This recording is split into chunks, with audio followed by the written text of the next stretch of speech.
All Things Are Possible by Leo Shestov. Forward. In his paragraph on the Russian spirit, Shestov gives us the real clue to Russian literature. European culture is a rootless thing in the Russians. With us, it is our very blood and bones, the very nerve and root of our psyche. We think in a certain fashion, we feel in a certain fashion, because our whole substance is of this fashion. Our speech and feeling are organically inevitable to us. With the Russians it is different. They have only been inoculated with the virus of European culture and ethic. The virus works in them like a disease, and the inflammation and irritation comes forth as literature. The bubbling and fizzing is almost chemical, not organic. It is an organism seething as it accepts and masters the strange virus. What the Russian is struggling with, crying out against, is not life itself. It is only European culture which has been introduced into his psyche, and which hurts him. The tragedy is not so much a real soul tragedy, as a surgical one. Russian art, Russian literature after all does not stand on the same footing as European or Greek or Egyptian art. It is not spontaneous utterance. It is not the flowering of a race. It is a surgical outcry, horrifying, or marvelous, lacerating at first, but when we get used to it, not really so profound, not really ultimate, a little extraneous. What is valuable is the evidence against European culture, implied in the novelists, here at last expressed. Since Peter the Great, Russia has been accepting Europe, and seething Europe down in a curious process of catabolism. Russia has been expressing nothing inherently Russian. Russia's modern Christianity even was not Russian. Her genuine Christianity, Byzantine and Asiatic, is incomprehensible to us. So with her true philosophy, what she has actually uttered is her own unwilling, fantastic reproduction of European truths. What she has really to utter the coming centuries will hear. For Russia will certainly inherit the future. What we already call the greatness of Russia is only her prenatal struggling. It seems as if she had at last absorbed and overcome the virus of old Europe.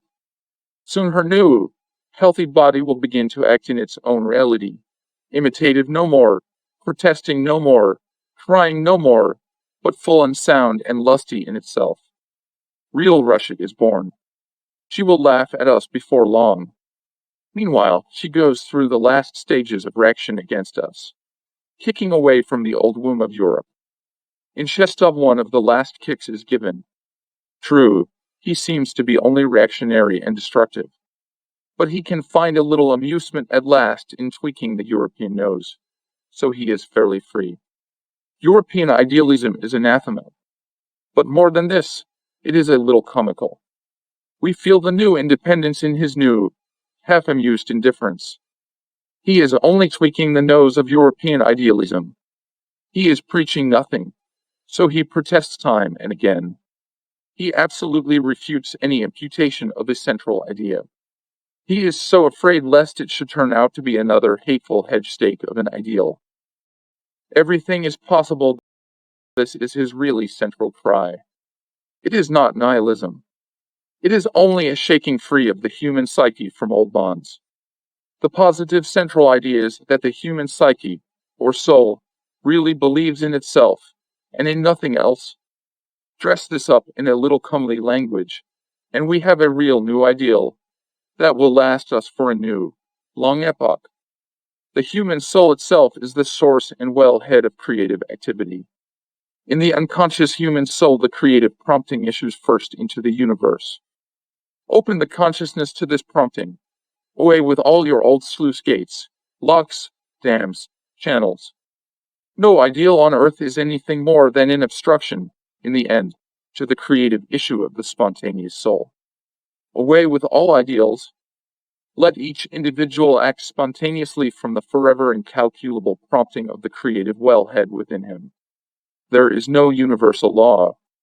Each being is, at his purest, a law unto himself, single, unique, a godhead, a fountain from the unknown. This is the ideal which Shestov refuses positively to state. because he is afraid it may prove in the end a trap to catch his own free spirit. So it may, but it is none the less a real, living ideal for the moment. When it becomes ancient, and like the old lion who lay in his cave and whined, devours all its servants, then it can be dispatched. Meanwhile, it is a really liberating word. Shestov's style is puzzling at first. Having found the ands and buts and becauses and therefores hampered him, he clips them all off deliberately and even spitefully, so that his thought is like a man with no buttons on his clothes, ludicrously hitching along all undone. One must be amused, not irritated. Where the armholes were a bit tight, Shestov cuts a slit. It is baffling, but really rather piquant. The real conjunction, the real unification lies in the reader's own amusement, not in the author's unbroken logic.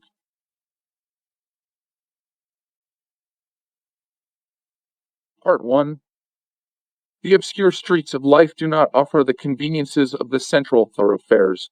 No electric light, no gas, not even a kerosene lamp bracket. There are no pavements. The traveler has to fumble his way in the dark. If he needs a light, he must wait for a thunderbolt, or else, primitive wise, knock a spark out of a stone. In a glimpse will appear unfamiliar outlines, and then what he has taken in he must try to remember, no matter whether the impression was right or false. For he will not easily get another light, except he run his head against a wall, and see sparks that way. What can a wretched pedestrian gather under such circumstances? How can we expect a clear account from him whose curiosity led him to grope his way among the outskirts of life? Why should we try to compare his records with those of the travelers through brilliant streets? The law of sequence in natural phenomena seems so plausible, so obvious, that one is tempted to look for its origin, not in the realities of actual life, but in the promptings of the human mind. This law of sequence is the most mysterious of all the natural laws. Why so much order? Why not chaos and disorderliness? Really, if the hypothesis of sequence had not offered such blatant advantages to the human intelligence, man would never have thought of raising it to the rank of eternal and irrefutable truth. But he saw his opportunity. Thanks to the grand hypothesis, man is forewarned and forearmed. Thanks to this master key, the future is at his mercy. Here is man, by virtue of one supreme assumption, dictator henceforward of all nature.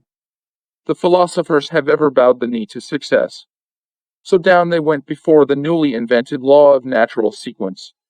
They hailed it with the title of eternal truth. But even this seemed insufficient.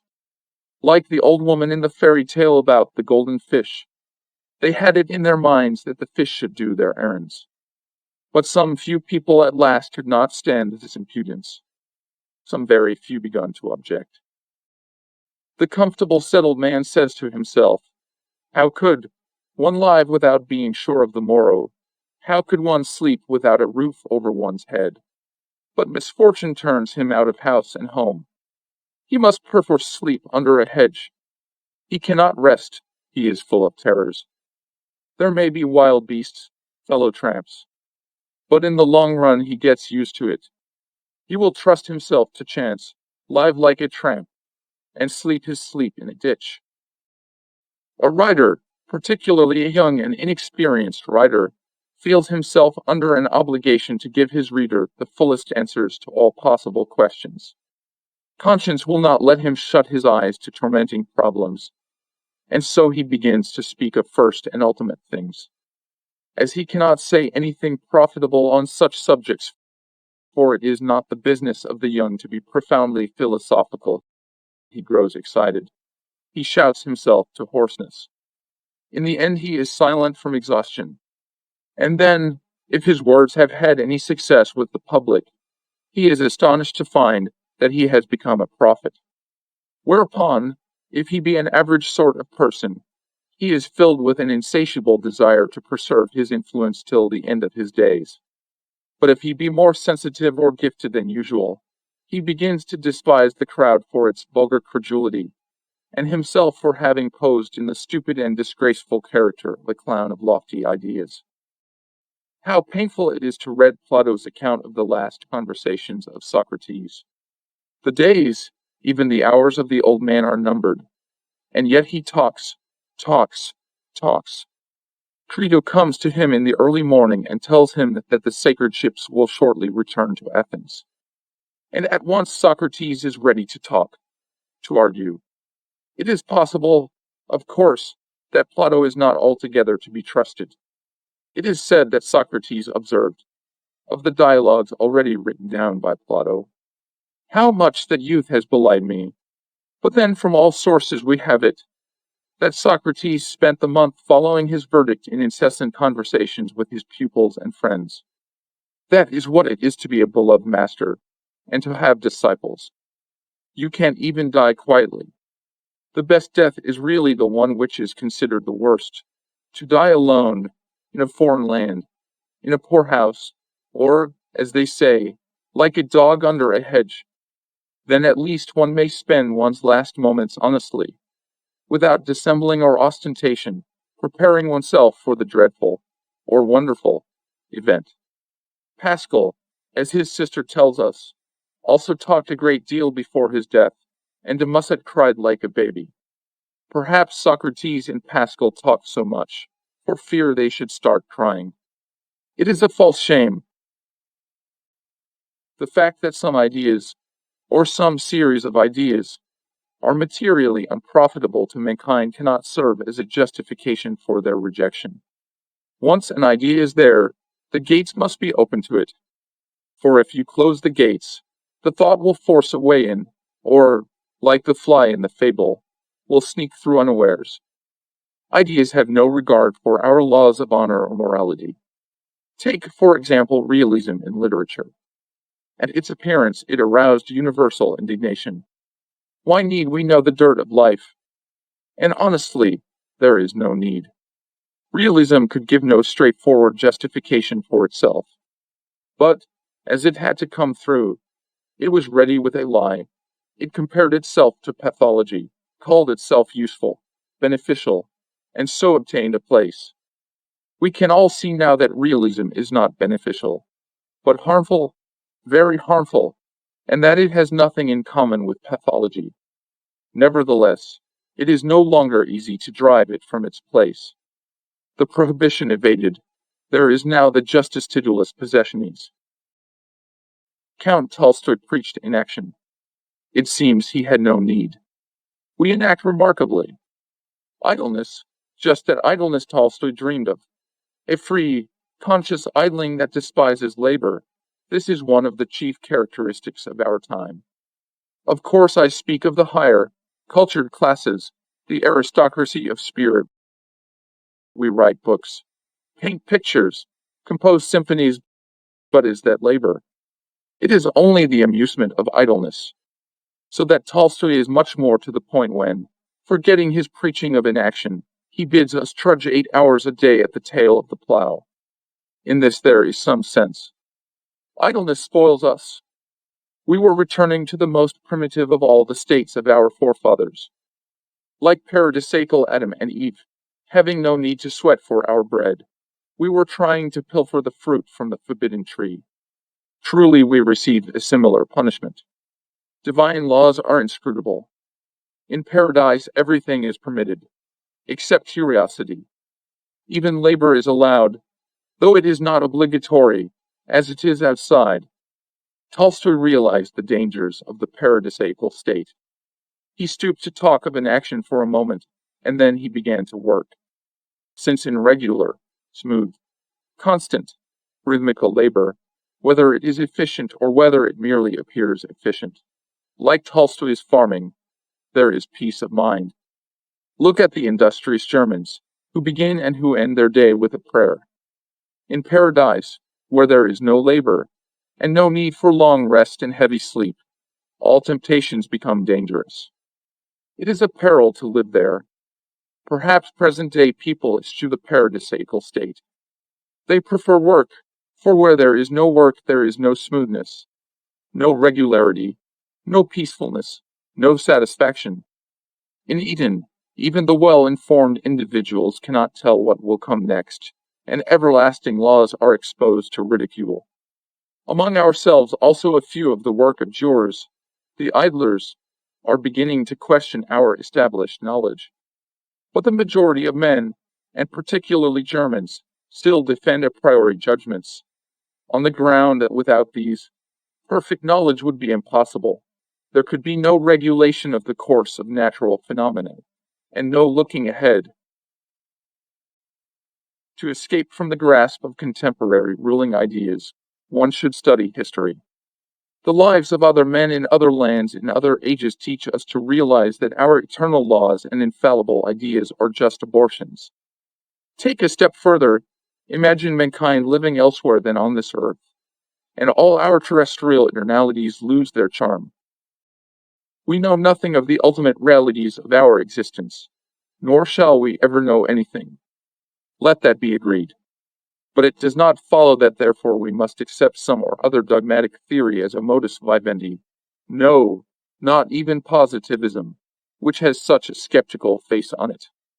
It only follows that man is free to change his conception of the universe as often as he changes his boots or his gloves, and that constancy of principle belongs only to one's relationships with other people, in order that they may know where and to what extent they may depend on us. Therefore, on principle man should respect order in the external world and complete chaos in the inner. And for those who find it difficult to bear such a duality, some internal order might also be provided. Only, they should not pride themselves on it, but always remember that it is a sign of their weakness, pettiness, dullness. The Pythagoreans assumed that the sun is motionless and that the earth turns round. What a long time the truth had to wait for recognition. In spite of Epicurus and his exasperation, we are forced to admit that anything whatsoever may result from anything whatsoever. Which does not mean, however, that a stone ever turned into bread, or that our visible universe was ever naturally formed from nebulous puffs. But from our own minds and our own experience we can deduce nothing that would serve us as a ground for setting even the smallest limit to nature's own arbitrary behavior. If whatever happens now had chanced to happen quite differently, it would not, therefore, have seemed any the less natural to us. In other words, although there may be an element of inevitability in our human judgments concerning the natural phenomenon, we have never been able and probably never shall be able to separate the grain of inevitable from the chaff of accidental and casual truth. Moreover, we do not even know which is more essential and important, the inevitable or the casual. Hence we are forced to the conclusion that philosophy must give up her attempt at finding the veritates aeterni. The business of philosophy is to teach man to live in uncertainty, man who is supremely afraid of uncertainty, and who is forever hiding himself behind this or the other dogma. More briefly, the business of philosophy is not to reassure people, but to upset them. When man finds in himself a certain defect, of which he can by no means rid himself, there remains but to accept the so-called failing as a natural quality. The more grave and important the defect, the more urgent is the need to ennoble it. From sublime to ridiculous is only one step, and an ineradicable vice in strong men is always recursed into virtue. On the whole, there is little to choose between metaphysics and positivism. In each there is the same horizon, but the composition and coloring are different. Positivism chooses gray, colorless paint, and ordinary composition. Metaphysics prefers brilliant coloring and complicated design, and always carries the vision away into the infinite, in which trick it often succeeds, owing to its skill and perspective. But the canvas is impervious, there is no melting through it into the other world. Nevertheless, skillful perspectives are very alluring, so that metaphysicians will still have something to quarrel about with the positivists. The task of a writer, to go forward and share his impressions with his reader. In spite of everything to the contrary, he is not obliged to prove anything. But, because every step of his progress is dogged by those police agents, morality, science, logic, and so forth, He needs always to have ready some sort of argument with which to frustrate them. There is no necessity to trouble too deeply about the quality of the argumentation. Why fret about being inwardly right? It is quite enough if the reasoning which comes handiest will succeed in occupying those guardians of the verbal highways whose intention it is to obstruct his passage. The secret of Paushkin's inner harmony. To Paushkin nothing was hopeless. Nay, he saw hopeful signs in everything. It is agreeable to sin, and it is just as delightful to repent. It is good to doubt, but it is still better to believe. It is jolly with feet shod in steel to skate the ice. It is pleasant to wander about with gypsies, to pray in church, to quarrel with a friend, to make peace with an enemy, to swoon on waves of harmony, to weep over a passing fancy, to recall the past, to peep into the future. Paushkin could cry hot tears, and he who can weep can hope. I want to live so that I may think and suffer, he says, and it seems as if the word to suffer, which is so beautiful in the poem, just fell in accidentally, because there was no better rhyme in Russian for to die. The later verses, which are intended to amplify to think and to suffer, prove this. Paushkin might repeat the words of the ancient hero, "Danger is dangerous to others, but not to me." Therein lies the secret of his harmonious moods.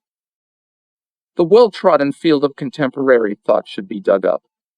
Therefore, on every possible occasion, in season and out, the generally accepted truths must be ridiculed to death, and paradoxes uttered in their place.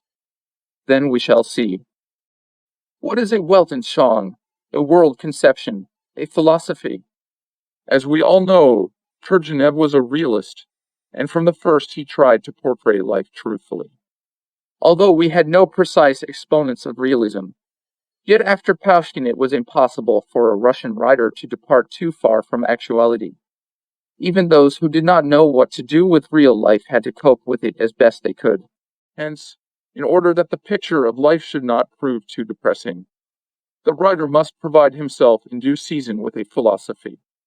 This philosophy still plays the part of the magic wand in literature, enabling the author to turn anything he likes into anything else. Most of Turgenev's works are curious in respect of philosophy, but most curious is his diary of a superfluous man. Turgenev was the first to introduce the term a superfluous man into Russian literature. Since then, an endless amount has been written about superfluous people, although up till now nothing important has been added to what was already said 50 years ago. There are superfluous people, plenty of them. But what is to be done with them? No one knows. There remains only to invent philosophies on their behalf. In 1850 Turgenev, then a young man, thus solved the problem. He ends the diary with a humorous postscript supposed to have been scribbled by an impertinent reader on the last fly-leaf of the MS. It is obvious Turgenev felt that after a tragedy must follow a farce, and therein lies the substance of his philosophy. It is also obvious that in this feeling he has the whole of European civilization behind him. Turgenev was the most educated, the most cultured of all Russian writers. He spent nearly all his life abroad, and absorbed into himself all that European learning could offer. He knew this, although he never directly admitted it, owing to an exaggerated modesty which sometimes irritates us by its obviousness. He believed profoundly that only learning, only European science could open men's eyes to life, and explain all that needed explanation. According to this belief he judges even Tolstoy. The saddest instance of the lack of real freedom. The 60-year-old Turgenev writes of war and peace, in his literary memoirs. The saddest instance of the lack of real freedom, arising from the lack of real knowledge, is revealed to us in Leo Tolstoy's latest work, a work which at the same time, by virtue of its creative, poetic force, ranks almost first among all that has appeared in Russian literature since 1840. No. Without culture, without freedom in the widest sense, freedom within oneself, freedom from preconceived ideas, freedom with regard to one's own nation and history, Without this, the real artist is unthinkable. Without this free air he cannot breathe. Listening to Turgenev, one might imagine that he had learned some great secret in the West, a secret which gave him the right to bear himself cheerfully and modestly when other people despaired and lost their heads. A year after the writing of the literary memoirs above quoted, Turgenev happened to be present at the execution of the notorious murderer, Troppmann. His impressions are superbly rendered in a long article called Troppmann's Execution. The description produces a soul-shaking effect upon the reader, for I think I shall not exaggerate if I say that the essay is one of the best, at least one of the most vigorous of Turgenev's writings. It is true that Tolstoy describes scenes of slaughter with no less vigor, and therefore the reader need not yield too much to the artist's power. Yet when Turgenev relates that, at the decisive moment, when the executioners like spiders on a fly threw themselves on Troppmann and bore him to the ground, the earth quietly swam away from under my feet, we are forced to believe him. Men respond only faintly to the horrors that take place around them, except at moments when the savage, crying incongruity and ghastliness of our condition suddenly reveals itself vivid before our eyes, and we are forced to know what we are. Then the ground slides away from under our feet. But not for long. The horror of the sensation of groundlessness quickly brings man to himself. He must forget everything. He must only get his feet on earth again. In this sense Turgenev proved himself in as risky a state at 60 as he was when, as a young man, he wrote his diary of his superfluous man. The description of Troppmann's execution ends with these words: "Who can fail to feel that the question of capital punishment is one of the urgent, immediate problems which modern humanity must settle? I shall be satisfied if my story will provide even a few arguments for those who advocate the abolition, or at least the suppression of the publicity of capital punishments." Again the mountain has brought forth a mouse. After a tragedy, a farce, philosophy enters into her power, and the earth returns under one's feet.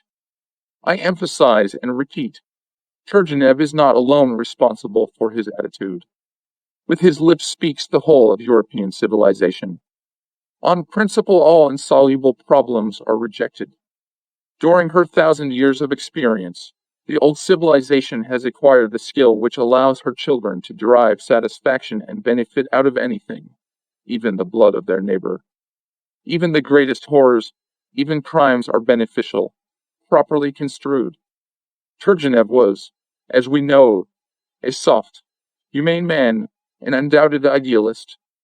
In his youth he had been through the Hegelian school, and from Hegel he learned what an enormous value education has, and how supremely important it is for an educated man to have a complete and finished, most certainly a finished philosophy. To praise oneself is considered improper, immodest. To praise one's own sect, one's own philosophy, is considered the highest duty. Even the best writers have taken at least as much trouble to glorify their philosophy as to found it, and have always had more success in the former case than in the latter. Their ideas, whether proven or not, are the dearest possession in life to them, in sorrow a consolation, in difficulty a source of counsel. Even death is not terrible to ideas. They will follow man beyond the grave. They are the only imperishable riches. All this the philosophers repeat, very eloquently repeat and reiterate concerning their ideas, not less skillfully than advocates plead their cases on behalf of thieves and swindlers. But nobody has ever yet called a philosopher a hired conscience, though everybody gives the lawyer this nickname. Why this partiality? Certain savage tribes believe that their kings need no food, neither to eat nor to drink. As a matter of fact, kings eat and drink, and even relish a good mouthful more than ordinary mortals. So, having no desire, even for the sake of form, to abstain too long, they not infrequently interrupt the long drawn-out religious ceremonies of their tribes, in order to command refreshment for their frail bodies. But none must witness, or even be aware of this refreshing, and so while he eats the king is hidden within a purple pall. Metaphysicians remind one of these savage kings. They want everyone to believe that empiricism, which means all reality and substantial existence, is nothing to them. They need only pure ideas for their existence. In order to keep up this fiction, they appear before the world invested in a purple veil of fine words. The crowd knows perfectly well that it is all a take-in, but since it likes shows and bright colors, and since also it has no ambition to appear too knowing, it rarely betrays that it has caught the trick of the comedy. On the contrary, it loves to pretend to be fooled, knowing by instinct that actors always do their best when the audience believes implicitly in what happens. Only inexperienced youths and children, unaware of the great importance of the conventional attitude, now and then cry out in indignation and give the lie to the performance, like the child in Andersen's story, who so unexpectedly and inopportunely broke the general deliberate illusion by calling out, "But the king is naked." Of course, everybody knows without telling that the king is naked, that the metaphysicians not only are unable to explain anything, but that hitherto they have not been able to present even a single hypothesis free from contradiction. It is necessary to pretend to believe that kings eat nothing, that philosophers have divined secrets of the universe, that arbitrary theories are more precious than empirical harvests, and so on. There remains only one difficulty. Grown-ups may be won over to the conventional lie, but what about the children? With them, the only remedy is the Pythagorean system of upbringing, so glorified by Hegel. Children must keep silent and not raise their voice until they realize that some things may not be talked about. This is our method. With us, pupils remain silent, not only for 5 years, as the Pythagoreans recommended, but for 10 or more, until they have learned to speak like their masters. And then they are granted a freedom which is no longer any good to them. Perhaps they had wings, or might have had them, but they have crawled all their life long in imitation of their masters, so how can they now dream of flight? To a well-informed man, who has studied much, the very thought of the possibility of tearing himself away from the earth, even for a moment, is horrifying, as if he knew beforehand what the result would be. The best, the most effective way of convincing a reader is to begin one's argument with inoffensive, commonplace assertions. When suspicion has been sufficiently lulled, and a certainty has been begot that what follows will be a confirmation of the reader's own accepted views, then has the moment arrived to speak one's mind openly, still in the same easy tone, as if there were no break in the flow of truisms. The logical connection is unimportant. Consequence of manner and intonation is much more impressive than consequence of ideas. The thing to do is to go on, in the same suave tone, from uttering a series of banalities to expressing a new and dangerous thought, without any break. If you succeed in this, the business is done. The reader will not forget. The new words will plague and torment him until he has accepted them. The habit of logical thinking kills imagination. Man is convinced that the only way to truth is through logic, and that any departure from this way leads to error and absurdity. The nearer we approach the ultimate questions of existence, in our departure from logicality, the more deadly becomes the state of error we fall into. The Ariadne ball has become all unwound long ago, and man is at the end of the tether. But he does not know. He holds the end of the thread firmly, and marks time with energy on the same spot, imagining his progress, and little realizing the ridiculous situation into which he has fallen. How should he realize, considering the innumerable precautions he has taken to prevent himself from losing the logical way? He had better have stayed at home. Once he set out, once he decided to be a Theseus and kill the Minotaur, he should have given himself up, forfeited the old attachment, and been ready never to escape from the labyrinth. True, he would have risked losing Ariadne, and this is why long journeys should be undertaken only after family connections have become a burden. Such being the case, a man deliberately cuts the thread which binds him to hearth and home, so that he may have a legitimate excuse to his conscience for not going back. Philosophy must have nothing in common with logic. Philosophy is an art which aims at breaking the logical continuity of argument and bringing men out on the shoreless sea of imagination, the fantastic tides where everything is equally possible and impossible. Certainly it is difficult, given sedentary habits of life, to be a good philosopher. The fact that the fate of philosophy has ever lain in the hands of professors can only be explained by the reluctance of the envious gods to give omniscience to mortals. While stay-at-home persons are searching for truth, the apple will stay on the tree. The business must be undertaken by homeless adventurers, born nomads, to whom you bide Beni, I bide Patria. It seems to me that but for his family and his domesticity, Count Tolstoy, who lives to such a ripe old age, might have told us a great many important and interesting things. Or, perhaps, had he not married, like Nietzsche would have gone mad. If you turn to the right, you will marry; if to the left, you will be killed. A true philosopher never chooses the middle course. He needs no riches, he does not know what to do with money. But whether he turns to the right or to the left, nothing pleasant awaits him. Scratch a Russian and you will find a Tartar. Culture is an age-long development, and sudden grafting of it upon a race rarely succeeds.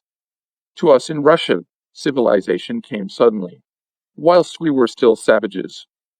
At once she took upon herself the responsibilities of a tamer of wild animals, first working with decoys and baits, and later, when she felt her power, with threats. We quickly submitted. In a short time we were swallowing in enormous doses those poisons which Europe had been gradually accustoming herself to, gradually assimilating through centuries. Thanks to which, the transplanting of civilization into Russia turns out to be no mild affair. A Russian had only to catch a whiff of European atmosphere, and his head began to swim. He interpreted in his own way, savage-like, whatever he heard of Western success. Hearing about railways, agricultural machines, schools, municipalities, his imagination painted miracles, universal happiness, boundless freedom, paradise, wings, etc. And the more impossible his dreams, the more eager he was to believe them real. How disillusioned with Europe the Westerner person became, after living for years on and abroad. Yet, with all his acuteness, it did not occur to him that Europe was not in the least to blame for his disillusionment. Europe had dropped miracles ages ago. She contented herself with ideals. It is we in Russia who will go on confusing miracles with ideals, as if the two were identical, whereas they have nothing to do with each other. As a matter of fact, just because Europe had ceased to believe in miracles, and realized that all human problems resolve down to mere arrangements here on earth, ideas and ideals had been invented. But the Russian bear crept out of his hole and strolled to Europe for the elixir of life, the flying carpet, the 7-league shoes, and so on, thinking in all his naive that railways and electricity were signs which clearly proved that the old nurse never told a lie in her fairy tales. All this happened just at the moment when Europe had finally made away with alchemy and astrology, and started on the positive researches resulting in chemistry and astronomy. The first assumption of all metaphysics is that by dialectic development of any concept a whole system can be evolved. Of course, the initial concept, the a priori, is generally unsound, so there is no need to mention the deductions. But since it is very difficult in the realm of abstract thought to distinguish a lie from truth, metaphysical systems often have a very convincing appearance. The chief defect only appears incidentally, when the taste for dialectic play becomes blunted in man, as it did in Turgenev towards the end of his life, so that he realizes the uselessness of philosophical systems. It is related that a famous mathematician, after hearing a musical symphony to the end, inquired, "What does it prove?" Of course, it proves nothing, except that the mathematician had no taste for music.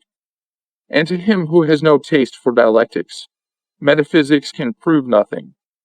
Therefore, those who are interested in the success of metaphysics must always encourage the opinion that a taste for dialectics is a high distinction in a man, proving the loftiness of his soul. Man is used to having convictions, so there we are. We can none of us do without our hangers-on, though we despise them at the bottom of our souls.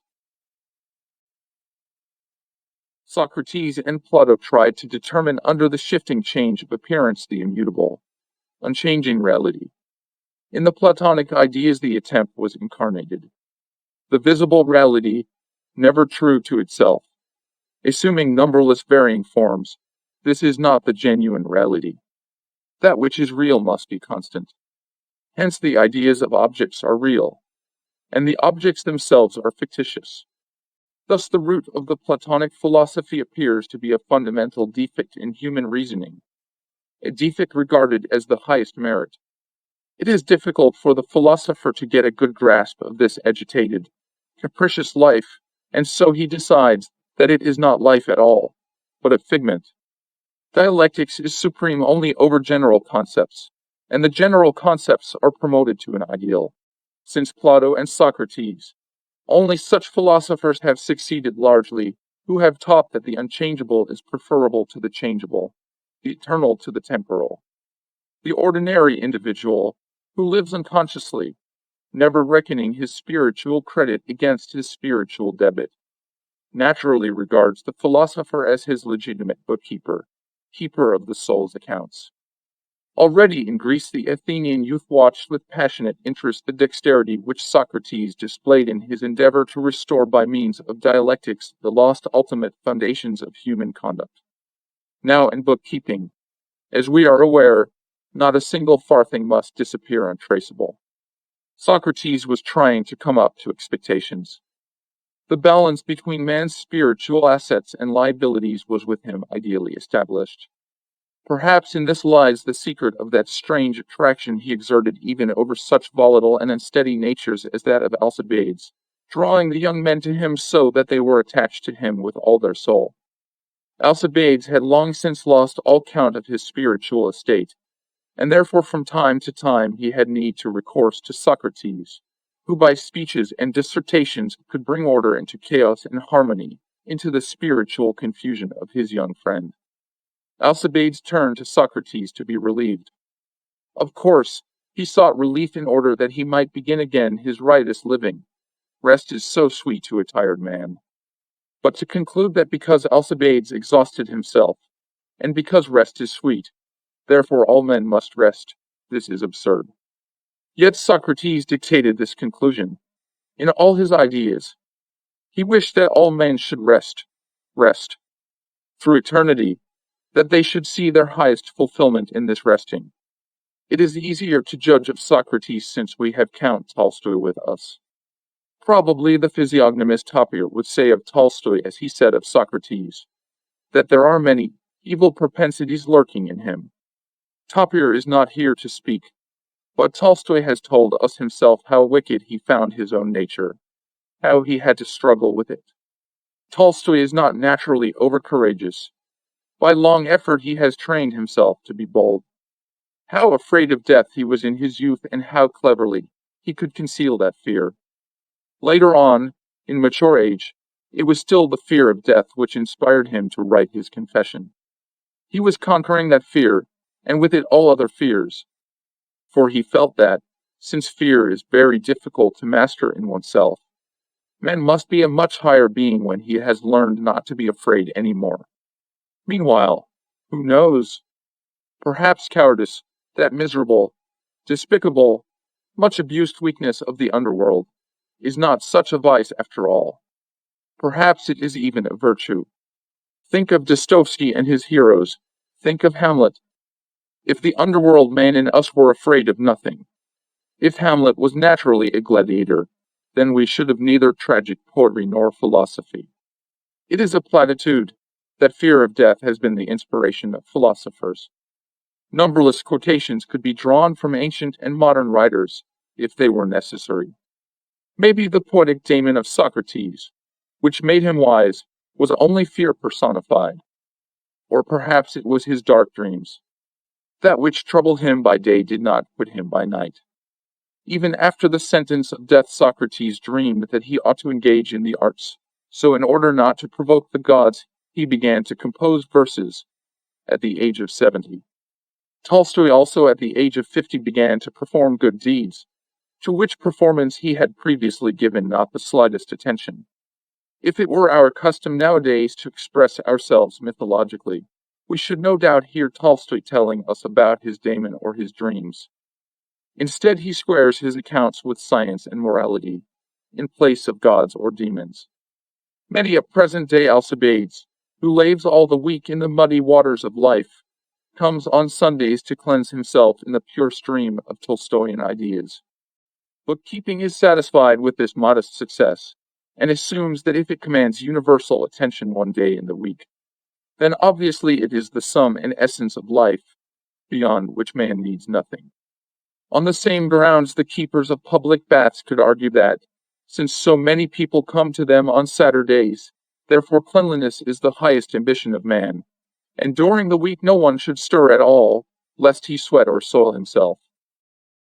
In an old French writer, a contemporary of Pascal, I came across the following remarkable words: "L'homme est si miserable que l'inconstance avec laquelle abandonne ses desseins est, en quelque sorte, sa plus grande vertu, parce qu'il témoigne par laquelle voit encore en lui quelque resté de grandeur que le porte ainsi de gauder de choses qui n'y méritent pas son amour et son estime."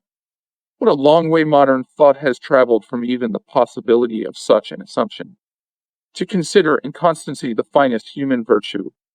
Surely, in order to get somewhere in life, it is necessary to give the whole self, one's whole energy, to the service of some one particular purpose. In order to be a virtuoso, a master of one's art and one's instrument, it is necessary with a truly angelic or asinine patience to try over and over again, dozens, hundreds, thousands of times, different ways of expressing one's ideas or moods, sparing neither labor, nor time, nor health. Everything else must take a second place. The first must be occupied by the art. Goncharov, in his novel Obrev, cleverly relates how a cellist struggled all day, like a fish against the ice, sawing and sawing away, so that later on, in the evening, he might play super excellently well. And that is the general idea. Objectionable, tedious, irritating labor. This is the condition of genius, which no doubt explains the reason why men so rarely achieve anything. Genius must submit to cultivate an ass within itself, the condition being so humiliating that man will seldom take up the job. The majority prefer talent, that medium which lies between genius and mediocrity. And many a time, towards the end of life, does the genius repent of his choice. It would be better not to startle the world, but to live at one with it, says Ibsen in his last drama. Genius is a wretched, blind maniac, whose eccentricities are condoned because of what is got from him. And still we all bow to persevering talent, to the only God in whom we moderns believe, and the eulogy of inconstancy will awake very little sympathy in our hearts. Probably we shall not even regard it seriously. We very often express in a categorical form a judgment of which we do not feel assured. We even lay stress on its absolute validity. We want to see what opposition it will arouse, and this can be achieved only by stating our assumption not as a tentative suggestion, which no one will consider, but as an irrefutable, all-important truth. The greater the value an assumption has for us, the more carefully do we conceal any suggestion of its improbability. Literature deals with the most difficult and important problems of existence, and, therefore, literateurs consider themselves the most important of people. A bank clerk, who is always handing money out, might just as well consider himself a millionaire. The high estimate placed upon unexplained, unsolved questions ought really to discredit writers in our eyes. And yet these literary men are so clever, so cunning at stating their own case and revealing the high importance of their mission, that in the long run they convince everybody, themselves most of all. This last event is surely owing to their own limited intelligence. The Romans' augurs had subtler, more versatile minds. In order to deceive others, they had no need to deceive themselves. In their own set, they were not afraid to talk about their secrets, even to make fun of them, being fully confident that they could easily vindicate themselves before outsiders, in case of necessity, and pull a solemn face befitting the occasion. But our writers of today, before they can lay their improbable assertions before the public, must inevitably try to be convinced in their own minds. Otherwise, they cannot begin. The writer is writing away. The reader is reading away. The writer doesn't care what the reader is after. The reader doesn't care what the writer is about. Such a state of things hurt Skedrin very much. He would have liked it different. No sooner has the writer said a word than the reader at once scales the wall. This was his ideal. But the reader is by no means so naive as all that.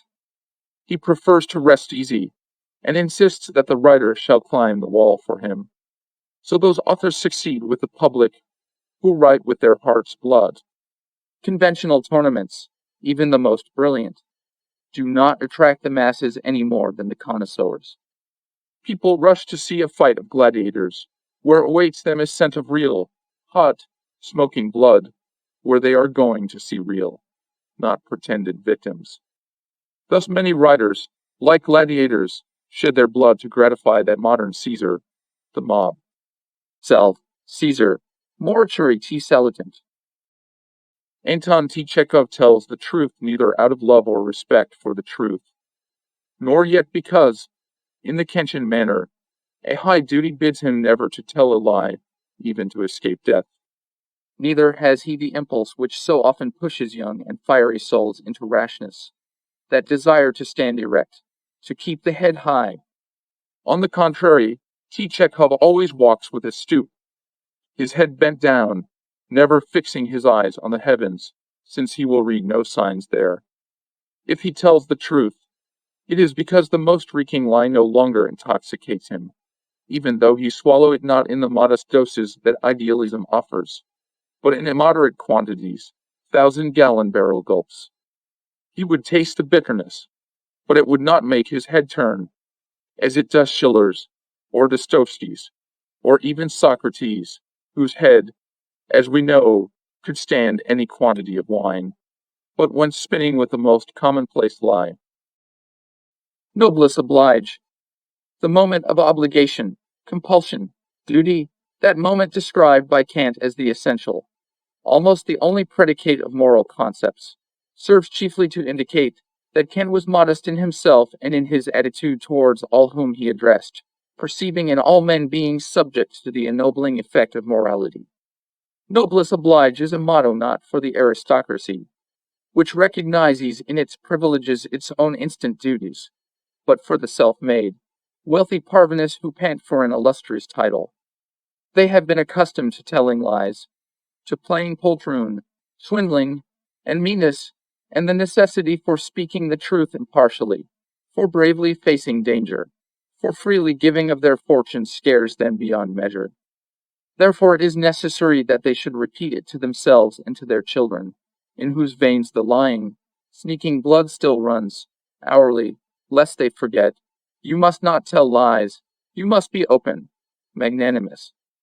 It is silly, it is incomprehensible, but noblesse oblige.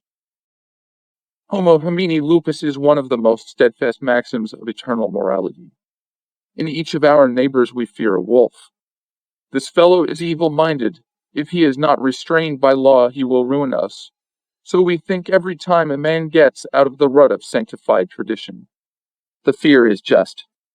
We are so poor, so weak, so easily ruined and destroyed. How can we help being afraid? And yet, behind danger and menace there is usually hidden something significant, which merits our close and sympathetic attention. But fear's eyes are big. We see danger, danger only. We build up a fabric of morality inside which as in a fortress we sit out of danger all our lives. Only poets have undertaken to praise dangerous people, Don Juans, Fausts, Tannhäusers, but nobody takes the poets seriously. Common sense values a commercial traveler or a Don much more highly than a Byron, a Goethe, or a Molière. The possibilities which open out before mankind are sufficiently limited. It is impossible to see everything, impossible to know everything, impossible to rise too high above the earth, impossible to penetrate too deeply down. What has been is hidden away, what will be we cannot anticipate, and we know for certain that we shall never grow wings. Regularity, immutably regular succession of phenomena puts a term to our efforts, drives us into a regular, narrow, hard-beaten road of everyday life. But even on this road we may not wander from side to side. We must watch our feet, consider each step, since the moment we are off our guard disaster is upon us. Another life is conceivable. However, life in which the word disaster does not exist, where responsibility for one's actions, even if it be not completely abolished, at least has not such a deadly and accidental weight, and where, on the other hand, there is no regularity, but rather an infinite number of possibilities. In such a life the sense of fear, most disgraceful to us, disappears. Though the virtues are not the same as ours. Fearlessness in face of danger, liberality, even lavishness are considered virtues with us, but they are respected without any grounds. Socrates was quite right when he argued that not all courage, but only the courage which measures beforehand the risks and the chances of victory, is fully justifiable. To the same extent, those economical, careful people who condemn lavishness are in the right. Fearlessness and lavishness do not suit mortal men. Rather, it becomes them to tremble and to count every penny, seeing what a state of poverty and impotence they exist in. That is why these two virtues are so rarely met with, and when they are met, why they arouse such superstitious reverence in the crowd. This man fears nothing and spares nothing. He is probably not a man, but a demigod, perhaps even a god. Socrates did not believe in gods, so he wanted to justify virtue by reason. Kant also did not believe in God, and therefore he derived his morals from law.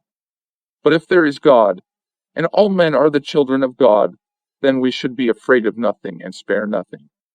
And then the man who madly dissipates his own life and fortunes, and the lives and fortunes of others, is more right than the calculating philosophers who vainly seek to regulate mankind on earth. Moral people are the most revengeful of mankind. They employ their morality as the best and most subtle weapon of vengeance. They are not satisfied with simply despising and condemning their neighbor themselves. They want the condemnation to be universal and supreme, that is, that all men should rise as one against the condemned, and that even the offender's own conscience shall be against him. Then only are they fully satisfied and reassured. Nothing on earth but morality could lead to such wonderful results. Inveterate wickedness. Heretics were often most bitterly persecuted for their least digression from accepted belief. It was just their obstinacy in trifles that irritated the righteous to madness. Why can they not yield on so trifling a matter? They cannot possibly have serious cause for opposition. They only want to grieve us, to spite us. So the hatred mounted up. Piles of faggots and torture machines appeared against obdurate wickedness. I do not know where I came across the remark, whether in Tolstoy or Turgenev, that those who have been subjected to trial in the courts of justice always acquire a particularly noble expression of face. Although logic does so earnestly recommend caution in the forming of contradictory conclusions, come what may, I shall for once risk deduction. A noble expression of face is a sign that a man has been under trial, but certainly not a trial for political crime, for theft or bribe-taking. The most important and significant revelations come into the world naked, without a wordy garment. To find words for them is a delicate, difficult business, a whole art. Stupidities and banalities, on the contrary, appear at once in ready-made apparel, gaudy even if shabby, so that they are ready straight away to be presented to the public. A strange impatience has taken possession of Russian writers lately. They are all running a race after the ultimate words. They have no doubt that the ultimate words will be attained. The question is, who will lay hold of them first? The appearance of Socrates on the philosophic horizon is hailed by historians as the greatest event. Morals were beginning to work loose. Athens was threatened with ruin. Socrates' mission was to put an end to the violent oscillation in moral judgments which extreme individualism on the one hand and the relativism of the sophists on the other had set up. The great teacher did all he could. He gave up his usual occupations and his family life. He took no thought for the morrow. He taught, taught simple people or eminent, wise or foolish, ignorant or learned. Notwithstanding, he did not save the country. Under Pericles, Athens flourished without wisdom, or at least independently of Socratic wisdom. After Pericles, in spite of the fact that the Socratic teaching found such a genius as Plato to continue it, Athens steadily declined, and Aristotle is already master to the son of Philip of Macedon. Whence it is obvious that the wisdom of Socrates had not saved the country, and as this had been its chief object, it had failed in its object, and therefore was not worthy of the exaggerated respect it received. It is necessary to find some justification for philosophy other than country savings. This would be the easiest thing in the world.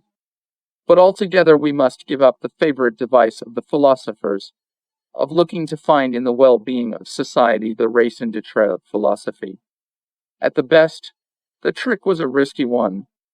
As a rule, wisdom goes one way, society the other. They are artificially connected. It is public orders who have trained both the philosophers and the masses to regard as worthy of attention only those considerations which have absolutely everything on their side: social utility, morality, even metaphysical wisdom. Why so much? Is it not sufficient if some new project will prove useful? Why try to get the sanction of morality and metaphysics? Nay, once the laws of morality are autonomous, and once ideas are allowed to stand above the empirical needs of mankind, it is impossible to balance ideas and morality with social requirements, or even with the salvation of the country from ruin. Perit mundus, fiat philosophia. If Athens was ruined because of philosophy, philosophy is not impugned. So the autonomous thinker should hold. But de facto, a thinker does not like quarreling with his country. When a writer has to express an idea whose foundation he has not been able to establish, and which yet is dear to his heart, so that he earnestly wishes to secure its general acceptance, as a rule he interrupts his exposition, as if to take breath, and makes a small, or at times a serious digression, during which he proves the invalidity of this or that proposition, often without any reference to his real theme. Having triumphantly exposed one or more absurdities, and thus acquired the aplomb of a solid expert, he returns to his proper task, calculating that now he will inspire his reader with greater confidence. His calculation is perfectly justified. The reader is afraid to attack such a skilled dialectician, and prefers to agree rather than to risk himself in argument. Not even the greatest Intellects, particularly in philosophy, disdain such stratagems. The idealists, for example, before expounding their theories, turn and rend materialism. The materialists, we remember, at one time did the same with the idealists, and achieved a vast success. theories of sequence and consequence are binding only upon the disciples, not upon the masters. Fathers of great ideas tend to be very careless about their progeny, giving very little heed to their future career. The offspring of one and the same philosopher frequently bear such small resemblance to one another that it is impossible to discern the family connection. Conscientious disciples, wasting away under the arduous effort to discover that which does not exist, are brought to despair of their task. Having got an inkling of the truth concerning their difficulty, they give up the job forever. They cease their attempt at reconciling glaring contradictions. But then they only insist the harder upon the necessity for studying the philosophers, studying them minutely, circumstantially, historically, philologically even. So the history of philosophy is born, which now is taking the place of philosophy. Certainly, the history of philosophy may be an exact science, since by means of historical research it is often possible to decide what exactly a certain philosopher did mean, and in what sense he employed his peculiar terms. And seeing that there have been a fair number of philosophers, the business of clearing them all up is a respectable undertaking, and deserves the name of a science. For a good translation or a commentary on the chief works of canon, a man may be given the degree of Doctor of Philosophy, and henceforth recognized as one who is initiated in the profundities of the secrets of the universe. Then why ever should anybody think out new systems or even write them? The raptures of creative activity, empty words, invented by men who never had an opportunity of judging from their own experience, but who derive their conclusions syllogistically. If a creation gives us such delight, what must the Creator himself experience? Usually the Creator feels only vexations. Every creation is created out of the void. At the best, the Maker finds himself confronted with a formless, meaningless, usually obstinate and stiff matter, which yields reluctantly to form, and he does not know how to begin. Every time a new thought is gendered, so often must that new thought, which for the moment seems so brilliant and fascinating, be thrown aside as worthless. Creative activity is a continual progression from failure to failure, and the condition of the creator is usually one of uncertainty, mistrust, and shattered nerves. The more serious and original the task which a man sets himself, the more tormenting is the self-misgiving. For this reason, even men of genius cannot keep up the creative activity to the last. As soon as they have acquired their technique, they begin to repeat themselves, well aware that the public willingly endures the monotony of a favorite, even finds virtue in it. Every connoisseur of art is satisfied if he recognizes in a new work the accepted manner of the artist. Few realize that the acquiring of a manner is the beginning of the end. Artists realize well enough, and would be glad to be rid of their manner, which seems to them a hackneyed affair. But this requires too great a strain on their powers, new torments, doubts, new groping. He who has once been through the creative raptures is not easily tempted to try again. He prefers to turn out work according to the pattern he has evolved, calmly and securely, assured of his results. Fortunately, no one except himself knows that he is not any longer a creator. What a lot of secrets there are in the world, and how easy it is to keep one's secret safe from indiscreet glances. A writer works himself up to a pitch of ecstasy, otherwise he does not take up his pen. But ecstasy is not so easily distinguished from other kinds of excitement. And as a writer is always in haste to write, he has rarely the patience to wait, but at the first promptings of animation begins to pour himself forth. So in the name of ecstasy we are offered such quantities of banal, by no means ecstatic effusions. Particularly easy it is to confound with ecstasy that very common sort of springtime liveliness which in our language is well named calf rapture. And calf rapture is much more acceptable to the public than true inspiration or genuine transport. It is easier, more familiar. A school axiom, logical skepticism refutes itself, since the denial of the possibility of positive knowledge is already an affirmation. But, in the first place, skepticism is not bound to be logical, for it has no desire whatever to gratify that dogma which raises logic to the position of law. Secondly, where is the philosophic theory which, if carried to its extreme, would not destroy itself? Therefore, why is more demanded from skepticism than from other systems? Especially from skepticism, which honestly avows that it cannot give that which all other theories claim to give. The Aristotelian logic, which forms the chief component in modern logic, arose, as we know, as a result of the permanent controversies which were such sport to the Greeks. In order to argue, it is indeed necessary to have a common ground, in other words, to agree about the rules of the game. But in our day, dialectic tournaments, like all other bouts of contention, no longer attract people. Thus logic may be relegated to the background. In Gogol's portrait, The artist despairs at the thought that he has sacrificed art for the sake of life. In Ibsen's drama, When We Dead Awaken, there is also an artist who has become world famous and who repents that he has sacrificed his life to art. Now, choose which of the two ways of repentance do you prefer. Man is often quite indifferent to success whilst he has it. But once he loses his power over people, he begins to fret. And vice versa. Turgenev's Insarov strikes the imagination of Alina because he is a man preparing for battle.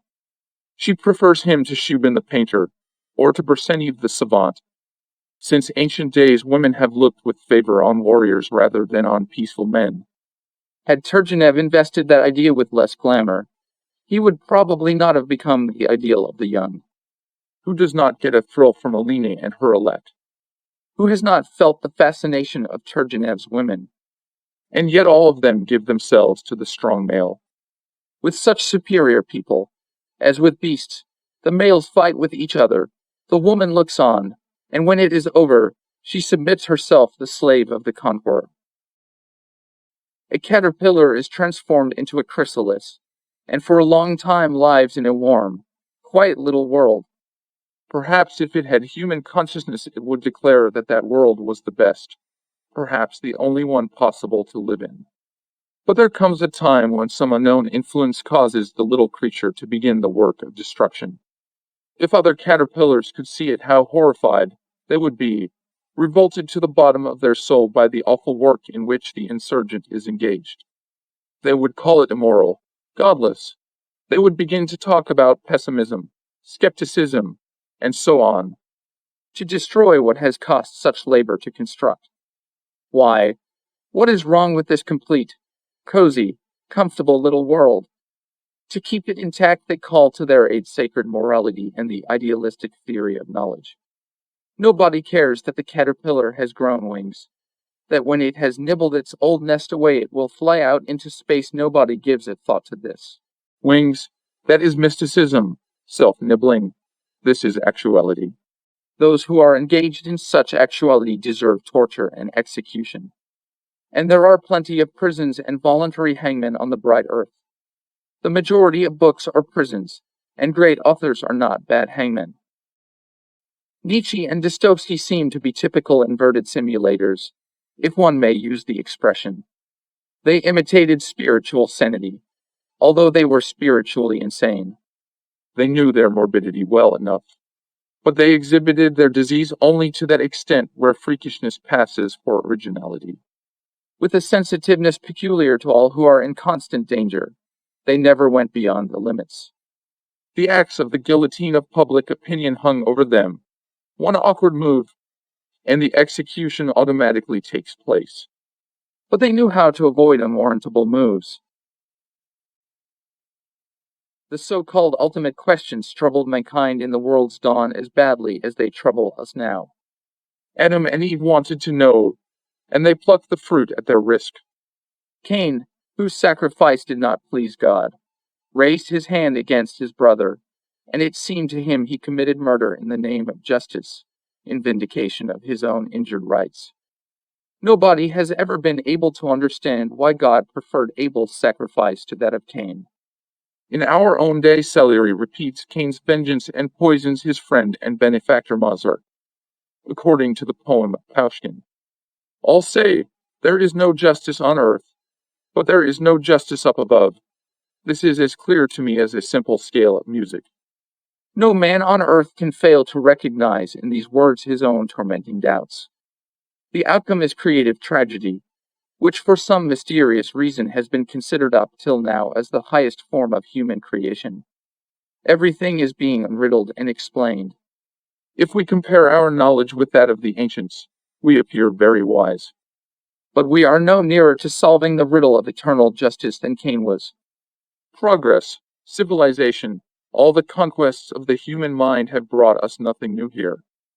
Like our ancestors, we stand still with fright and perplexity before ugliness, disease, misery, senility, death. All that the wise men have been able to do so far is to turn the earthly horrors into problems. We are told that perhaps all that is horrible only appears horrible, that perhaps at the end of the long journey something new awaits us. Perhaps. But the modern educated man, with the wisdom of all the centuries of mankind at his command, knows no more about it than the old singer who solved universal problems at his own risk. We, the children of a moribund civilization, we, old men from our birth, in this respect are as young as the first man. They say it is impossible to set a bound between the I and society. Naivete. Crusoes are to be found not only on desert islands. They are there, in populous cities. It is true they are not clad in skins. They have no dark Fridays in attendance, and so nobody recognizes them. But surely Friday and a fur jacket do not make a Crusoe. Loneliness, desertion, a boundless, shoreless sea, on which no sail has risen for tens of years. Do not many of our contemporaries lie in such a circumstance? And are they not Crusoes, to whom the rest of people have become a vague reminiscence, barely distinguishable from a dream? To be irremediably unhappy, this is shameful. An irremediably unhappy person is outside the laws of the earth. Any connection between him and society is severed finally. And since, sooner or later, every individual is doomed to irremediable unhappiness, the last word of philosophy is loneliness. It is better to be an unhappy man than a happy pig. The utilitarians hoped by this golden bridge to get over the chasm which separates them from the promised land of the ideal. But psychology stepped in and rudely interrupted. There are no unhappy people. The unhappy ones are all pigs. Dostoevsky's philosopher of the underworld, Raskolnikov, also Hamlet, and such like, are not simply unhappy men whose fate might be esteemed, or even preferred before some happy fates. They are simply unhappy swine. And they themselves are principally aware of it. He that hath ears to hear, let him hear. If you want people to envy you your sorrow or your shame, look as if you were proud of it. If you have only enough of the actor in you, rest assured, you will become the hero of the day. Since the parable of the Pharisee and the publican was uttered, what a lot of people who could not fulfill their sacred duties pretended to be publicans and sinners, and so aroused sympathy, even envy. Philosophers dearly love to call their utterances truths, since in that guise they become binding upon us all. But each philosopher invents his own truths, which means that he asks his pupils to deceive themselves in the way he shows, but that he reserves for himself the option of deceiving himself in his own way. Why? Why not allow everyone to deceive himself just as he likes? When Xanthippe poured slops over Socrates, as he returned from his philosophical occupations, tradition says that he observed, "After a storm there is always rain." Would it not be more worthy to say, After one's philosophical exercise, one feels as if one had had slops emptied over one's head. And therefore Xanthippe did but give outward expression to what had taken place in Socrates' soul. symbols are not always beautiful. From the notes of an underworld man I read little. I write little, and, it seems to me, I think little. He who is ill-disposed towards me will say that this shows a great defect in my character. Perhaps he will call me lazy, an Oblomov, and will repeat the copybook maxim that idleness is the mother of all the vices. A friend, on the other hand, will say it is only a temporary state, that perhaps I am not quite well. In short, he will find random excuses for me, more with the idea of consoling me than of speaking the truth. But for my part, I say let us wait. If it turns out at the end of my life that I have done not less than others, then it will mean that idleness may be a virtue. Born, a contemporary of Heine, was very much offended when his enemies insisted on explaining his misanthropic outpourings as the result of a stomach and liver disease. It seemed to him much nobler and loftier to be indignant and angry because of the triumph of evil on earth, than because of the disorders of his own physical organs. Sentimentality apart, was he right? And is it really nobler? A real writer disdains to repeat from hearsay events which he has not witnessed. It seems to him tedious and humiliating to tell in his own words, like a schoolboy, things which he has fished out of another man's books. But there, how can we expect him to stoop to such insignificance? Whilst conscience stands between the educated and the lower classes, as the only possible mediator, there can be no hope for mutual understanding. Conscience demands sacrifices, nothing but sacrifices. It says to the educated man, "You are happy, well off, learned. The people are poor, unhappy, ignorant. Renounce therefore your well-being, or else soothe your conscience with suave speeches. Only he who has nothing to sacrifice, nothing to lose, having lost everything, can hope to approach the people as an equal." This is why Dostoevsky and Nietzsche were not afraid to speak in their own name, and did not feel compelled either to stretch up or to stoop down in order to be on a level with men. Not to know what you want is considered a shameful weakness. To confess is to lose forever not only the reputation of a writer, but even of a man. Nonetheless, conscience demands such a confession. True, in this case as in most others, the demands of conscience are satisfied only when they incur no very dire consequences. Leaving aside the fact that people are no longer terrified of the once so terrible public opinion, the admission I do not know myself, what I want seems to offer a guarantee of something important. Those who know what they want generally want trifles, and attain to inglorious ends, riches, fame, or at the best, progress or a philosophy of their own. Even now it is sometimes not a sin to laugh at such wonders, and maybe the time is coming when a rehabilitated Hamlet will announce, not with shame but with pride, "I don't in the least know what I want." And the crowd will applaud him, for the crowd always applauds heroes and proud men. Fear of death is explained conclusively by the desire for self-preservation. But at that rate the fear should disappear in old and sick people, who ought by nature to look with indifference on death. Whereas the horror of death is present in all living things. Does not this suggest that there is still some other reason for the dread, and that even where the pangs of horror cannot save a man from his end, still it is a necessary and purposeful anguish? The natural scientific explanation here, as usual, stops halfway, and fails to lead the human mind to the promised goal. Moral indignation is only a refined form of ancient vengeance. Once anger spoke with daggers, now words will do. And happy is the man who, loving and thirsting to chastise his offender, yet is appeased when the offense is punished. On account of the gratification it offers to the passions, morality, which has replaced bloody chastisement, will not easily lose its charm. But there are offenses, deep, unforgettable offenses, inflicted not by people, but by laws of nature. How are we to settle these? Here neither dagger nor indignant word will serve. Therefore, for him who has once run foul of the laws of nature, morality sinks, for ever or for a time, into subsidiary importance. Fatalism frights people particularly in that form which holds it just to say, of anything that happens, or has happened, or will happen, be it so. How can one acquiesce in the actuality of life, when it contains so many horrors? But amor fati does not imply eternal acquiescence in actuality. It is only a truce, for a more or less lasting period.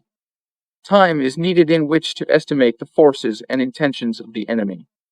Under the mask of friendship the old enmity persists, and an awful revenge is in preparation. In the ultimate questions of life we are not a bit nearer the truth than our ancestors were. Everybody knows it, and yet so many go on talking about infinity, without any hope of ever saying anything. It is evident that a result, in the usual acceptance of the word, is not necessary. In the very last resort we trust to instinct, even in the field of philosophy, where reason is supposed to reign supreme, uttering its eternal why, laughs at all possible becauses. Instinct, however, does not mock. It simply ignores the whys, and leads us by impossible ways to ends that our divine reason would hold absurd, if it could only see them in time. But reason is a laggard, without much foresight, and, Therefore, when we have run up to an unexpected conclusion, nothing remains but for reason to accept, or even to justify, to exalt the new event. and therefore reality is reasonable, say the philosophers. Reasonable not only when they draw their philosophic salaries, as the socialists, and with them our philosopher Vladimir Solovyov, explain, but still reasonable even when philosophers have their maintenance taken away from them. Nay, in the latter case, particularly in the latter case, in spite of the socialists and VI, Solovyov, reality shows herself most reasonable. A philosopher persecuted, downtrodden, hungry, cold, receiving no salary, is nearly always an extreme fatalist, although this, of course, by no means hinders him from abusing the existing order. Theories of sequence and consequence, as we already know, are binding only upon disciples whose single virtue lies in their scrupulous, logical developing of the master's idea. But masters themselves invent ideas, and, therefore, have the right to substitute one for another. The sovereign power which proclaims a law has the same power to abolish it. But the duty of the subordinate consists in the praise, in the consequential interpretation and the strict observance of the dictates of the higher will.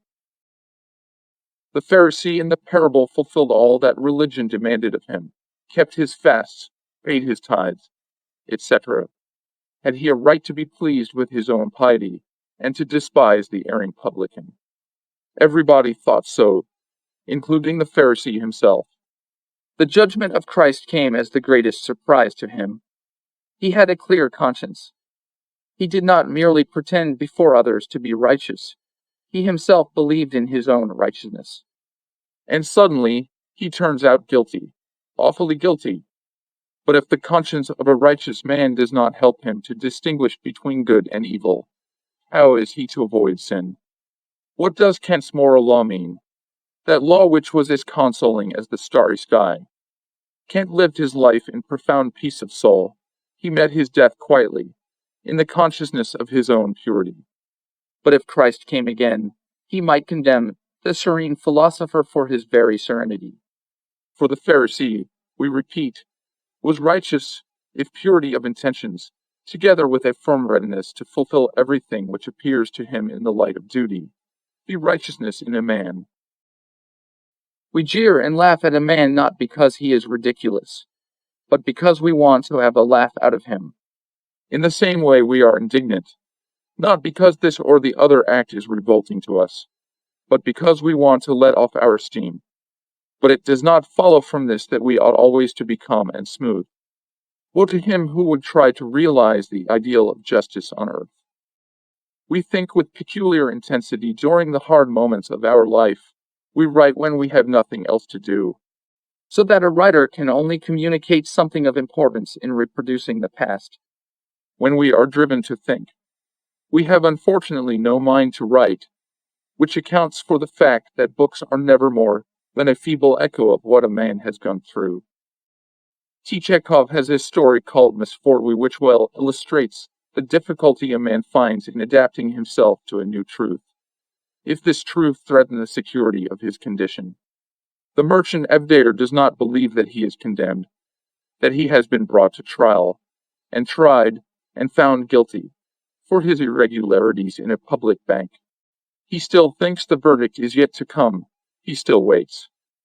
In the world of learning something like this is happening. The educated have become so accustomed to think themselves not guilty, perfectly in the right, that they do not admit for a moment even now that they are brought to court. When threatening voices reach them, calling them to give an account of themselves, they only suspiciously shrug their shoulders. Ah, this will pass away, they think. Well, when at last they are convinced that misfortune has befallen them, they will probably begin to justify themselves, like Evdayer, declaring that they cannot even read printed matter sufficiently well. As yet, they pass for respectable, wise, experienced, omniscient men. If a man had come to Dostoevsky and said to him, "I am hopelessly unhappy," the great artist in human misery would probably, at the bottom of his soul, have laughed at the naive of the poor creature. May one confess such things of oneself? May one go to such lengths of complaint, and still expect consolation from his neighbor? Hopelessness is the most solemn and supreme moment in life. Till that point we have been assisted. Now we are left to ourselves. Previously we had to do with men and human laws, now with eternity, and with the complete absence of laws. Is it not obvious? Byelinsky, in his famous letter, accuses Gogol, among other things, that in his correspondence with friends, he, Gogol, succumbs to the fear of death, of devils, and of hell. I find the accusation just. Gogol definitely feared death, demons, and hell. The point is whether it is not right to fear these things, and whether fearlessness would be a proof of the high development of a man's soul. Schopenhauer asserts that death inspired philosophy. All the best poetry, all the wonderful mythology of the ancients and of modern peoples have for their source the fear of death. Only modern science forbids men to fear, and insists on a tranquil attitude towards death. So we arrive at utilitarianism and the positivist philosophy. If you wish to be rid of both these creeds, you must be allowed to think again of death, and without shame to fear hell and its devils. It may be there is really a certain justification for concealing fears of such kind. In the ability to conceal one's agitation at moments of great danger there is a true beauty. But to deaden human sensitiveness and to keep the human intelligence within the bounds of perception, such a task can have charms only for a petty creature. Happily, mankind has no means by which to perform on itself such monstrous castration. Persecuted Eros, it is true, has hidden himself from the eyes of his enemies, but he has never abjured himself, and even the strictest medieval monks could not completely tear out their hearts from their breasts. Similarly with the aspiration towards the infinite, science persecuted it and put a veto on it. But laboratory workers themselves, sooner or later, recover their senses, and thirstily long to get out of the enclosure of positive knowledge, with that same thirsty longing that tortured the monks who wanted to get out of the enclosure of monastery walls. If fate, and they say there is such a law, punishes criminals, it has its penalty also for the lovers of good. The former it throttles, the latter it spits upon. The former end in bitter torment, the latter in ignominy. Philosophy has always loved to occupy the position of a servant. In the Middle Ages she was the ancilla theologia. Nowadays she waits on science. At the same time she calls herself the science of sciences. I wonder which more effectually makes a man rush forwards without looking back, the knowledge that behind him hovers the head of Medusa, with horrible snakes, ready to turn him into stone, or the certainty that in the rear lies the unchangeable order laid down by the law of causality and by modern science. Judging from what we see, judging from the degree of tension which human thought has reached today, it would seem that the head of Medusa is less terrible than the law of causality. In order to escape the latter, man will face anything. Rather than return to the bosom of scientific cause and effect, he embraces madness, not that fine frenzy of madness which spends itself in fiery speeches, but technical madness, for which one is stowed away in a lunatic asylum. To experience a feeling of joy or sorrow, of triumph or despair, ennui or happiness, and so on, without having sufficient cause for such feeling, is an unfailing sign of mental disease. One of the modern truths which is seeing its last days. Count Tolstoy's German biographer regrets the constant misunderstanding and quarrels which took place between Tolstoy and Turgenev. He reminds us of Goethe and Schiller, and thinks that Russian literature would have gained a great deal if the two remarkable Russian writers had been more pacific, had remained on constantly friendly terms with one another, and bequeathed to posterity a couple of volumes of letters dealing with literary and philosophic subjects. It might have been very nice, but I refuse to imagine Tolstoy and Turgenev keeping up a long, peaceful correspondence, particularly on high subjects. Nearly every one of Turgenev's opinions drove Tolstoy to madness, or was capable of so driving him. Dostoevsky's dislike of Turgenev was even stronger than Tolstoy's. He wrote of him very spitefully and offensively, libeling him rather than drawing a caricature. Evidently, Dostoevsky, like Tolstoy, detested the European in their confer. But here he was mistaken, in spite of his psychological acuteness.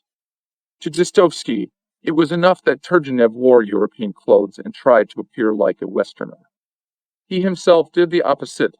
He tried to get rid of every trace of Europeanism from himself, apparently without great success, since he failed to make clear to himself wherein lay the strength of Europe, and where her sting. Nevertheless, the late Mikhailovsky is not wrong in calling Dostoevsky a seeker of buried treasure. Surely, in the second half of his literary activity, Dostoevsky no longer sought for the real fruits of life. There awoke in him the Russian, the elemental man, with a thirst for the miraculous. Compared with what he wanted, the fruits of European civilization seemed to him trivial, flat, insipid. The age-long civilization of his neighbors told him that there never had been a miracle, and never would be. But all his being, not yet broken in by civilization, craved for the stupendous unknown. Therefore, the apparently satisfied progressivist enraged him. Tolstoy once said of Turgenev, "I hate his democratic backside." Dostoevsky might have repeated these words. And now, for the gratification of the German critic, please reconcile the Russian writers and make them talk serenely on high-flown matters. Dostoevsky was within a hair's breadth of a quarrel with Tolstoy, with whom, not long before death interrupted him, he began a long controversy concerning Anna Karenina. Even Tolstoy seemed to him too compliant, too accommodating. We rarely make a display of that which is dear to us, near and dear and necessary. On the other hand, we readily exhibit that which is of no importance to us. There is nothing else to be done with it. A man takes his mistress to the theater and sticks her in full view of everybody. He prefers to remain at home with the woman he loves, or to go about with her quietly, unnoticed. So with our virtues. Every time we notice in ourselves some quality we do not prize, we haste to make a show of it, thinking perhaps that someone would be glad of it. If it wins us approval, we are pleased, so there is some gain. To an actor, a writer, or an orator, his own antics, without which he can have no success with the public, are often disgusting. And yet his knack of making such antics he considers a talent, a divine gift, and he would rather die than that it should be lost to the public. Talent, on the whole, is accounted a divine gift, only because it is always on show, because it serves the public in some way or other. All our judgments are permeated through and through with utilitarianism, and were we to attempt to purify them from this adulteration, what would remain of modern philosophy? That is why youngish, inexperienced writers usually believe in harmonia pure stabilitatem, even though they have never heard of Leibniz. They persuade themselves that there is no breach between egoistic and idealistic aspirations, that, for instance, thirst for fame and desire to serve mankind are one and the same thing. Such a persuasion is usually very tenacious of life, and lasts long in men of vigorous and courageous mind. It seems to me that Pushkin would not have lost it, even had he lived to a prolonged old age. It was also part of Turgenev's belief, if a man of his spiritual fiber could have any belief. Tolstoy now believed, and now disbelieved, according to the work he had in hand. When he had other people's ideas to destroy, he doubted the identity of egoistic and idealist aspirations. When he had his own to defend, he believed in it. Which is a line of conduct worthy of attention, and supremely worthy of imitation, for human truths are proper exclusively for ancillary purposes. Man is such a conservative creature that any change, even a change for the better, scares him. He prefers the bad old way to the new good one. A man who has been all his life a confirmed materialist would not consent to believe that the soul was immortal, not if it were proved to him more geometrico, and not if he were a constitutional coward, fearing death like Shakespeare's Falstaff. Then we must take human conceit into account. Men do not like to admit themselves wrong. It is absurd, but it is so. Men, trivial, wretched creatures, proved by history and by every common event to be bunglers, yet must needs consider themselves infallible, omniscient. What for? Why not admit their ignorance flatly and frankly? True, it is easier said than done. But why should slavish intellect, in spite of our desire to be straightforward, deck us out with would-be truths, of which we cannot divest ourselves even when we know their flimsiness? Socrates wanted to think that he knew nothing, but he could not bring it off. He most absorbedly believed in his own knowledge. Nothing could be truth. Except his teaching, he accepted the decree of the oracle, and sincerely esteemed himself the wisest of men. And so it will be, as long as philosophers feel it their duty to teach and to save their neighbors. If a man wants to help people, he is bound to become a liar. We should undertake doubt seriously, not in order to return at length to established beliefs, for that would be a vicious circle.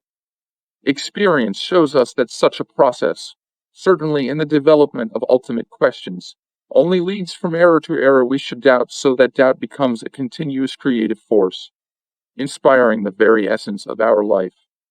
For established knowledge argues in us a condition of imperfect receptivity. The weak, flabby spirit cannot bear quick, ceaseless change. It must look round, it must have time to gather its wits, and so it must undergo the same experience time after time. It needs the support and the security of habit, but the well-grown soul despises your crutches. He is tired of crawling on his own cabbage patch.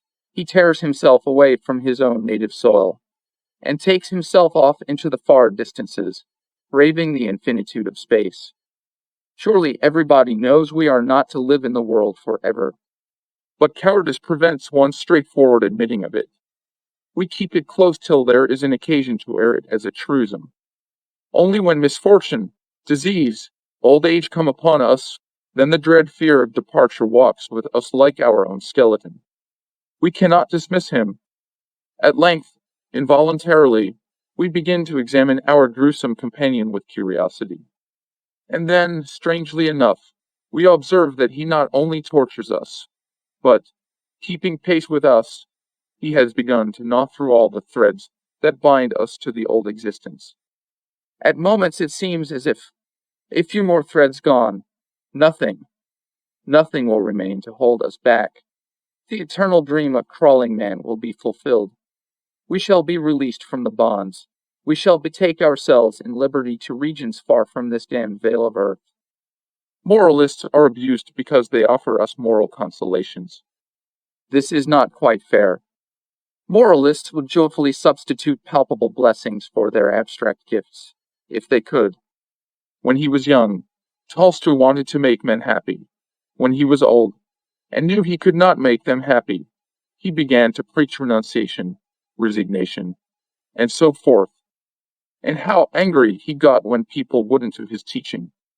But if, instead of foisting his doctrines off on us as the solution of the ultimate problems, and as optimism, he had only spoken of the impossibility of finding satisfactory answers, and have offered himself as a pessimist, he would probably have obtained a much more willing hearing.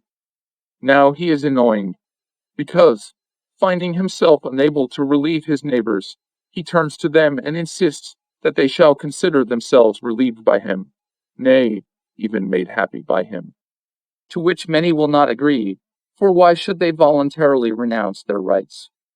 Since although, God knows, the right of quarreling with one's fate, and cursing it, is not a very grand right, still, it is a right. Ivanov, in T. Chekhov's drama of that name, compares himself to an overstrained laborer. The laborer dies, so that all that remains to Ivanov is to die. But logic, as you know, recommends great caution in coming to conclusions by analogy. Behold Chekhov himself, who, as far as we can judge, had endured in his own soul all the tragedy, just as Ivanov had, did not die or think of dying, or even turn out a wasted man. He is doing something. He struggles. He seeks. His work seems important and considerable to us, just like other human works. Ivanov shot himself because the drama must end, while Chekhov had not yet finished his own struggle. Our aesthetics demand that the drama must have a climax and a finale, though we have abandoned the Aristotelian unities. Given a little more time, however, dramatic writers will have got rid of this restriction also. They will frankly confess that they do not know how, or with what event to end their dramas. Stories have already learned to dispense with an ending. More of the same. Ivanov says, "Now, where is my salvation?" In what? If an intelligent, educated, healthy man for no discoverable reason sets up a Lazarus lament and starts to roll down an inclined plane, then he is rolling without resisting, and there is no salvation for him. One way out would be to accept the inclined plane and the gathering impetus as normal. Even further, one might find in the rolling descent a proof of one's spiritual superiority to other men. Of course, in such a case one should go apart from the rest, not court young girls or fraternize with those who are living the ordinary life, but be alone. Love is nonsense, caress is maudlin, work is meaningless, and sung and fiery speeches are banal. Played out, continued Ivanov. To young Sasha these words are horrible, but Ivanov will be responsible for them. He is already responsible for them. That he is tottering is nothing. It is still full early for him to shoot himself. He will live whilst his creator, Chekhov, lives, and we shall listen to the shaky, vacillating philosophy. We are so sick of symmetry and harmony and finality, sick as we are of bourgeois self-complacency. It will be seen from the above that already in Ivanov, one of his early works, Chekhov has assumed the role of advocatus diaboli. Wherever Ivanov appears, he brings ruin and destruction. It is true, Chekhov hesitates to take his side openly, and evidently does not know what to do with his hero, so that in the end he shakes him off, so to speak. He washes his hands of him in the accepted fashion. Ivanov shoots himself in the sight of everybody, has not even time to go discreetly into a corner. The only justification of Ivanov is that caricature of honesty, Dr. Lvov. Lvov is not a living figure, that is obvious. But this is why he is remarkable. It is remarkable that Chekhov should deem it necessary to resurrect the forgotten Starodoum, that utterer of truisms in von Wissen's comedy, and to resurrect him no longer that people may bow their heads before the incarnation of virtue, but so that they shall jeer at him. Look at Dr. Lvov. Is he not Starodoum alive again? He is honesty personified. From force of old habit, honesty sticks his chest out, and speaks in a loud voice, with imperious tone, and yet not one of this old loyal subjects gives a brass farthing for him. They don't even trouble to jibe at him, but spit on him and shove him through the door, as a disgusting and impudent toady. Poor honesty! What has he sunk to? Evidently virtues, like everything else, should not live too long on earth. Chekhov's uncle Vanya is waiting to throw himself on the neck of his friend and rival. The doctor, throw himself on his neck and sob there like a little child. But he finds that the doctor himself has an unquenchable thirst for consolation and encouragement, whilst poor Sonia can bear her maiden sorrows no longer. They all go wandering round with big, lost eyes, looking for someone to relieve them from part of their woes, at least. And lo, everybody is in the same street as themselves. All are over heavy laden, not one can carry his own burden, let alone give a lift to another's. The last consolation is taken away. It is no use complaining. There is no sympathetic response. On all faces the same expression of hopelessness and despair. Each must bear his cross in silence. None may weep nor utter pitiful cries. It would be uncalled for and indecent. When Uncle Vanya, who has not realized at once the extremity of his situation, begins to cry out, "My life's a waste," nobody wants to listen to him. Waste, waste. Everybody knows it's a waste. Shut your mouth. Howling won't help you. Neither will pistol shots solve anything. Every one of us might start your cry, but we don't. Neither do we shout. You think I'll weep? No, I'll not weep. I have full cause of weeping. But this heart shall break into 100,000 flaws. Or ere I'll weep, fool, I shall go mad. Gradually there settles down a dreadful, eternal silence of the cemetery. All go mad, without words. They realize what is happening within them, and make up their minds for the last shift, to hide their grief forever from men, and to speak in commonplace, trivial words which will be accepted as sensible, serious, and even lofty expressions. No longer will anyone cry, "Life is a waste," and intrude his feelings on his neighbors. Everybody knows that it is shameful for one's life to be a waste, and that this shame should be hidden from every eye. The last law on earth is loneliness. Résine toi, mon cœur, tours ton sommeil de brute. Groundless assumptions, based on nothing, because they seem to derive from common assumption of the reasonableness of human existence, which assumption surely is the child of our desires, and probably a bastard at that. In his miserly night, Pushkin represented a miser as a romantic figure.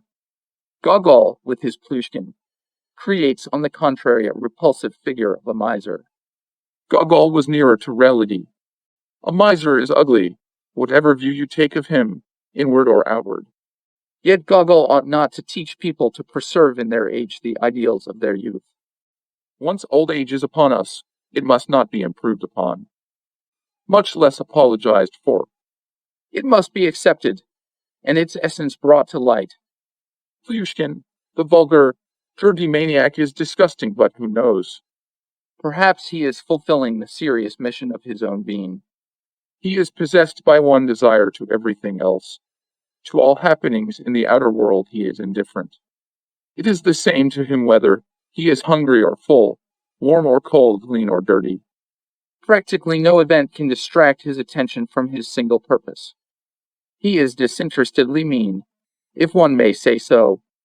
He has no need for his riches. He lets them rot in a disgusting heap, and does not dream, like Pushkin's knight, of palaces and power, or of sportive nymphs. Upon what end is he concentrated? No one has the time to think it out. The sight of Plushkin everyone recalls the damage the miser has done. Everyone, of course, is right. Plushkins, who heap up fortunes to let them rot, are very harmful. The social judgment is nearly always to the point, but not quite always.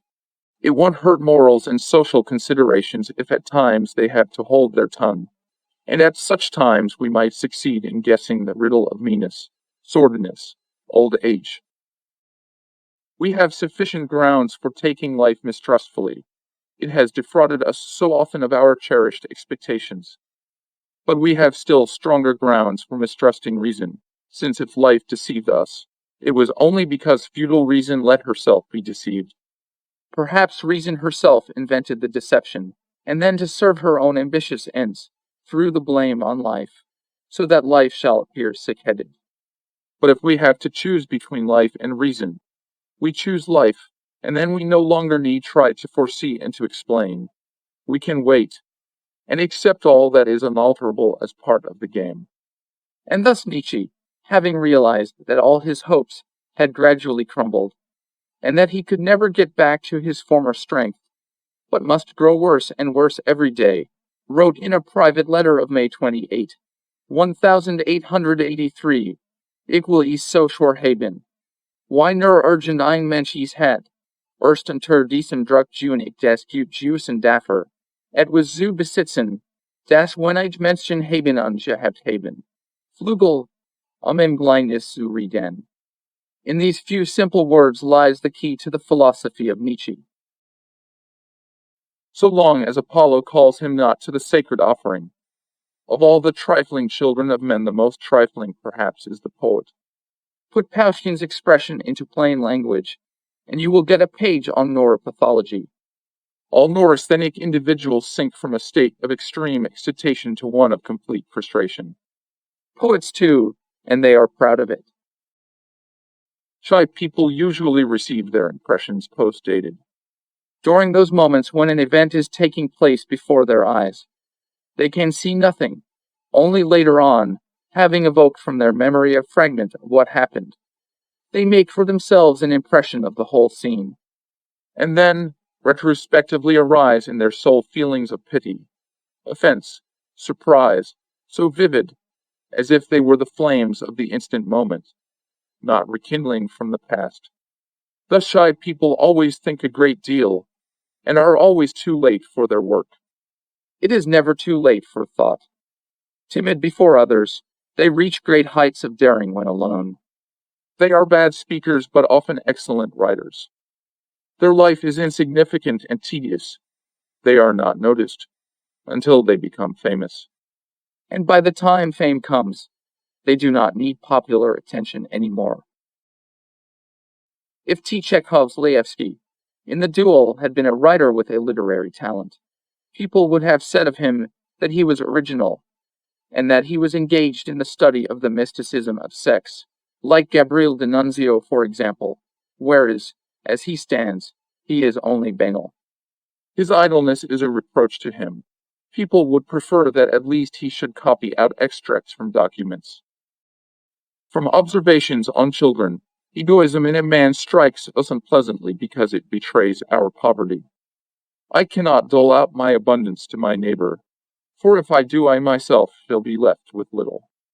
We should like to be able to scatter riches with a royal hand, and, therefore, when we see someone else clutching his rags with the phrase, "Property is sacred," we are hurt. What is sacred comes from the gods, and the gods have plenty of everything. They do not count and skimp, like mortals. We see a man repent for his actions, and conclude that such actions should be avoided, an instance of false, but apparently irreproachable reasoning. Time passes, and we see the same man repenting again of the self-same acts. If we love logic, this will confirm us in our first conclusion. But if we do not care for logic, we shall say, man is under an equal necessity to commit these acts, and to repent of them. Sometimes, however, the first conclusion is corrected differently. Having decided that repentance proves that a certain course of action should be avoided, man avoids it all his life, only to realize in the end, suddenly, with extraordinary clarity, how bitter is his regret that he has not trodden the forbidden course. But by this time, a new conclusion is already useless. Life is over, and the newly enlightened mind no longer knows how to rid itself of the superfluous light. A version of one of the scenes of Tolstoy's Power of Darkness reminds us exactly of a one-act piece of Maeterlinck. There can be no question of imitation. When The Power of Darkness was written, nobody had heard of Maeterlinck. Tolstoy evidently wanted to try a new method of creating, and to get rid of his own manner, which he had evolved through tens of years of dogged labor. But the risk was too great. He preferred to cure himself of his doubts by the common expedient, manual toil and an outdoor life. So he took up the plow.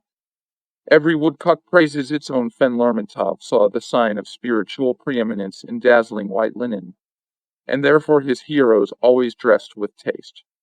Dostoevsky, on the other hand, despised show. Dmitry Karamazov wears dirty linen, and this is assigned to him as a merit, or almost a merit. While he was yet young, when he wrote his story, enough, Turgenev saw that something terrible hung over his life.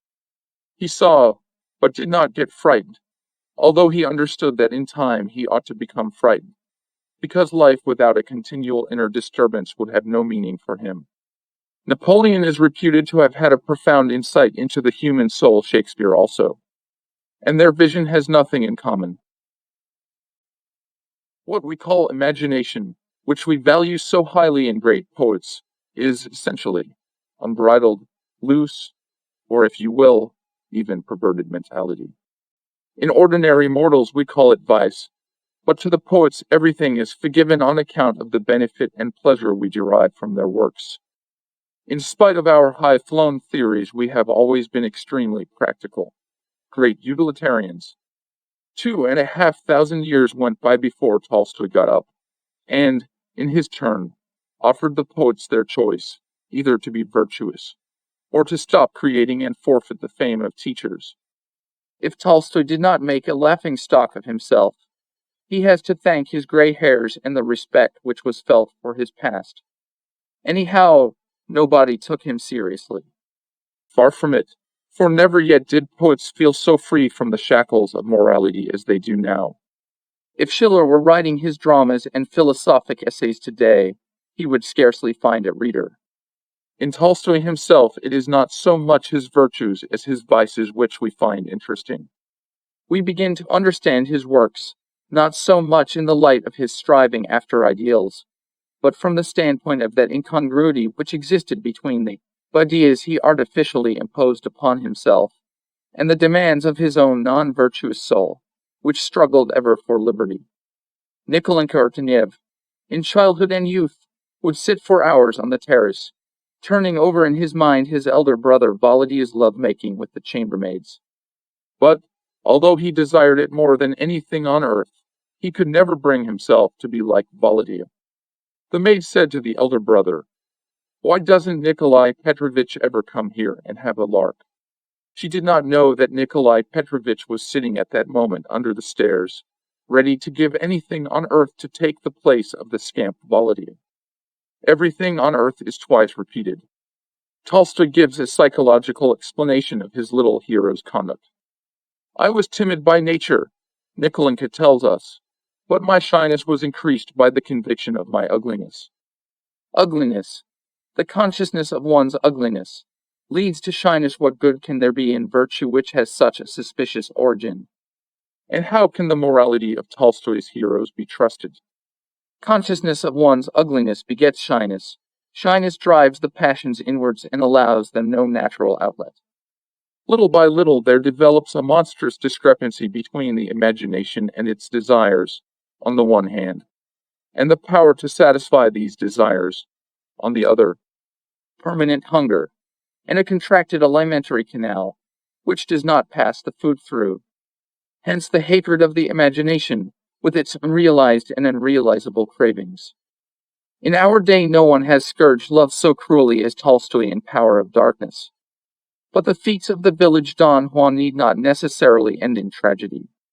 More than anything on earth, however, Tolstoy hates the Don Juans, the handsome, brave, successful, the self-confident, who spontaneously act upon suggestion, the conquerors of women, who stretch out their hands to living statues cold as stone. As far as ever he can, he has his revenge on them in his writing. In the drama of the future, the whole presentation will be different. First of all, the difficulties of the denouement will be set aside. The new hero has a past reminiscent but no present. Neither wife, nor sweetheart, nor friends, nor occupation. He is alone. He communes only with himself or with imaginary listeners. He lives a life apart. So that the stage will represent either a desert island or a room in a large, densely populated city, where among millions of inhabitants one can live alone as on a desert island. The hero must not return to people and to social ideals. He must go forward to loneliness, to absolute loneliness. Even now nobody, looking at Gogol's Plyushkin, will feel any more the slightest response to the pathetic appeal for men to preserve the ideals of youth on into old age. Modern youths go to see Plyushkin, not for the sake of laughing at him or of benefiting from the warning which his terrible miserly figure offers them, but in order to see if there may not be some few little pearls there where they could be least expected, in the midst of his heap of dirt. Lycurgus succeeded in fixing the Spartans like cement for some centuries, but after that came the thaw, and all their hardness melted. The last remains of the petrified, Doric art are now removed to museums. Is something happening? If I sow not in the spring, in autumn I shall eat no bread. Every day brings troubles and worries enough for poor, weak man. He had to forget his work for a moment. In order merely to preserve our existence, we have to strain mind and body to the utmost. Nay more, we have to think of the surrounding world exclusively with a view to gaining a livelihood from it. There is no time to think about truth. This is why positivism was invented, with its theory of natural development. Really, everything we see is mysterious and incomprehensible. A tiny midge and a huge elephant, a caressing breeze and a blizzard, a young tree and a rocky mountain. What are all these? What are they? Why are they? We incessantly ask ourselves, but we may not speak out. For philosophy is ever pushed aside to make room for the daily needs. Only those think who are unable to trouble about self-preservation, or who will not trouble, or who are too careless, that is, sick, desperate, or lazy people. These return to the riddle which workaday men, confirmed in the certainty that they are right, have construed into naturalness. Kant, and after him Schopenhauer, was exceedingly fond of the epithet disinterested, and used it on every occasion when the supply of laudatory terms he had at his disposal was exhausted. Disinterested thinking, which does not pursue any practical aim, is, according to Schopenhauer, the highest ideal towards which man can strive. This truth he considered universal, and a priori. But had he chanced to be brought amongst Russian peasants, he would have had to change his opinion. With them, thoughts about destiny and the why and wherefore of the universe and infinity and so on would by no means be considered disinterested, particularly if the man who devoted himself to such thoughts were at the same time to announce, as becomes a philosopher, that he claimed complete freedom from physical labor. Though the philosopher, were he even Plato, would be stigmatized with the disgraceful nickname, Idle Jack. Though the highest activity is interested activity, directed towards strictly practical purposes, and if the peasants could speak learnedly, they would certainly call the principle upon which their judgment is founded in a priori. Tolstoy, who draws his wisdom from the folk sources, attacks the learned for the very fact that they do not want to work, but are disinterestedly occupied in the search for truth. It is clear to any impartial observer that practically every man changes his opinion 10 times a day. Much has been said on this subject. It has served for innumerable satires and humorous sketches. Nobody has ever doubted that it was a vice to be unstable in one's opinions. 3/4 of our education goes to teaching us most carefully to conceal within ourselves the changeableness of our moods and judgments. A man who cannot keep his word is the last of men, never to be trusted. Likewise, a man with no firm convictions, it is impossible to work together with him. Morality, here as always making towards utilitarian ends, issues the eternal principle, thou shalt remain true to thy convictions. In cultured circles, this commandment is considered so unimpeachable that men are terrified even to appear inconstant in their own eyes. They become petrified in their beliefs, and no greater shame can happen to them than that they should be forced to admit that they have altered in their convictions. When a straightforward man like Montaigne plainly speaks of the inconstancy of his mind and his views, he is regarded as a libeller of himself. One need neither see, nor hear, nor understand what is taking place around one. Once your mind is made up, you have lost your right to grow. You must remain a stock, a statue, the qualities and defects of which are known to everybody. Every philosophic world conception starts from some or other solution of the general problem of human existence, and proceeds from this to direct the course of human life in some particular direction or other. We have neither the power nor the data for the solution of general problems, and consequently all our moral deductions are arbitrary. They only witness to our prejudices if we are naturally timid, or to our propensities and tastes if we are self-confident. But to keep up prejudices is a miserable, unworthy business. Nobody will dispute that. Therefore let us cease to grieve about our differences in opinion. Let us wish that in the future there should be many more differences, and much less unanimity. There is no arbitrary truth. It remains to suppose that truth lies in changeable human tastes and desires. In so far as our common social existence demands it, let us try to come to an understanding, to agree but not one jot more. Any agreement which does not arise out of common necessity will be a crime against the Holy Spirit. Chekhov was very good at expounding a system of philosophy, even several systems. We have examples in more than one of his stories, particularly in the duel, where Von Korn speaks ex cathedra. But Chekhov had no use for such systems, save for purely literary purposes. When you write a story, and your hero must speak clearly and consistently, a system has its value. But when you are left to yourself, can you seriously trouble your soul about philosophy? Even a German cannot, it seems, go so far in his idealism. Vladimir Semyonovich, the young author in Chekhov's Nice People, sincerely and deeply believes in his own ideas, but even of him, notwithstanding his blatantly comical limitations, we cannot say more than that his ideas were constant little views or pictures to him, which had gradually become a second natural setting to everything he saw. Certainly, he did not live by ideas. Chekhov is right when he says that the singing of Gaudimus Igitur and the writing of a humanitarian appeal were equally important to Vladimir Semyonovich. As soon as Vladimir's sister begins to think for herself, her brother's highest ideas, which she has formerly revered, become banal and objectionable to her. Her brother cannot understand her, neither her hostility to progress and humanitarianism, nor to the university spree and Gaudimus Igitur. But Chekhov does understand. Only, let us admit, the word understand does not carry its ordinary meaning here. So long as the child was fed on its mother's milk, everything seemed to it smooth and easy.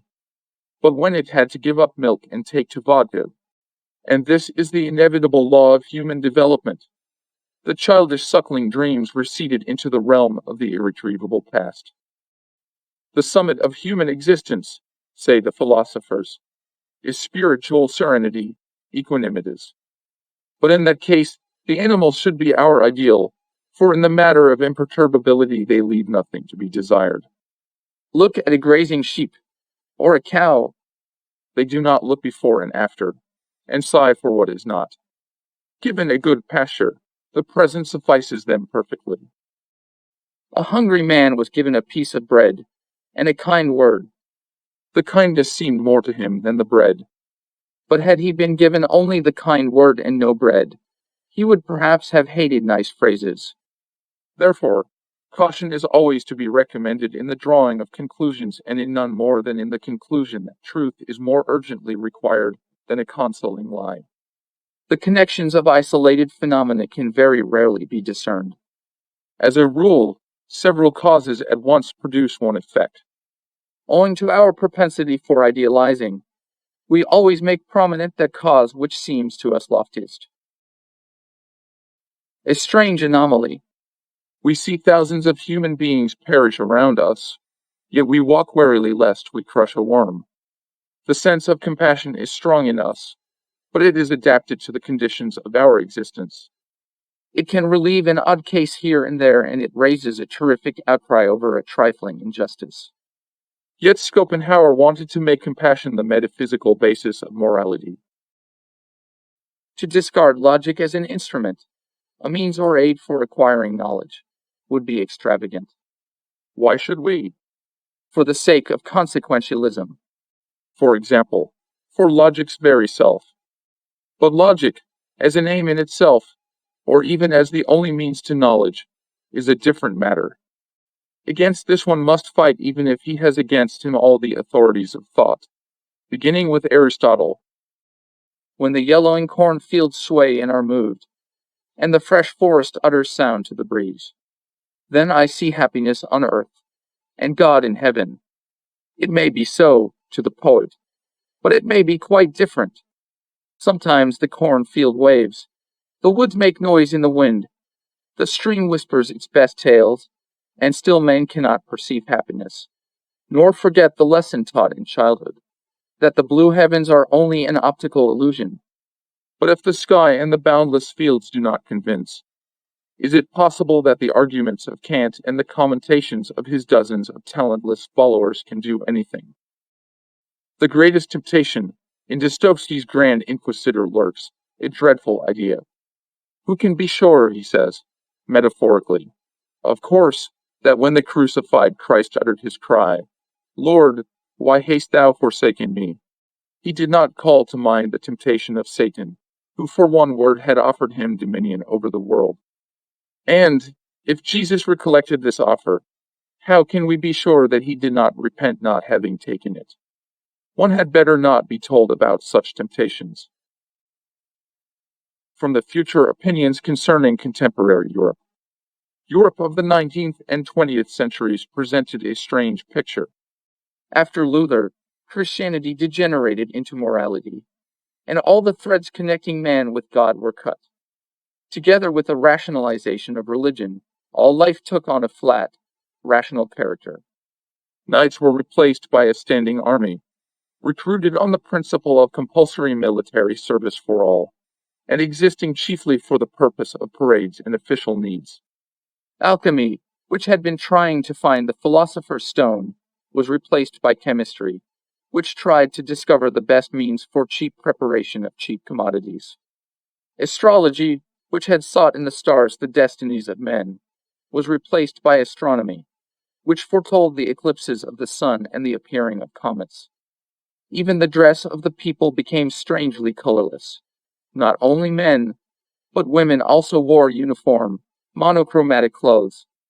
Most remarkable of all, that epoch did not notice its own insignificance, but was even proud of itself. It seemed to the man of that day that never before had the common treasury of spiritual riches been so well replenished. We, of course, may smile at their naive, but if one of their own number had allowed himself to express an opinion disdainful of the bases of the contemporary culture, he would have been declared immoral, or put away in a madhouse. A terrible punishment, very common in that coarse period, though now it is very difficult even to imagine what such a proceeding implied. But in those days, to be known as immoral, or to find oneself in a madhouse, was worse than to die. One of the famous poets of the 19th century, Alexander Pushkin, said, God forbid that I should go mad. Rather let me be a starving beggar. In those times, people, on the whole, were compelled to tell lies and play the hypocrite, so that not infrequently the brightest minds, who saw through the shams of their epoch, yet pretended to believe in science and morality, only in order to escape the persecution of public opinion. Writers of tragedies on Shakespeare's model. To obtain a spark, one must strike with all one's might with an iron upon a stone, whereupon there is a loud noise, which many are inclined to believe more important than the little spark. Similarly, writers having shouted very loudly, are deeply assured that they have fulfilled their sacred mission, and are amazed that all do not share their raptures, that some even stop their ears and run away. Metamorphoses. Sense and folly are not at all native qualities in a man.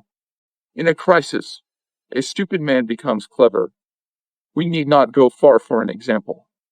What a gaping simpleton Dostoevsky looks in his injured and insulted, not to mention poor folk. But in Letters from the Underworld and the rest of his books, he is the shrewdest and cleverest of writers. The same may be said of Nietzsche, Tolstoy, or Shakespeare. In his Birth of Tragedy, Nietzsche seems just like the ordinary honest, rather simple, blue-eyed provincial German student, and in Zarathustra he reminds one of Machiavelli. Poor Shakespeare got himself into a row for his Brutus, but no man could deny the great mind in Hamlet.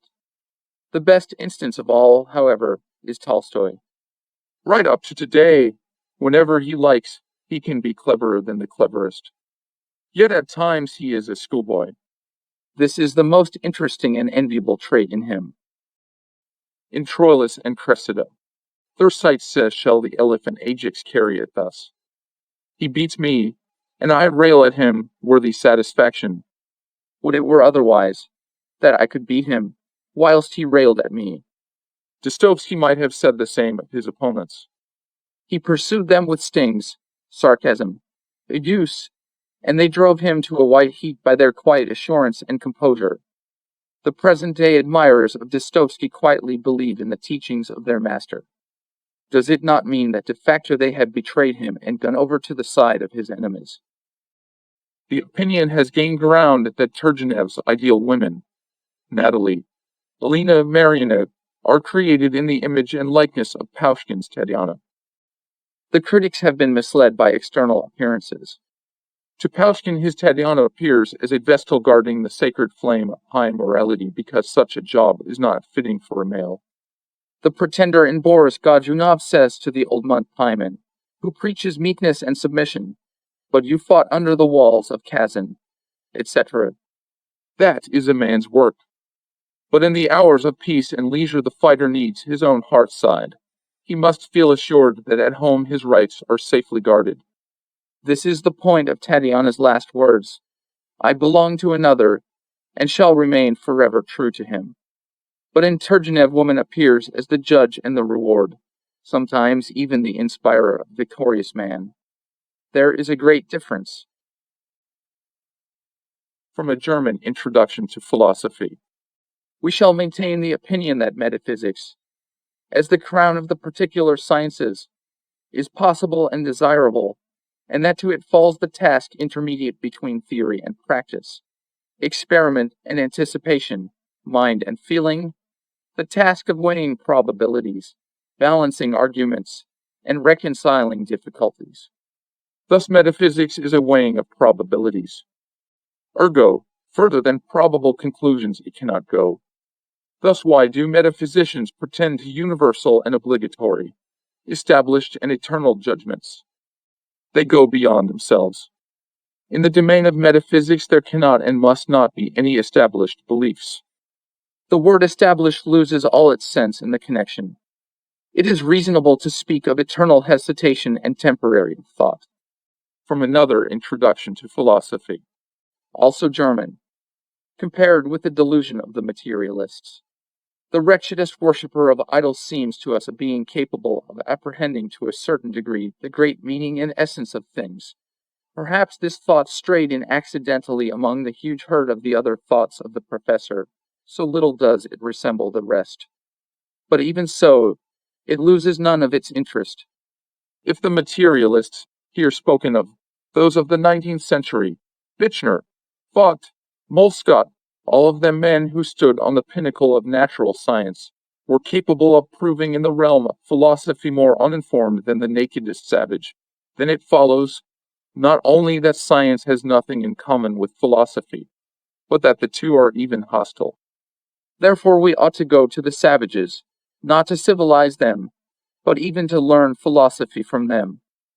A Papillon or a Terre del Fugen delivering a lecture in philosophy to the professors of the Berlin University, Friedrich Paulsen, for example, is a curious sight.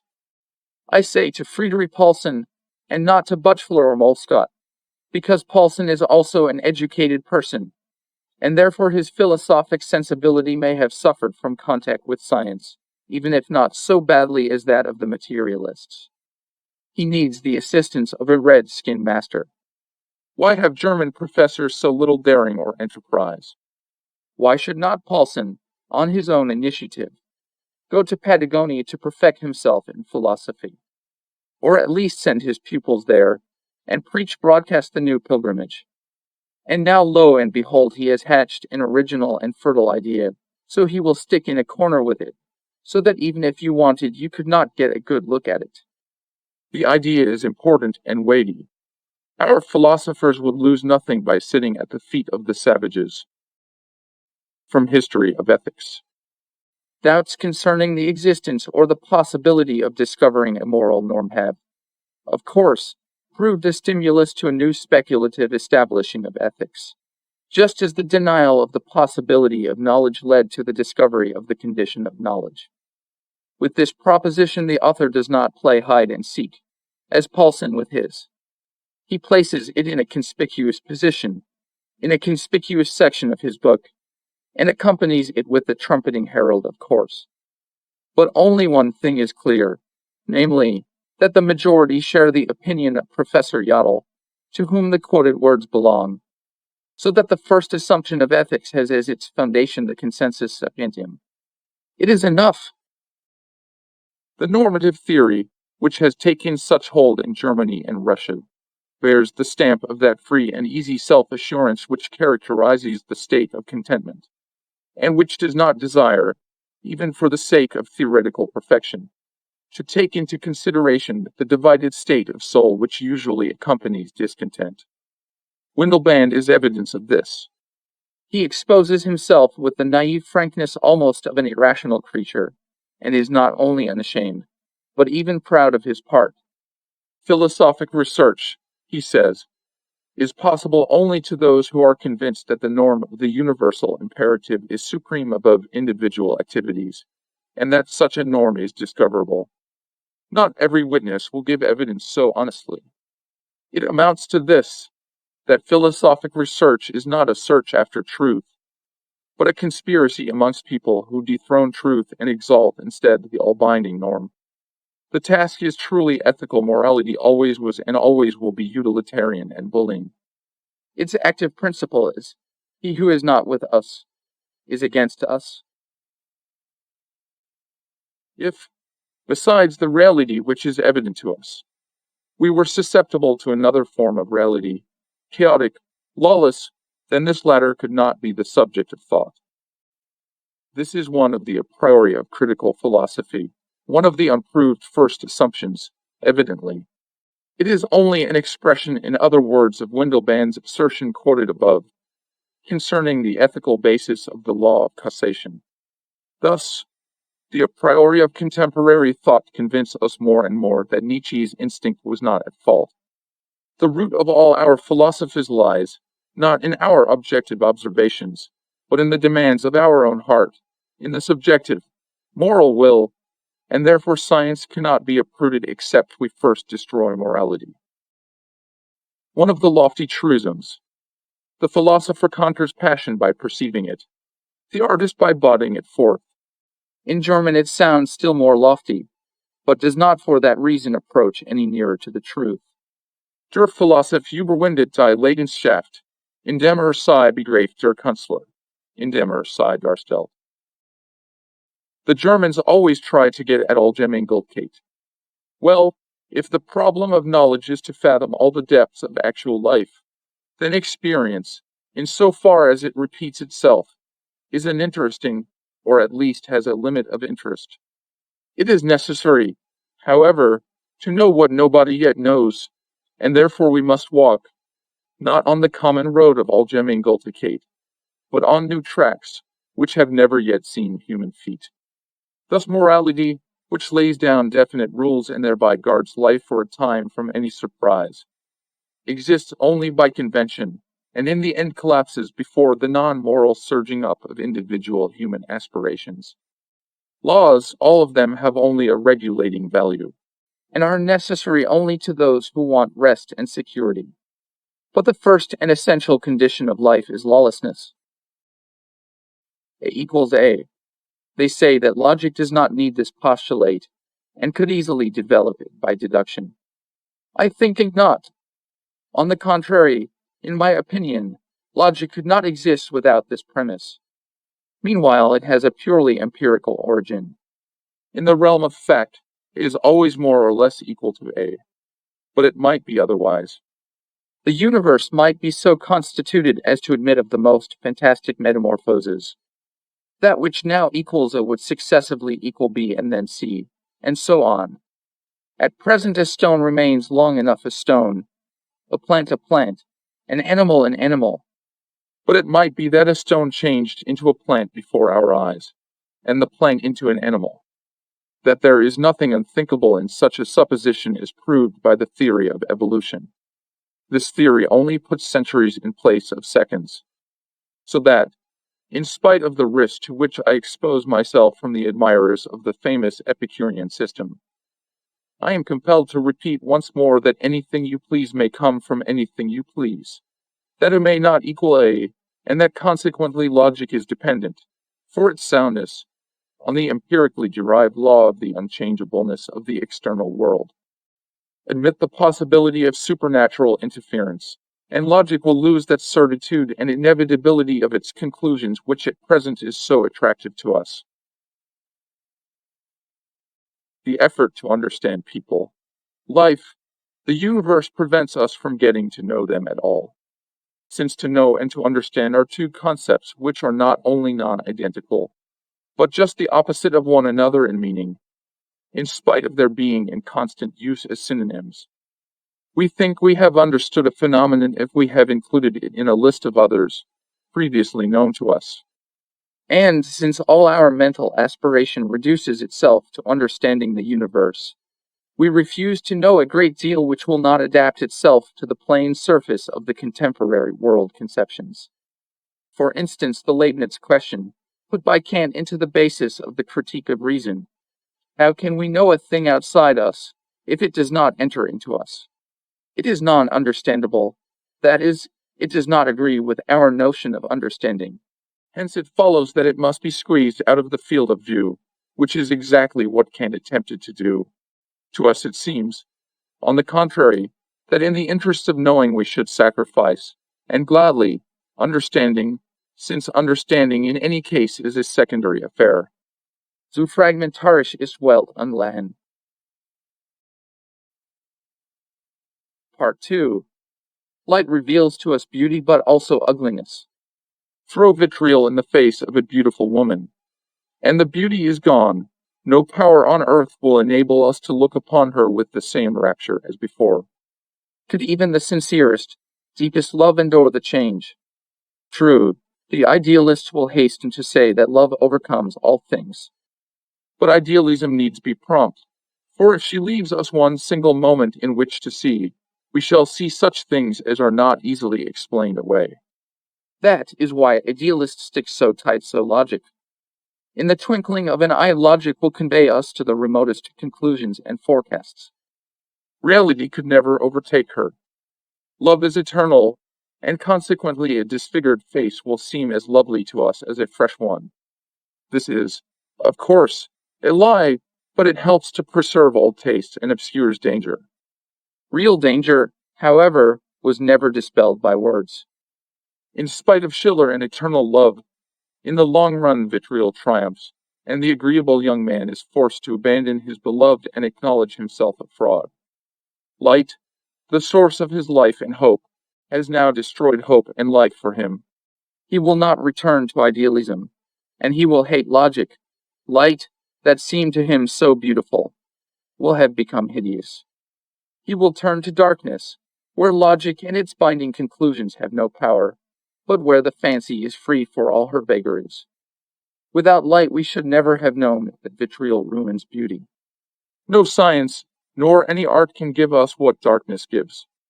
It is true, in our young days when all was new, light brought us great happiness and joy. Let us, therefore, remember it with gratitude, as a benefactor we no longer need. Do after all let us dispense with gratitude, for it belongs to the calculating, bourgeois virtues. Do audace. Let us forget light, and gratitude, and the qualms of self-important idealism. Let us go bravely to meet the coming night. She promises us great power over reality. Is it worth while to give up our old tastes and lofty convictions?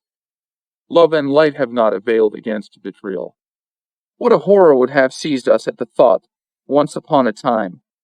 That short phrase can annul all Schiller. We have shut our eyes and stopped our ears. We have built huge philosophic systems to shield us from this tiny thought. And now it seems we have no more feeling for Schiller and the great systems. We have no pity on our past beliefs. We now are seeking for words with which to sing the praises of our former enemy. Night. The dark, deaf, impenetrable night, peopled with horrors, does she not now loom before us, infinitely beautiful? Does she not draw us with her still, mysterious, fathomless beauty, far more powerfully than noisy, narrow day? It seems as if, in a short while, man will feel that the same incomprehensible, cherishing power which threw us out into the universe and set us, like plants, to reach to the light, is now gradually transferring us to a new direction, where a new life awaits us with all its stores. Fata volentem ducent, nolentem trahant. And perhaps the time is near when the impassioned poet, casting a last look to his past, will boldly and gladly cry, hide thyself, sun.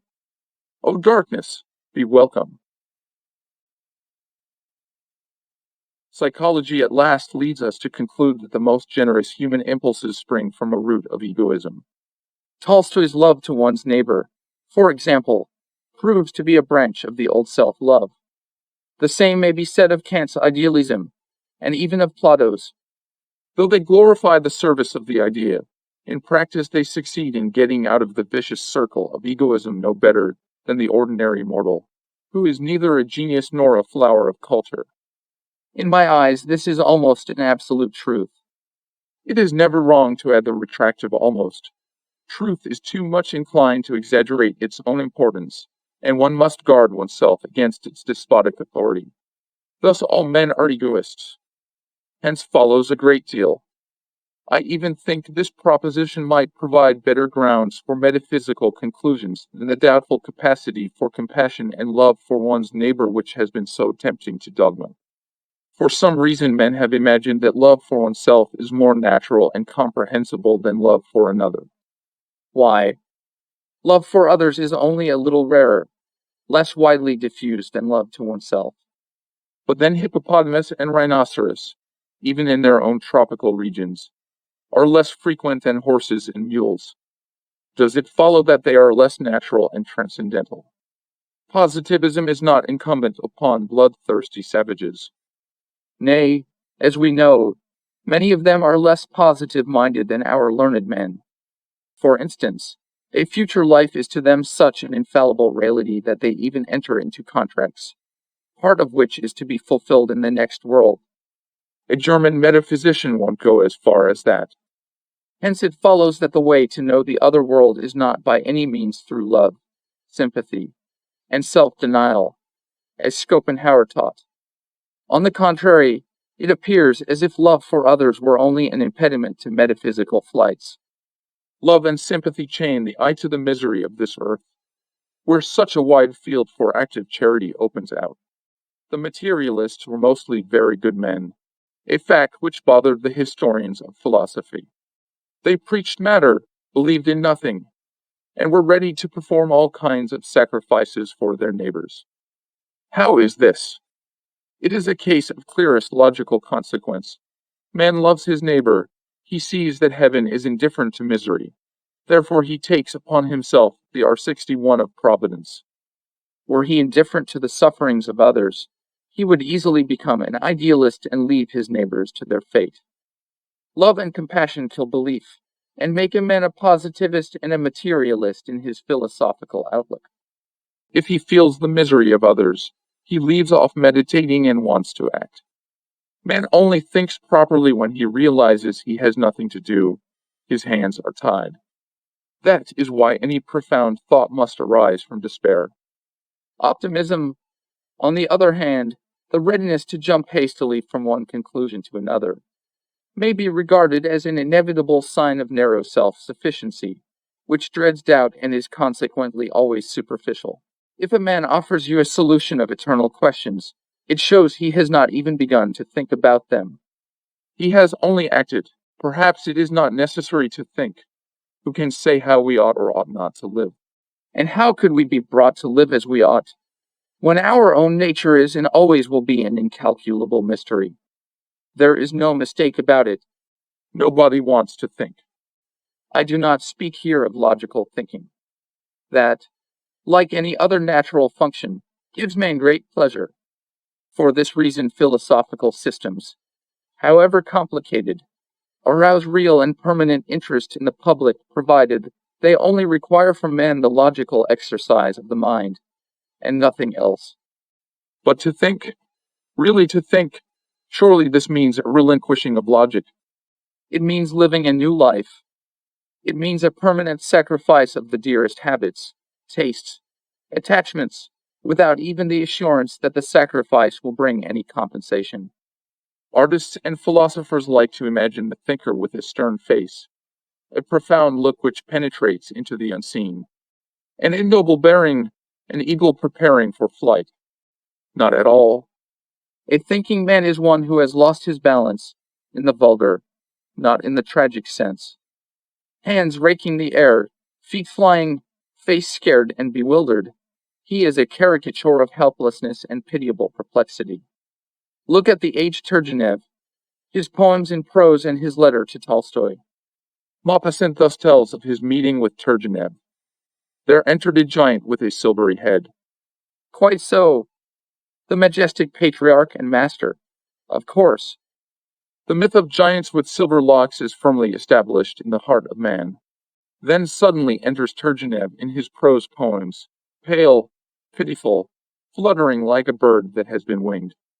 Turgenev, who has taught us everything, how can he be so fluttered and bewildered? How could he write his letter to Tolstoy? Did he not know that Tolstoy was finished? The source of his creative activity dried up, that he must seek other activities. Of course he knew, and still he wrote that letter. But it was not for Tolstoy, nor even for Russian literature, which, of course, is not kept going by the deathbed letters and covenants of its giants. In the dreadful moments of the end, Turgenev, in spite of his noble size and silver locks, did not know what to say or where to look for support and consolation. So he turned to literature, to which he had given his life. He yearned that she, whom he had served so long and loyally, should just once help him, save him from the horrible and thrice senseless nightmare. He stretched out his withered, numbing hands to the printed sheets which still preserved the traces of the soul of a living, suffering man. He addressed his late enemy Tolstoy with the most flattering name. Great writer of the Russian land, recollected that he was his contemporary, that he himself was a great writer of the Russian land. But this he did not express aloud. He only said, I can no longer. He praised a strict school of literary and general education. To the last, he tried to preserve his bearing of a giant with silvery locks. And we were gratified. The same persons who are indignant at Gogol's correspondence quote Turgenev's letter with reverence. The attitude is everything. Turgenev knew how to pose passably well, and this is ascribed to him as his greatest merit. Mundus vult discipi, ergo discipatur. But Gogol and Turgenev felt substantially the same. Had Turgenev burned his own manuscripts and talked of himself instead of Tolstoy, before death, he would have been accounted mad. Moralists would have reproached him for his display of extreme egoism. And philosophy seems to be getting rid of certain prejudices. At the moment when men are least likely to play the hypocrite and lie to themselves, Turgenev and Gogol placed their personal fate higher than the destinies of Russian literature. Does not this betray a secret to us? Ought we not to see an absolute egoism an inalienable and great, yes, very great quality of human nature?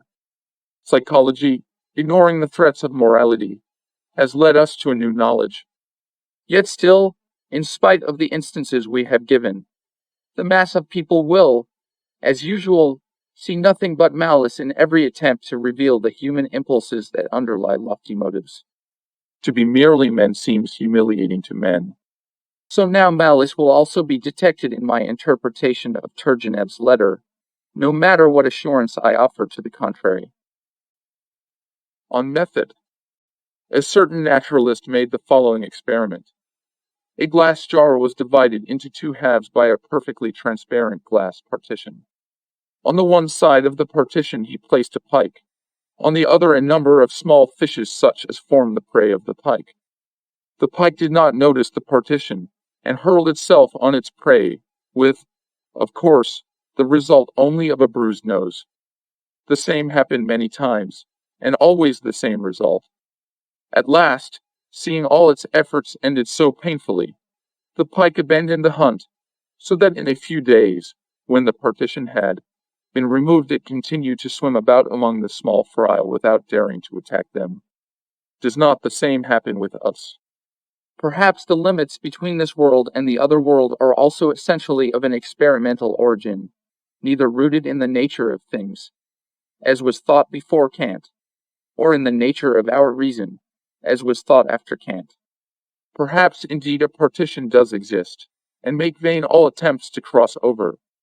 But perhaps there comes a moment when the partition is removed. In our minds, however, the conviction is firmly rooted that it is impossible to pass certain limits, and painful to try, a conviction founded on experience.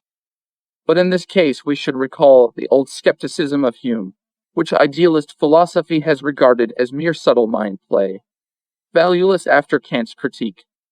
The most lasting and varied experience cannot lead to any binding and universal conclusion. Nay, all our a priori, which are so useful for a certain time, become sooner or later extremely harmful. A philosopher should not be afraid of skepticism, but should go on bruising his jaw. Perhaps the failure of metaphysics lies in the caution and timidity of metaphysicians, who seem ostensibly so brave. They have sought for rest which they describe as the highest boon, whereas they should have valued more than anything restlessness, aimlessness, even purposelessness. How can you tell when the partition will be removed? Perhaps at the very moment when man ceased his painful pursuit, settled all his questions, and rested on his laurels, inert, he could with one strong push have swept through the pernicious fence which separated him from the unknowable. There is no need for man to move according to a carefully considered plan. This is a purely aesthetic demand which need not bind us. Let man senselessly and deliriously knock his head against the wall. If the wall go down at last, will he value his triumph any the less? Unfortunately for us, the illusion has been established in us that plan and purpose are the best guarantee of success. What a delusion it is! The opposite is true. The best of all that genius has revealed to us has been revealed as the result of fantastic, erratic, apparently ridiculous and useless, but relentlessly stubborn seeking. Columbus, tired of sitting on the same spot, sailed west to look for India. And genius, in spite of vulgar conception, is a condition of chaos and unutterable restlessness. Not for nothing has genius been counted kin to madness. Genius flings itself hither and thither because it has not the sitzfleisch necessary for industrious success in mediocrity. We may be sure that Earth has seen much more genius than history has recorded, since genius is acknowledged only when it has been serviceable. When the tossing about has led to no useful issue, which is the case in the majority of instances, it arouses only a feeling of disgust and abomination in all witnesses. He can't rest and he can't let others rest. If Lermontov and Dostoevsky had lived in times when there was no demand for books, nobody would have noticed them. Lermontov's early death would have passed unregretted. Perhaps some settled and virtuous citizen would have remarked, weary of the young man's eternal and dangerous freaks, for a dog's death. The same of Gogol, Tolstoy, Pushkin. Now they are praised because they left interesting books. And so we need pay no attention to the cry about the futility and worthlessness of skepticism, even skepticism pure and unadulterated, skepticism which has no ulterior motive of clearing the way for a new creed. To knock one's head against the wall out of hatred for the wall, to beat against established and obstructive ideas, because one detests them, is it not an attractive proposition? And then, to see ahead uncertainly and limitless possibilities, instead of up-to-date ideals, is not this too fascinating? The highest good is rest. I shall not argue, to Gustavus out Nihil out bene. By the way, isn't it a superb principle?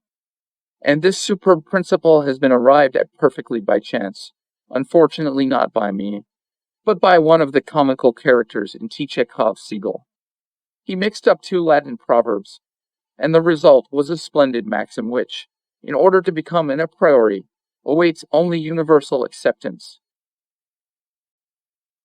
Metaphysicians praise the transcendental, and carefully avoid it. Nietzsche hated metaphysics. He praised the earth. Bleib nur der Ertu, O mein Bruder, and always lived in the realm of the transcendental. Of course, the metaphysicians behave better, This is indisputable. He who would be a teacher must proclaim the metaphysical point of view, and he may become a hero without ever smelling powder. In these anxious days, when positivism seems to fall short, one cannot do better than turn to metaphysics. Then the young man need not any more envy Alexander the Macedonian.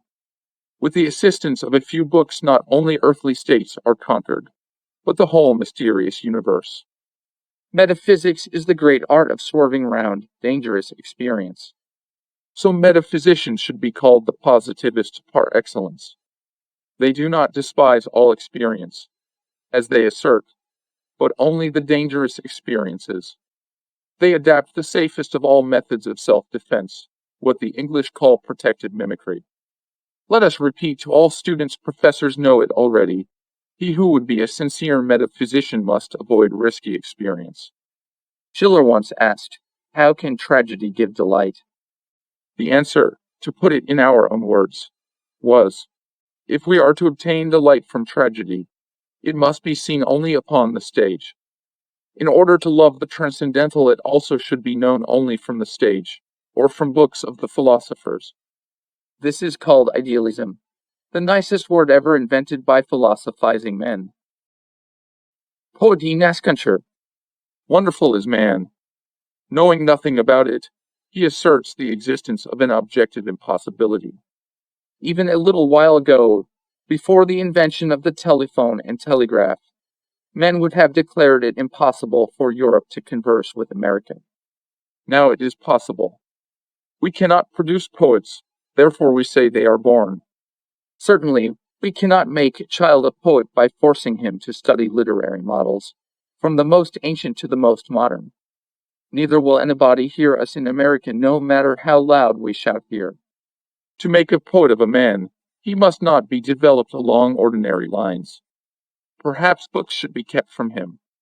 Perhaps it is necessary to perform some apparently dangerous operation on him. Fracture his skull or throw him out of a fourth-story window. I will refrain from recommending these methods as a substitute for pedagogy. But that is not the point. Look at the great men, and the poets. Except John Stuart Mill and a couple of other positivist thinkers, who had learned fathers and virtuous mothers, none of the great men can boast of, or better, complain of, a proper upbringing. In their lives nearly always the decisive part was played by accident which reason would dub meaninglessness, if reason ever dared raise its voice against obvious success. Something like a broken skull or a fall from the fourth floor, not metaphorically, but often absolutely literally, has proved the commencement, usually concealed but occasionally avowed, of the activity of genius. But we repeat automatically, Poeti nascentur, and are deeply convinced that this extraordinary truth is so lofty it needs no verification.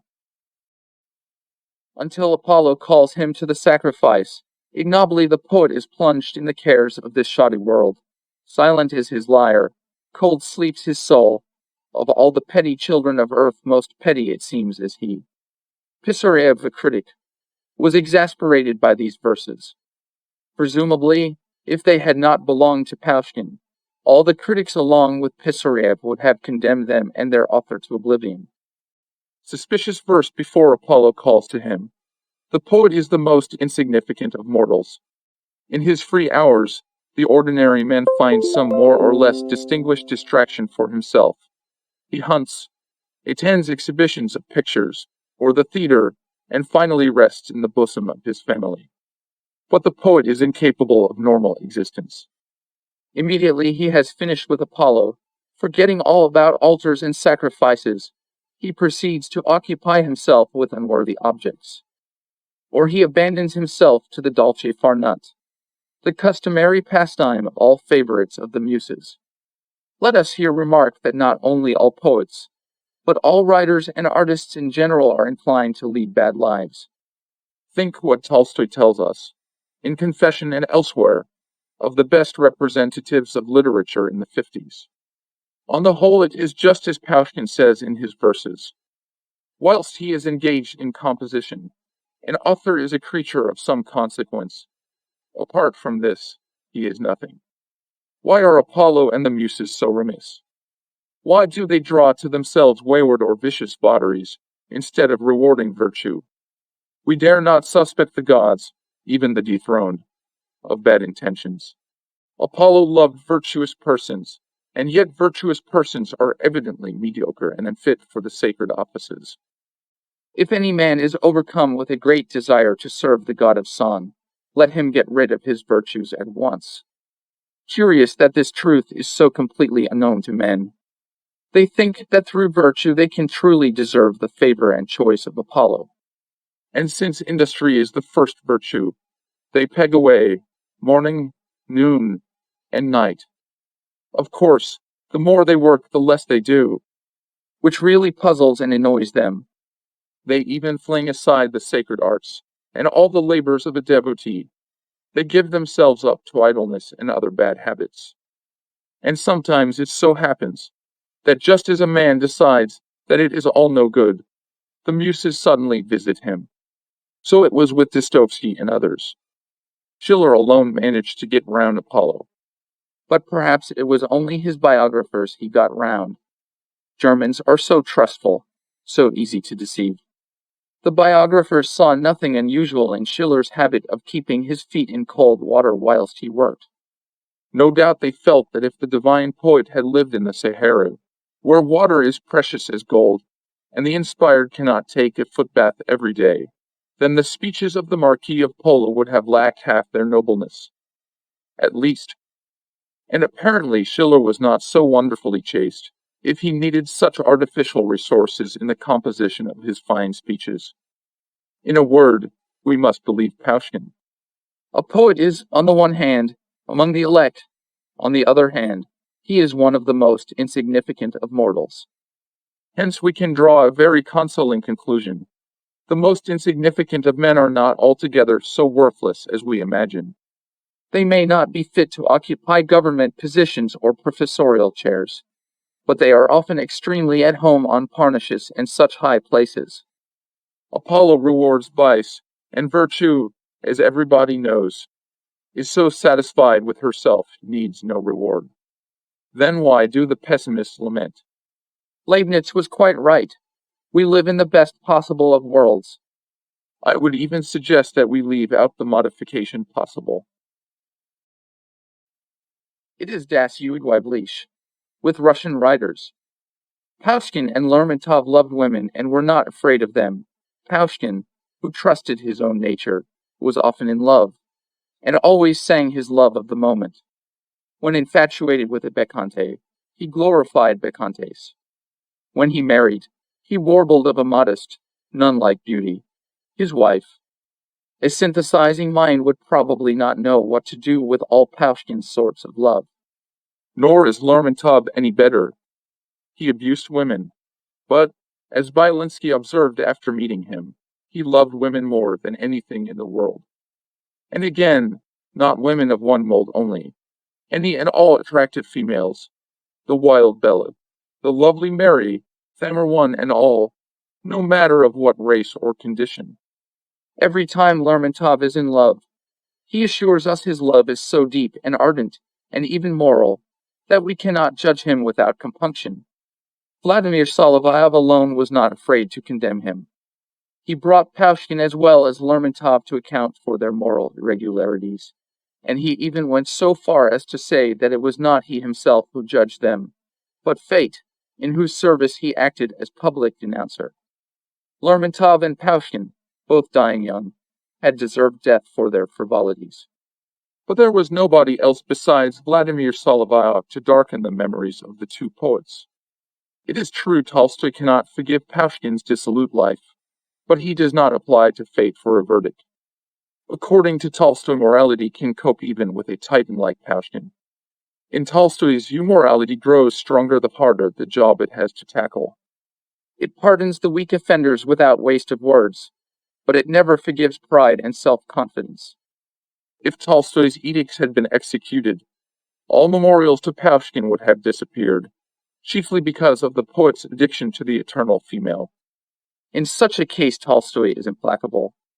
He admits the kind of love whose object is the establishing of a family, but no more. Don Juan is a hateful transgressor. Think of Levin and his attitude to prostitutes. He is exasperated, indignant, even forgets the need for compassion, and calls them beasts. In the eternal female, Tolstoy sees temptation, seduction, sin, great danger. Therefore, it is necessary to keep quite away from the danger. But surely danger is the dragon which guards every treasure on earth. And again, no matter what his precautions, a man will meet his fate sooner or later and come into conflict with the dragon. Surely this is an axiom. Pushkin and Lermontov loved danger, and therefore sought women. They paid a heavy price, but while they lived freely and lightly. If they had cared to peep in the book of destinies, they might have averted or avoided their sad end. But they preferred to trust their star, lucky or unlucky. Tolstoy was the first among us. We cannot speak of Gogol, who began to fear life. He was the first to start open moralizing, in so far as public opinion and personal dignity demanded. He did go to meet his dangers, but not a step further. So he avoided women, art, and philosophy. Love per se, that is, love which does not lead to a family. Like wisdom per se, which is wisdom that has no utilitarian motive. And like art for art's sake, seemed to him the worst of temptations, leading to the destruction of the soul. When he plunged too deep in thinking, he was seized with panic. It seemed to me I was going mad, so I went away to the Bashkirs for kumis. Such confessions are common in his works. And surely there is no other way with temptations than to cut short at once, before it is too late. Tolstoy preserved himself on account of his inborn instinct for departing betimes from a dangerous situation. Save for this cautious prompting, he would probably have ended like Lermontov or Pushkin. True, he might have gone deeper into nature, and revealed us rare secrets, instead of preaching at us abstinence, humility, simplicity, and so on. But such luck fell to the fate of Dostoevsky. Dostoevsky had very muddled relations with morality. He was too racked by disease and circumstance to get much profit out of the rules of morality. The hygiene of the soul, like that of the body, is beneficial only to healthy men. To the sick it is simply harmful. The more Dostoevsky engaged himself with high morality, the more inextricably entangled he became. He wanted to respect the personality in a woman, and only the personality, and so he came to the point where he could not look on any woman, however ugly, with indifference.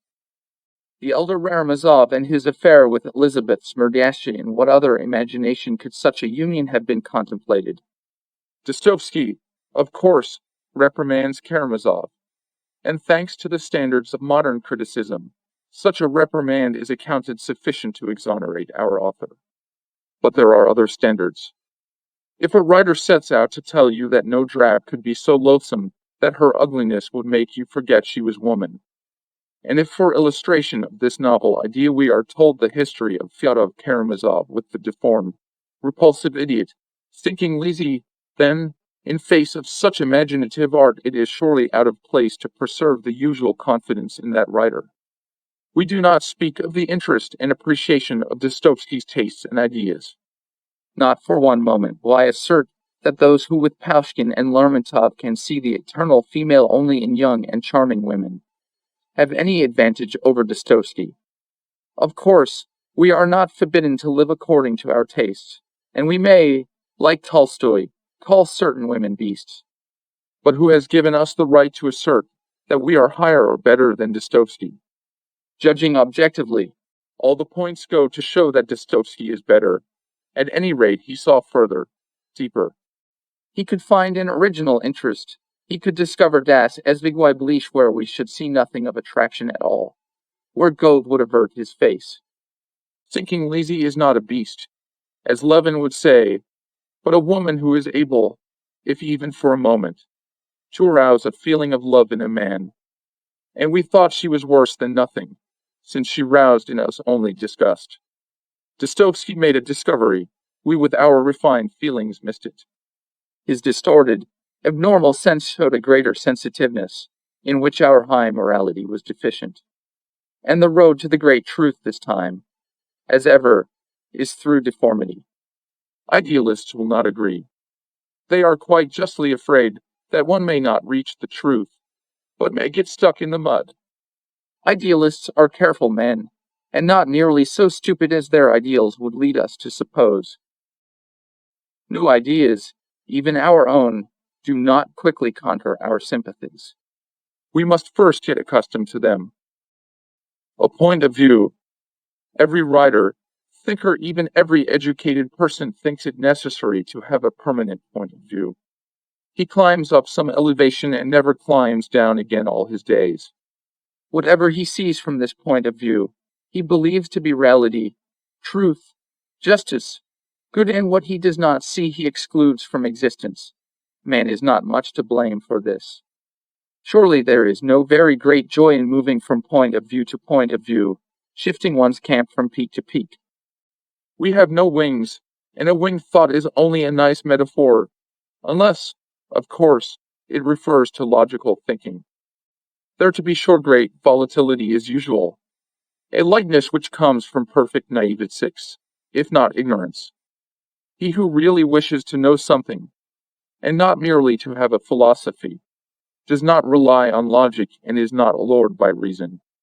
He must clamber from summit to summit, and, if necessary, hibernate in the dales. For a wide horizon leads to illusions, and in order to familiarize oneself with any object, it is essential to go close up to it, touch it, feel it, examine it from top to bottom and on every side. One must be ready, should this be impossible otherwise, to sacrifice the customary position of the body, to wriggle, to lie flat, to stand on one's head, in a word, to assume the most unnatural of attitudes. Can there be any question of a permanent point of view? The more mobility and elasticity a man has, the less he values the ordinary equilibrium of his body. The oftener he changes his outlook, the more he will take in. If, on the other hand, he imagines that from this or the other pinnacle he has the most comfortable survey of the world and life, leave him alone, he will never know anything. Nay, he does not want to know. He cares more about his personal convenience than about the quality of his work. No doubt he will attain to fame and success, and thus brilliantly justify his point of view. Fame. A thread from everyone, and the naked will have a shirt. There is no beggar but has his thread of cotton, and he will not grudge it to a naked man, nor even to a fully dressed one, but will bestow it on the first comer. The poor, who want to forget their poverty, are very ready with their threads. Moreover, they prefer to give them to the rich, rather than to a fellow tramp. To load the rich with benefits, must not one be very rich indeed? That is why fame is so easily got. An ambitious person asks admiration and respect from the crowd, and is rarely denied. The mob feel that their throats are their own, and their arms are strong. Why not vociferate and clap, seeing that you can turn the head not only of a beggar like yourself, but of a future hero, God knows how almighty a person? The humiliated citizen who has hitherto been hauled off to the police station if he shouted, suddenly feels that his throat has acquired a new value. Never before has anyone given a rap for his worthless opinion, and now 7 cities are ready to quarrel for it, as for the right to claim Homer. The citizen is delighted. He shouts at the top of his voice, and is ready to throw all his possessions after his shouts. So the hero is satisfied. The greater the shout, the deeper his belief in himself and his mission. What will a hero not believe, for he forgets so soon the elements of which his fame and riches are made? Heroes usually are convinced that they set out on their noble career, not to beg shouts from beggars, but to heap blessings on mankind. If they could only call to mind with what beating hearts they awaited their first applause, their first alms, how timidly they curried favor with ragged beggars, perhaps they would speak less assuredly of their own merits. But our memory is fully acquainted with Herbert Spencer and his law of adaptability, and thus many a worthy man goes gaily on in full belief in his own stupendous virtue. In defense of righteousness, Inexperienced and ingenuous people see in righteousness merely a burden which lofty people have assumed out of respect for law or for some other high and inexplicable reason. But a righteous man has not only duties but rights. True, sometimes, when the law is against him, he has to compromise. Yet how rarely does the law desert him? No cruelty matters in him, so long as he does not infringe the statutes. Nay, he will ascribe his cruelty as a merit to himself, since he acts out of no personal considerations, but in the name of sacred justice. No matter what he may do, once he is sanctioned, he sees in his actions only merit. Merit, merit. Modesty forbids him to say too much, but if he were to let go, what a luxurious panegyric he might deliver to himself. Remembering his works, he praises himself at all times, not aloud, but inwardly. The nature of virtue demands it man must rejoice in his morality and ever keep it in mind. And after that, people declare that it is hard to be righteous. Whatever the other virtues may be, certainly righteousness has its selfish side. As a rule, it is decidedly worth while to make considerable sacrifices in order later on to enjoy in calm confidence all that surety and those rights bestowed on a man by morality and public approval. Look at a German who has paid his contribution to a society for the assistance of the indigent. Not one stray farthing will he give, not to a poor wretch who is starving before his eyes. And in this he feels right. This is righteousness out and out. Pay your tax and enjoy the privileges of a high-principled man. So righteousness is much in vogue with cultured, commercial nations. Russians have not quite got there. They are afraid of the exactions of righteousness, not guessing the enormous advantages derived. A Russian has a permanent relationship with his conscience, which costs him far more than the most moral German, or even Englishman, has to pay for his righteousness. The best way of getting rid of tedious, played-out truths is to stop paying them the tribute of respect and to treat them with a touch of easy familiarity and derision. To put into brackets, as Dostoevsky did, such words as good, self-sacrifice, progress, and so on, will alone achieve you much more than many brilliant arguments would do. Whilst you still contest a certain truth, you still believe in it, and this even the least penetrating individual will perceive. But if you favor it with no serious attention, and only throw out a scornful remark now and then, the result is different. It is evident you have ceased to be afraid of the old truth. You no longer respect it, and this sets people thinking. Four walls. Armchair philosophy is being condemned rightly.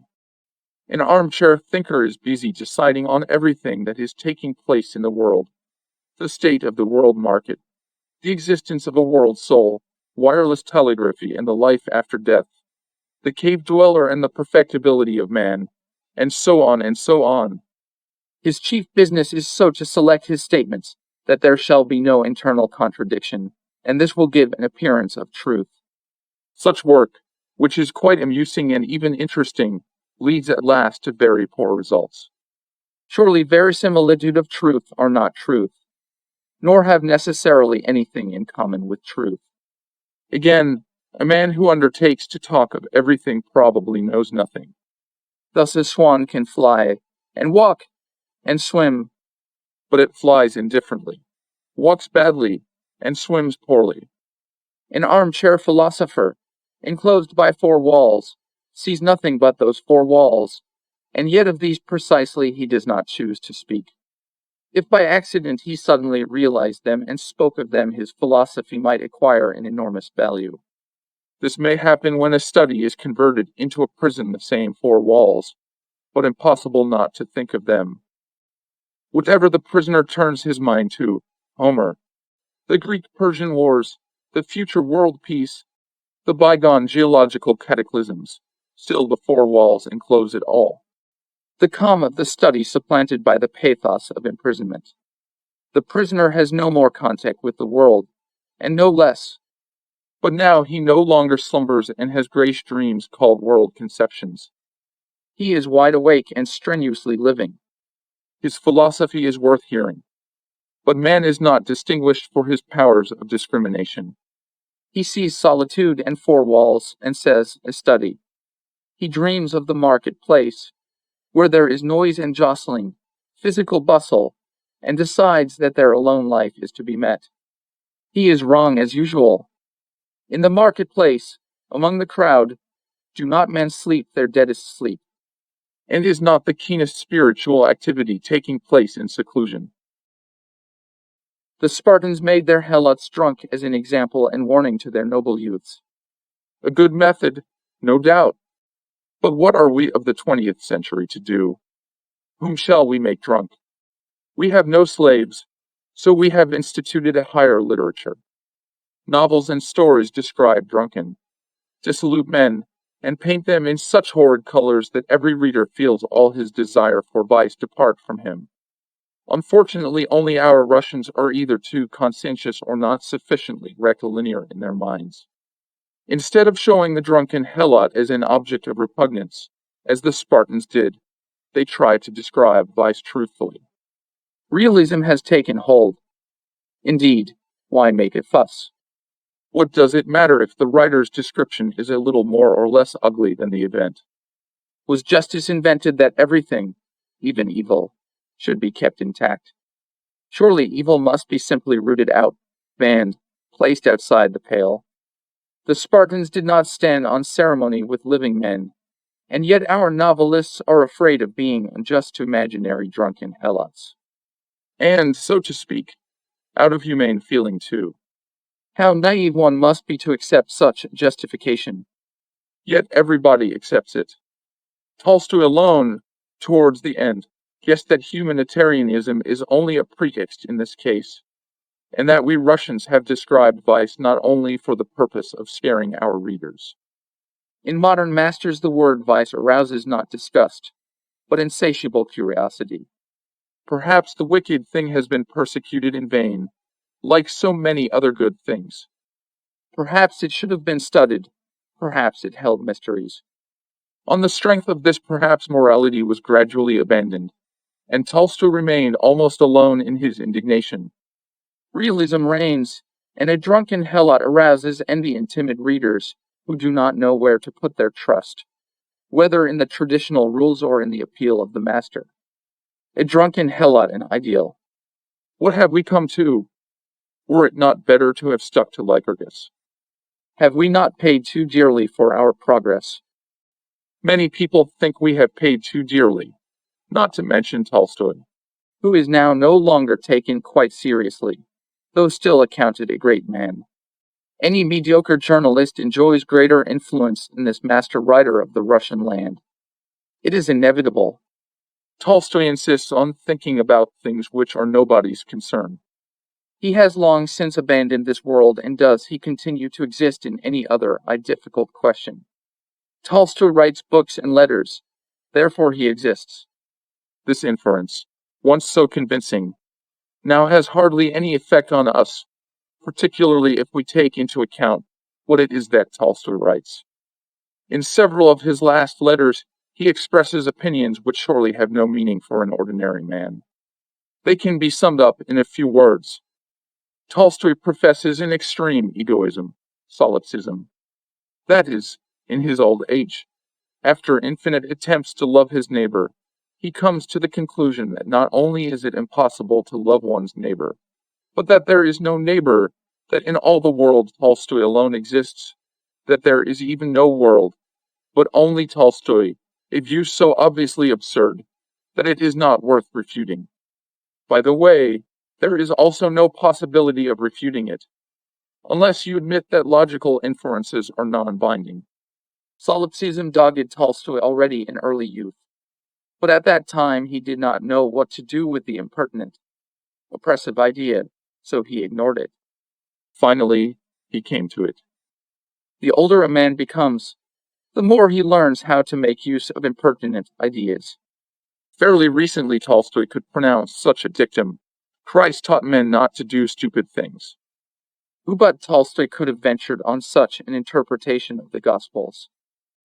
Why have we all held, all of us but Tolstoy, that these words contain the greatest blasphemy on Christ and his teaching?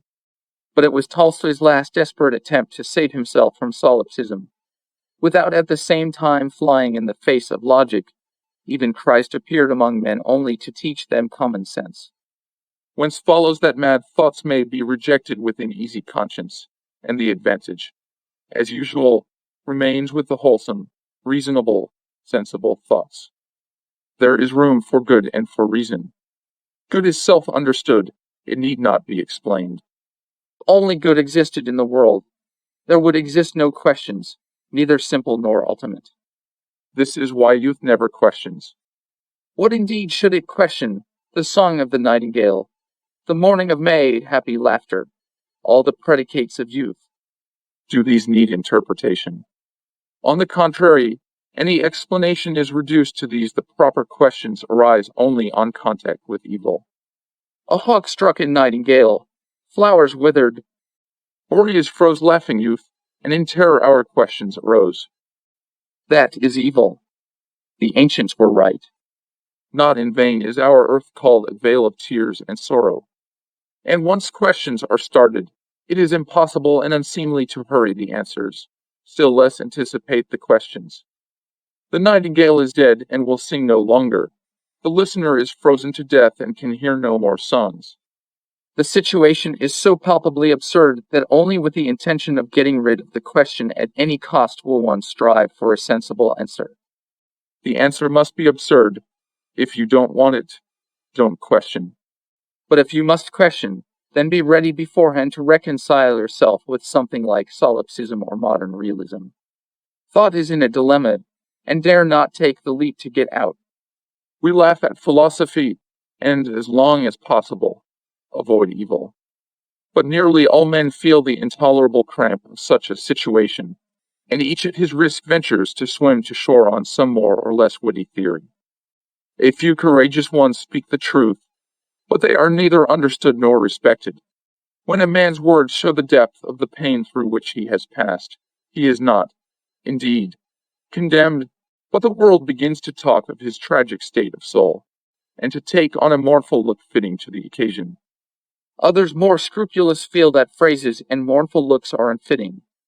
Yet they cannot dwell at length on the tragedies of outsiders, so they take on an exaggeratedly stern bearing, as if to say, we feel deeply, but we do not wish to show our feeling. They really feel nothing, only want to make others believe how sensitive and modest they are. At times this leads to curious results, even in writers of the first order of renown. Thus Anatole France, the inventor of that most charming smile which is intended to convince men that he feels everything and understands everything, but does not cry out, because that would not be fitting, in one of his novels takes upon himself the noble role of advocate of the victims of a crime against the criminal. Our time, he says, out of pity to the criminal, forgets the sufferings of his victim. This, I repeat, is one of the most curious misrepresentations of modern endeavor. It is true we in Russia talk a good deal about compassion, particularly to criminals, and Anatole France is by no means the only man who thinks that our distinguishing characteristic is extreme sensitiveness and tender-heartedness. But as a matter of fact, the modern man who thinks for himself is not drawn to the criminal by a sense of compassion, which would incontestably be better applied to the victim, but by curiosity, or if you like, inquisitiveness. For thousands of years man has sought to solve the great mystery of life through a God conception, with theodicy and metaphysical theories as a result, both of which deny the possibility of a mystery. Theodicy has long ago wearied us. The mechanistic theories, which contend that there is nothing special in life, that its appearance and disappearance depend on the same laws as those of the conservation of energy and the indestructibility of matter, these look more plausible at first sight, but people do not take to them, and no theory can survive men's reluctance to believe in it. In a word, good has not justified the expectations placed on it. Reason has done no better. So overwrought mankind has turned from its old idols and enthroned madness and evil. The smiling Anatole argues, and proves excellently. But who does not know what his proofs amount to? And who wants them? It may be our children will take fright at the task we have undertaken, will call us squandering parents, and will set themselves again to heaping up treasures, spiritual and material. Again, they will believe in ideals, progress, and such like. For my own part, I have hardly any doubt of it. Solipsism and the cult of groundlessness are not lasting, and most of all, they are not to be handed down. The final triumph, in life as in old comedies, rests with goodness and common sense. History has known many epochs like ours, and gone through with them. Degeneration follows on the heels of a moderate curiosity, and sweeps away all refined and exaggeratedly well-informed individuals. Men of genius have no posterity, or their children are idiots. Not for nothing is nature so majestically serene. She has hidden her secrets well enough. Which is not surprising, considering how unscrupulous she is. No despot, not the greatest villain on earth, has ever wielded power with the cruelty and heartlessness of nature. The least violation of her laws, and the severest punishment follows. Disease, deformity, madness, death, what has not our common mother contrived to keep us in subjection? True, certain optimists think that nature does not punish us, but educates us. So Tolstoy sees it. Death and sufferings, like animated scarecrows, who at man and drive him into the one way of life open to him, for life is subject to its own law of reason. Not a bad method of upbringing. Exactly like using wolves and bears. Unfortunate man, bolting from one booming monster, is not always able in time to dodge into the one correct way, and dashes straight into the maw of another beast of prey. Then what? And this often happens. Without disparagement of the optimists, we may say that sooner or later it happens to every man. After which no more running. You won't tear yourself out of the claws of madness or disease. Only one thing is left, in spite of traditions, theodicy, Weissackers, and most of all in spite of oneself, to go on praising Mother Nature and her great goodness. Let future generations reject us.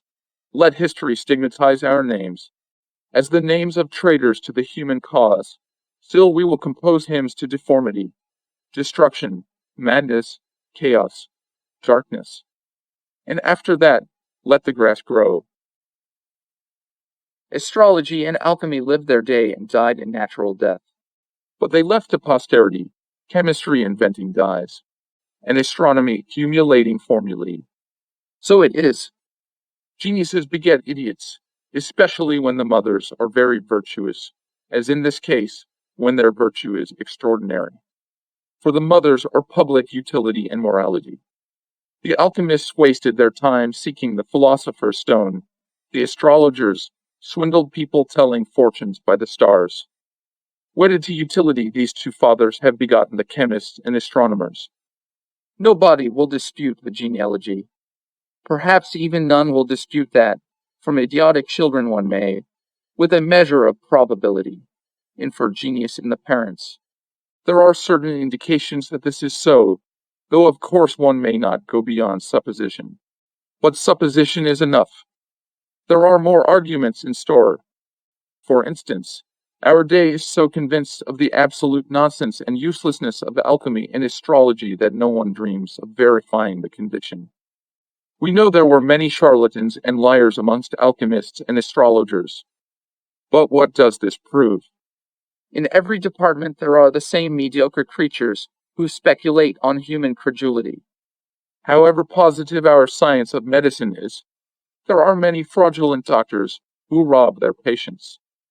The alchemists and astrologers were, in all probability, the most remarkable men of their time. I will go further, in spite of dyestuffs and formulae, even in our 19th century, which was so famous for its inventions and discoveries, the most eminent, talented men still sought the philosopher's stone and forecast the destinies of man. And those among them who were possessed of a poetic gift won universal attention. In the old days, consensus epiphanium, a poet was allowed all kinds of liberties. He might speak of fate, miracles, spirits, The life beyond, indeed of anything, provided he was interesting. That was enough. The 19th century paid its tribute to restlessness. Never were there so many disturbing, throbbing writers as during the epoch of telephones and telegraphs. It was held indecent to speak in plain language of the vexed and troubled aspirations of the human spirit. Those guilty of the indecency were even dosed with bromides and treated with shower baths and concentrated foods. But all this is external. It belongs to a history of fashions and cannot interest us here. The point is that alchemy and astrology did not die. They only shammed death and left the stage for a time. Now, apparently, they are tired of seclusion and are coming forward again, having pushed their unsuccessful children into the background. Well, so be it. Allah bon hura. Man comes to the pass where all experience seems exhausted. Wherever he go, whatever he see, all is old and wearingly familiar. Most people explain this by saying that they really know everything, and that from what they have experienced they can infer all experience. This phase of the exhaustion of life usually comes to a man between 35 and 40, the best period, According to Karamzin, not seeing anything new.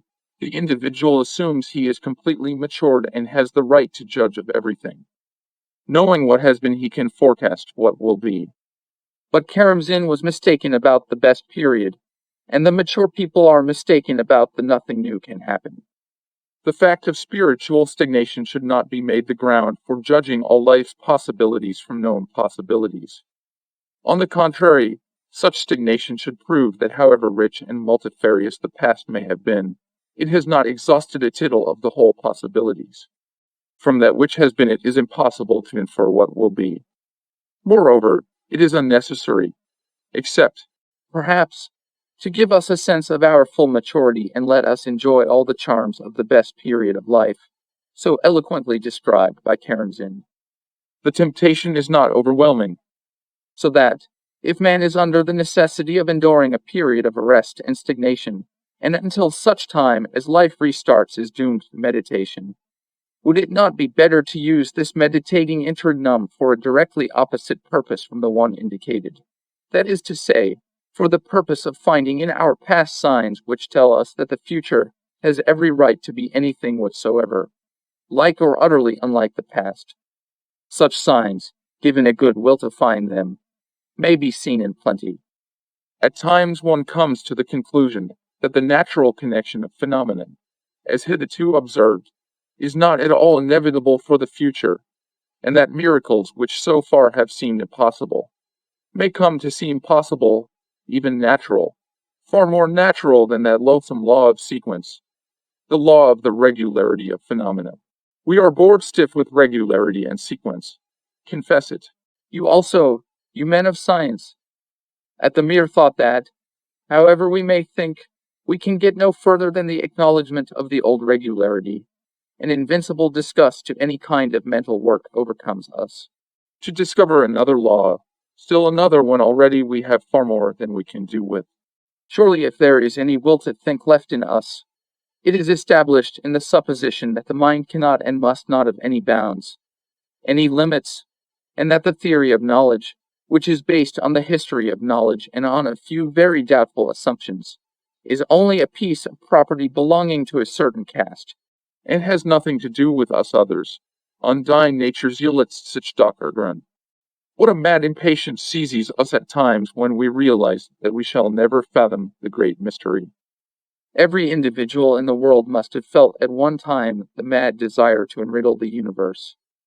Even the stodgy philosophers who invented the theory of knowledge have at times made surreptitious sortie, hoping to open a path to the unknown, in spite of their own fat, senseless books that demonstrate the advantages of scientific knowledge. Man either lives in continuous experience, or he frees himself from conclusions imposed by limited experience.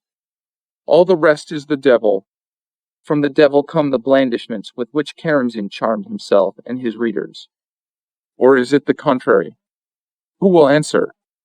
Once again, as usual, at the end of a pathetic speech one is left with a conjecture. Let every man please himself. But what about those who would like to live according to Karamzin, but cannot? I cannot speak for them. Schiller recommended hope. Will it do? To be frank, hardly. He who has once lost his peace of mind will never find it again. Ever since Kant succeeded in convincing the learned that the world of phenomena is quite other than the world of true reality, and that even our own existence is not our real existence, but only the visible manifestation of a mysterious, unknown substance, philosophy has been stuck in a new rut, and cannot move a single millimeter out of the track laid out by the great Königsbergen. Backward or forward it can go, but necessarily in the Kantian rut.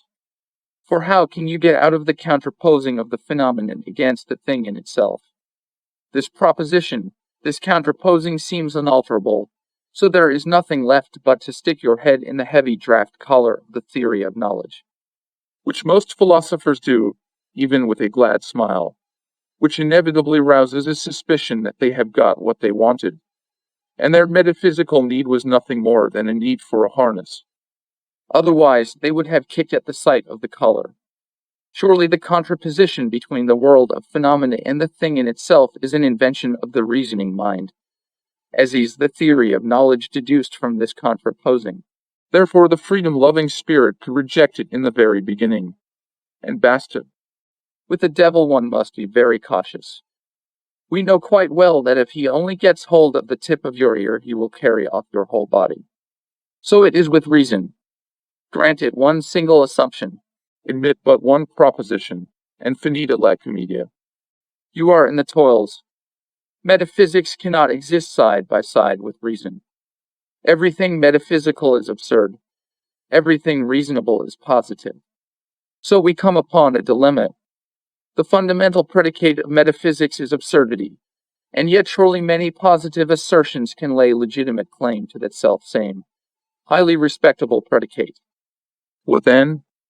Is there means of distinguishing a metaphysical absurdity from a perfectly ordinary one? May one have recourse to criteria? Will not the very criterion prove a pitfall wherein cunning reason will catch the poor man who was rushing out to freedom? There can be no two answers to this question. All services rendered by reason must be paid for sooner or later at the exorbitant price of self-renunciation. Whether you accept the assistance in the noble form of the theory of knowledge, or merely as a humble criterion, at last you will be driven forth into the streets of positivism.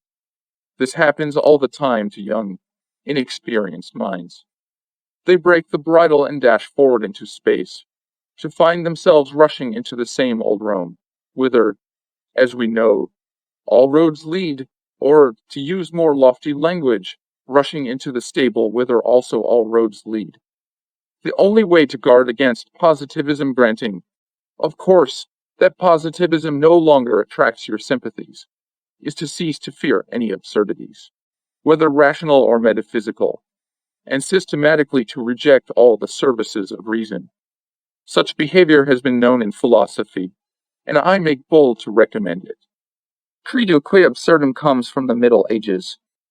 Modern instances are Nietzsche and Schopenhauer, both present noble examples of indifference to logic and common sense, particularly Schopenhauer, who, a Kantian, even in the name of Kant made such daring sallies against reason, driving her into confusion and shame. That astounding Kantian even went so far, in the master's name still, as to attempt the overthrow of the space and time notions. He admitted clairvoyance, and to this day the learned are bothered whether to class that admission among the metaphysical or the ordinary absurdities. Really, I can't advise them. A very clever man insists on an enormous absurdity, so I am satisfied. Schopenhauer's whole campaign against intellect is very comforting. It is evident that, though he set out from the Kantian stable, he soon got sick of hauling along down the cart ruts, and having broken the shafts, he trotted jauntily into a jungle of irreconcilable contradictions, without reflecting in the least where he was making for. The primate of will over reason, and music as the expression of our deepest essence, are not these assertions sufficient to show us how dexterously He wriggled out from the harness of synthetic judgments a priori which Kant had placed upon every thinker. There is indeed much more music than logic in the philosophy of Schopenhauer. Not for nothing is he excluded from the universities. But of course one may speak of him in the open not of his ideas, naturally, but of his music. The European market is glutted with ideas. How neat and nicely finished and logically well turned out those ideas are. Schopenhauer had no such goods. But what lively and splendid contradictions he boldly spreads on his stall, often even without suspicion that he ought to hide them from the police. Schopenhauer cries and laughs and gets furious or glad, without ever realizing that this is forbidden to a philosopher. Do not speak, but sing, said Zarathustra, and Schopenhauer really fulfilled the command in great measure. Philosophy may be music, though it doesn't follow that music may be called philosophy. When a man has done his work, and gives himself up to looking and listening and pleasantly accepting everything, hiding nothing from himself, then he begins to philosophize. What good are abstract formulae to him? Why should he ask himself, before he begins to think, what can I think about? What are the limits of thought? He will think, and those who like can do the summing up and the building of theories of knowledge. What is the earthly use of talking about beauty? Beautiful things must be created. Not one single aesthetic theory has so far been able to guess what direction the artist's mind will next take, or what are the limits to his creative activity. The same with the theory of knowledge. It may arrest the work of a man of learning, if he be himself afraid that he is going too far, but it is powerless to predetermine human thought. Even Kant's counterposing of things in themselves to the world of phenomena cannot finally clip the wings of human curiosity. There will come a time when this unshakable foundation of positivism will be shaken. All nosological disputes as to what thought can or cannot achieve will seem to our posterity just as amusing as the disputes of the schoolmen seem to us. Why did they argue about the nature of truth, when they might have gone out and looked for truth itself? The future historians will ask. Let us have an answer ready for them. Our contemporaries do not want to go out and seek, so they make a great deal of talk about a theory of knowledge. Trust not thyself, young dreamer. However sincerely you may long for truth, whatever sufferings and horrors you may have surpassed, do not believe your own self, young dreamer. What you are looking for, you won't find. At the utmost, if you have a gift for writing, you will bring out a nice original book. Even, do not be offended. You may be satisfied with such a result. In Nietzsche's letters relating to the year 1888, the year when Brandes discovered him, you will find a sad confirmation of the above. Had not Nietzsche struggled, thought, suffered, and behold, towards the end of his life, when it would have seemed that all mundane rewards had become trivial to him, he threw himself with rapture on the tidings of first fame, and rushed to share his joy with all his friends, far and near. He does not tire of telling in dozens of letters and in varying forms the story of how Brandes first began his lectures on him, Nietzsche, how the audience consisted of 300 people, and he even quotes Brandes' placard announcement in the original Danish. Fame just threw him a smile, and forgot her all the horrible experiences of former days. The loneliness, the desertedness, the cave in the mountain, the man into whose mouth the serpent climbed, all forgotten. Every thought turned to the ordinary, easily comprehensible good. Such is man. When a man is young, he writes because it seems to him he has discovered a new almighty truth which he must make haste to impart to forlorn mankind. Later, becoming more modest, he begins to doubt his truths, and then he writes to convince himself. A few more years go by, and he knows he was mistaken all round, so there is no need to convince himself. Nevertheless, he continues to write, because he is not fit for any other work, and to be accounted a superfluous man is so horrible. A very original man is often a banal writer, and vice versa. We tend so often to write not about what is going on in us, but of our pie desideria. Thus restless, Sleepless men sing the glory of sleep and rest, which have long been sung to death. And those who sleep 10 hours on end and are always up to the mark must perforce dream about adventures and storms and dangers, and even extol everything problematical. When one reads the books of long dead men, a strange sensation comes over one. These men who lived 200, 300, 3,000 years ago are so far off now from this writing which they have left on earth. Yet we look for eternal truths in their works. The truth which I have the right to announce so solemnly today, even to the first among men, will probably be a stale old lie on my lips tomorrow. So I will deprive myself of the right of calling such a truth my own. Probably I shall deprive no one but myself. Others will go on loving and praising the self-same truth, living with it. A writer who cannot lie with inspiration, and that is a great art, which few may accomplish, loves to make an exhibition of honesty and frankness. Nothing else is left him to do. The source of originality. A man who has lost all hope of rooting out of himself a certain radical defect of character, or even of hiding the flaw from others, turns round and tries to find in his defect a pertain merit. If he succeeds in convincing his acquaintances, he achieves a double gain. First, he quiets his conscience, and then he acquires a reputation for being original. Men begin to strive towards great ends when they feel they cannot cope with the little tasks of life. They often have their measure of success. A belch interrupts the loftiest meditation. You may draw a conclusion if you like. If you don't like, you needn't. A woman of conviction. We forgive a man his convictions, however unwillingly. It goes without saying that we balk at any individual who believes in his own infallibility, but one must reconcile oneself with necessity.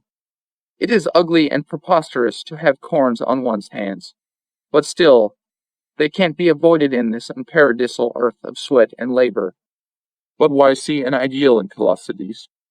In practical life, particularly in the social political life to which we are doomed, convictions are a necessity. Unity is strength, and unity is possible only among people who think alike. Again, a deep conviction is in itself a strong force, far more powerful than the most logical argumentation. Sometimes one has only to pronounce in a full, round, vibrating chest voice, such as is peculiar to people of conviction, some trifling sentence, and an audience hitherto unconvinced is carried away. Truth is often dumb, particularly a new truth, which is most shy of people, and which has a feeble, hoarse voice. But in certain situations, that which will influence the crowd is more important than that which is genuine truth. Convictions are necessary to a public man, but he who is too clever to believe in himself entirely, and is not enough of an actor to look as if he believed, he had best give up public work altogether. At the same time, he will realize that lack of convictions is not profitable, and will look with more indulgence on such as are bound to keep themselves well supplied. Yet all the more will he dislike those men who without any necessity disfigure themselves with the coarse tattoo marks. And particularly he will object to such women. What can be more intolerable than a woman of conviction? She lives in a family without having to grind for her daily bread. Why disfigure herself? Why wilfully rub her hands into corns when she might keep them clean and pretty? Women, moreover, usually pick up their convictions ready-made from the man who interests them most at the moment. And never do they do this so vigorously as when the man himself seems incapable of paving the way to his ideas. They are full of feeling for him. They rush to the last extremities of resource. Will not their feeble little fists help him? It may be touching, but in the end it is intolerable. So it is much pleasanter to meet a woman who believes in her husband and does not consider it necessary to help him. She can then dispense with convictions. Emancipation of women. The one and only way of mastering an enemy is to learn the use of his weapons. Starting from this, modern woman, weary of being the slave of many, tries to learn all his tricks. Hard is slavery, wonderful is freedom. Slavery at last is so unendurable that a human being will sacrifice everything for freedom. Of what use are his virtues to a prisoner languishing in prison? He has one aim, one object, to get out of prison. And he values only such qualities in himself as will assist his escape. If it is necessary to break an iron grating by physical force, then strong muscles will seem to the prisoner the most desirable of all things. If cunning will help him, cunning is the finest thing on earth. Something the same happens with woman. She became convinced that man owed his priority chiefly to education and a trained mind, so she threw herself on books and universities. Learning that promises freedom is light, everything else darkness. Of course, it is a delusion, but you could never convince her of it, for that would mean the collapse of her best hopes of freedom. So that in the end woman will be as well informed as man. She will furnish herself with broad views and unshakable convictions, with a philosophy also, and in the end she may even learn to think logically. Then, probably, the many misunderstandings between the sexes will cease. But heavens, how tedious it will be! Men will argue, women will argue, children will probably be born fully instructed, understanding everything. With what pain will the men of the future view our women? Capricious, frivolous, uninformed creatures, understanding nothing and desiring to understand nothing. A whole half of the human race neither would nor could have any understanding. But the hope lies there.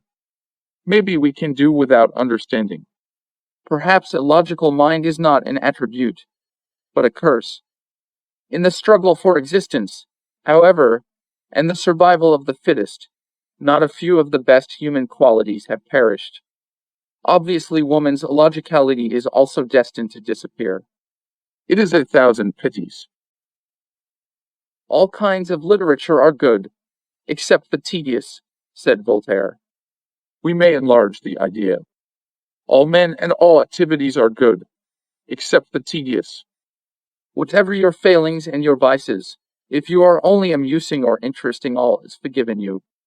Accordingly, frankness and naturalness are quite rightly considered doubtful virtues.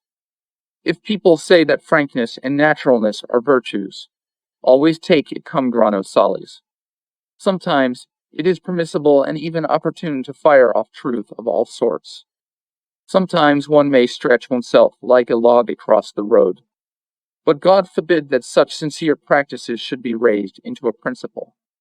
To outwit the truth at all times, always to reveal oneself entirely, besides being impossible to accomplish, never having been accomplished even in the confessions of the greatest men, is moreover a far more risky business than it seems.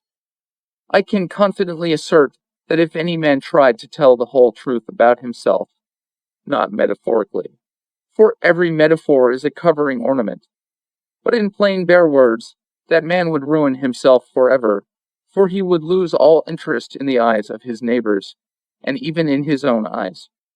Each of us bears in his soul a heavy wound, and knows it, yet must carry himself as if he were aware of nothing, while all around keep up the pretense.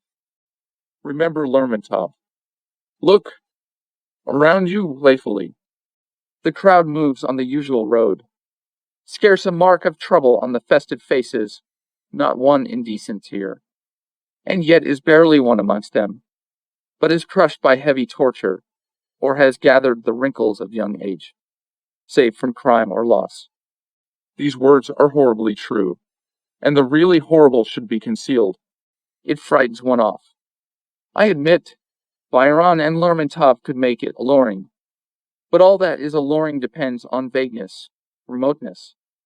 Any monster may be beautiful in the distance, and no man can be interesting unless he keep a certain distance between himself and people. Women do not understand this. If they like a man, they try to come utterly near to him, and are surprised that he does not meet their frankness with frankness, and admit them to his holy of holies. But in the innermost sanctuary the only beauty is inaccessibility.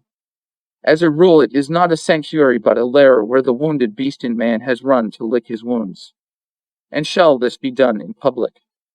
People generally, and women particularly, ought to be given something positive. In books one may still sing the praise of wounds, hopelessness, and despair, whatever you like, for books are still literature, a conventionality.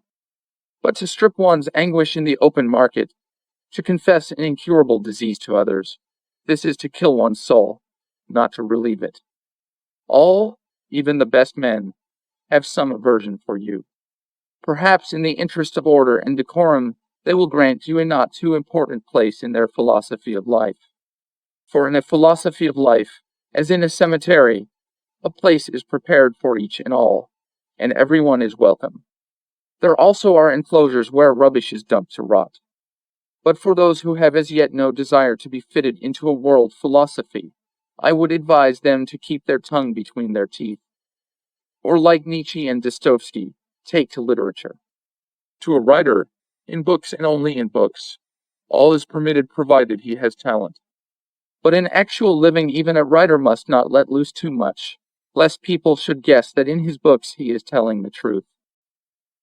Pushkin asserts that the poet himself can and must be the judge of his own work. Are you content, exacting artist? Content. Then let the mob revile. It is needless to argue against this, for how could you prove that the supreme verdict belongs not to the poet himself, but to public opinion? Nor, for that matter, can we prove Pushkin right.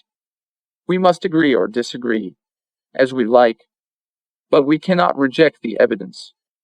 Whether you like it or not, Pushkin was evidently satisfied with his own work, and did not need his readers' sanction. Happy man. And it seems to me he owed his happiness exclusively to his inability to pass beyond certain limits. I doubt if all poets would agree to repeat Pushkin's verse quoted above. I decidedly refuse to believe that Shakespeare, for instance, after finishing Hamlet or King Lear, could have said to himself, I, who judge my work more strictly than any other can judge, am satisfied. I do not think he can even have thought for a moment of the merits of his works, Hamlet or King Lear.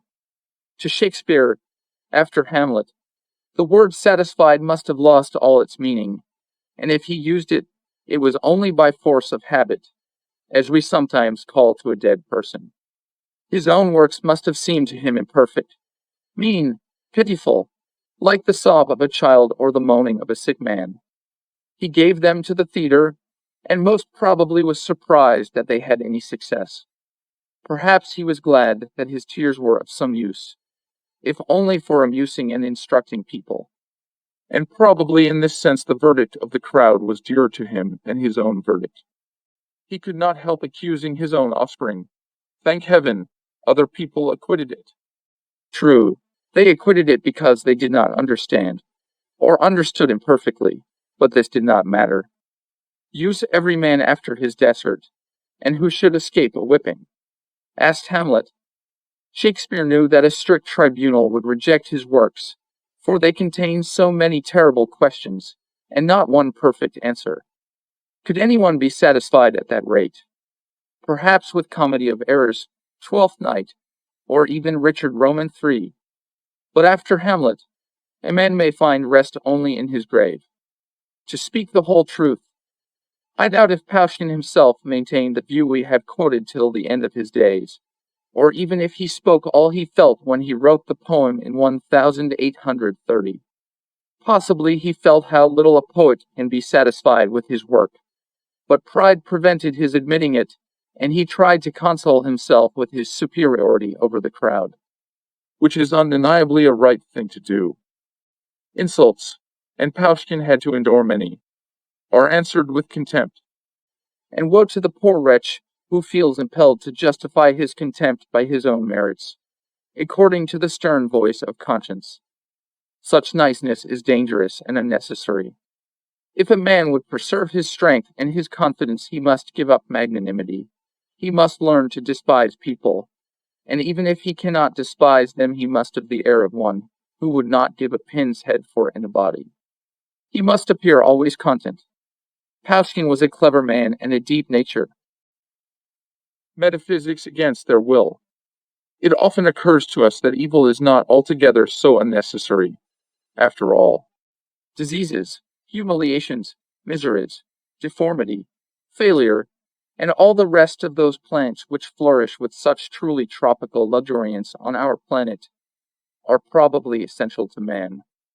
Poets sing plentifully of sorrow. Nous sommes les apprentis. La douleur est notre maître, said de Musset. On this subject, everybody can bring forth a quotation, not only from the philosophers, who are a cold, heartless tribe, but from tender, gentle, or sentimental poets. Doubtless one knows many instances where suffering has profited a man. True also, one knows many cases of the direct opposite. And these are all cases of profound, earnest, outrageous, incredibly outrageous suffering. Look at Tchekov's men and women, plainly drawn from life, Or at any rate, exceedingly lifelike. Uncle Vanya, an old man of 50, cries beside himself all over the stage, "My life is done for, my life is done for," and senselessly shoots at a harmless professor. The hero in a tedious story was a quiet, happy man engaged in work of real importance, when suddenly a horrible disease stole upon him, not killing him, but taking him between its loathsome jaws. But what for? Then Tchekov's girls and women. They are mostly young, innocent, fascinating, and always there lies in wait for them round every corner a meaningless, rude, ugly misery which murders even the most modest hopes. they sob bitterly, but fate takes no notice. How explain such horrors? Tchekov is silent, He does not weep himself, he left of long ago. and besides it is a humiliating thing for a grown-up person to do. Setting one's teeth, it is necessary either to keep silent or to explain. Well, metaphysics undertakes the explanation. Where common sense stops, metaphysics must take another stride. We have seen, it says, many instances where at first glance suffering seemed absurd and needless, but where later on a profound significance was revealed. Thus it may be that what we cannot explain may find its explanation in time. Life is lost, cries Uncle Vanya. Life is done for, repeat the voices of girls innocently perishing. Yet nothing is lost. The very horror which a drowning man experiences goes to show that the drowning is nothing final. It is only the beginning of greater events. The less a man has fulfilled an experience, the more in him remains of unsatisfied passion and desire. The greater are the grounds for thinking that his essence cannot be destroyed, but must manifest itself somehow or other in the universe. Voluntary asceticism and self-denial, such common human phenomena, help to solve the riddle. Nobody compels a man, he imposes suffering and abstinence on himself.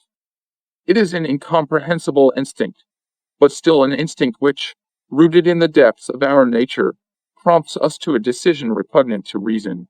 Renounce life, save yourself. The majority of men do not hear or do not heed the prompting. And then nature, which cannot rely on our sensibility, has recourse to violence. She shows glimpses of paradise to us in our youth, awakens hopes and impossible desires, and at the moment of our supreme expectation she shows us the hollowness of our hope. Nearly every life can be summed up in a few words. Man was shown heaven and thrown into the mud. We are all ascetics, voluntary or involuntary. Here on earth dreams and hopes are only awakened. And he who has endured most suffering, most privation, will awaken in the afterwards most keenly alive. Such long speeches metaphysics whispers to us, and we repeat them, often leaving out the "it may be." Sometimes we believe them, and forge our philosophies from them. Even we go so far as to assert that had we the power we would change nothing, absolutely nothing in the world. And yet, if by some miracle such power came into our hands, how triumphantly we would send to the devil all philosophies and lofty world conceptions, all ideals and metaphysics, and plainly and simply, without reflection, abolish sufferings, deformities, failures, all those things to which we attach such a high educational value. Abolish them from the face of the earth. We are fed up, Oh, how fed up we are with carrying on our studies. But it can't be helped. Fata mia, let us keep on inventing systems, thinking them out. But let us agree not to be cross with those who don't want to have anything to do with our systems. Really, they have a perfect right. Old age must be respected, so all say, even the old, and the young willingly meet the demand. But in such spontaneous, even often emphatic respect, is there not something insulting to old age? Every young man, by his voluntary deference, seems to say, and still the rising star shines brighter than the setting. And the old, accepting the respect, are well aware that they can count on nothing more. The young are attentive and respectful to the old only upon the express condition that the latter shall behave like old people, and stand aside from life. Let a real man try to follow Faust's example, and what a shindy there will be. The old, being as a rule helpless, are compelled to bow to public opinion and behave as if their only interests were the interests of righteousness, good name, and such like Platonic attributes. Only a few go against the convention, and these are monsters and degenerates. We do not wish old men to have desires, so that life is arranged as if old men desired nothing. This, of course, is no great matter. Even the young are compelled to be satisfied with less than nothing. In our system, We act not out to meddle with human rights. Our point is that science and philosophy take enforced appearances for reality. Gray hair is supposed to be a sure sign of victory over the passions. Hence, seeing that we must all come to gray hairs, therefore the ultimate business of man is to overcome the passions.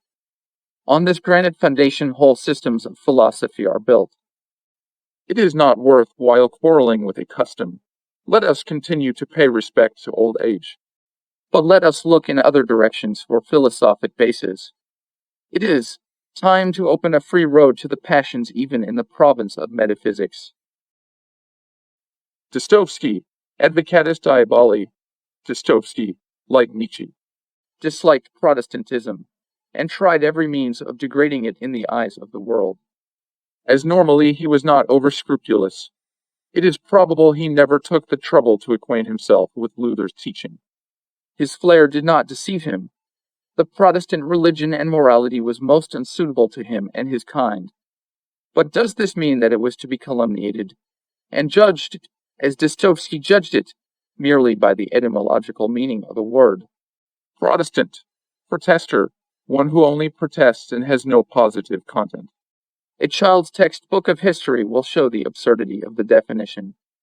Protestantism is, on the whole, the most positive, assertive creed of all the Christian religions. It certainly protested against Catholicism, but against the destructive tendencies in the latter, and in the name of positive ideals.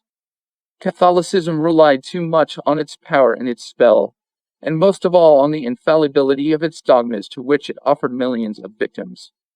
To maim and mutilate a man ad majorem gloriam Dei was considered a perfectly proper thing in the Middle Ages, the period of bloom for Catholicism.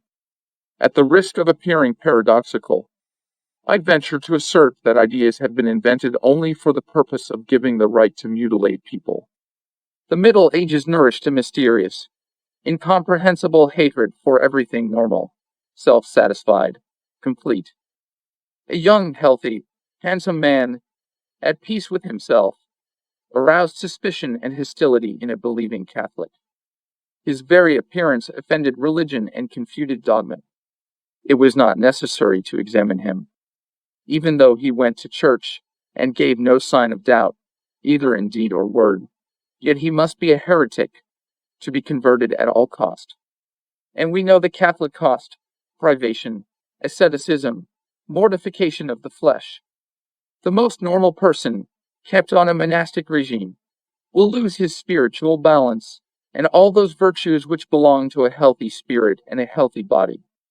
This was all Catholicism needed. It tried to obtain from people the extreme endeavor of their whole being. Ordinary, natural love, which found its satisfaction, this was sinful. Monks and priests were condemned to celibacy, Hence monstrous and abnormal passions developed.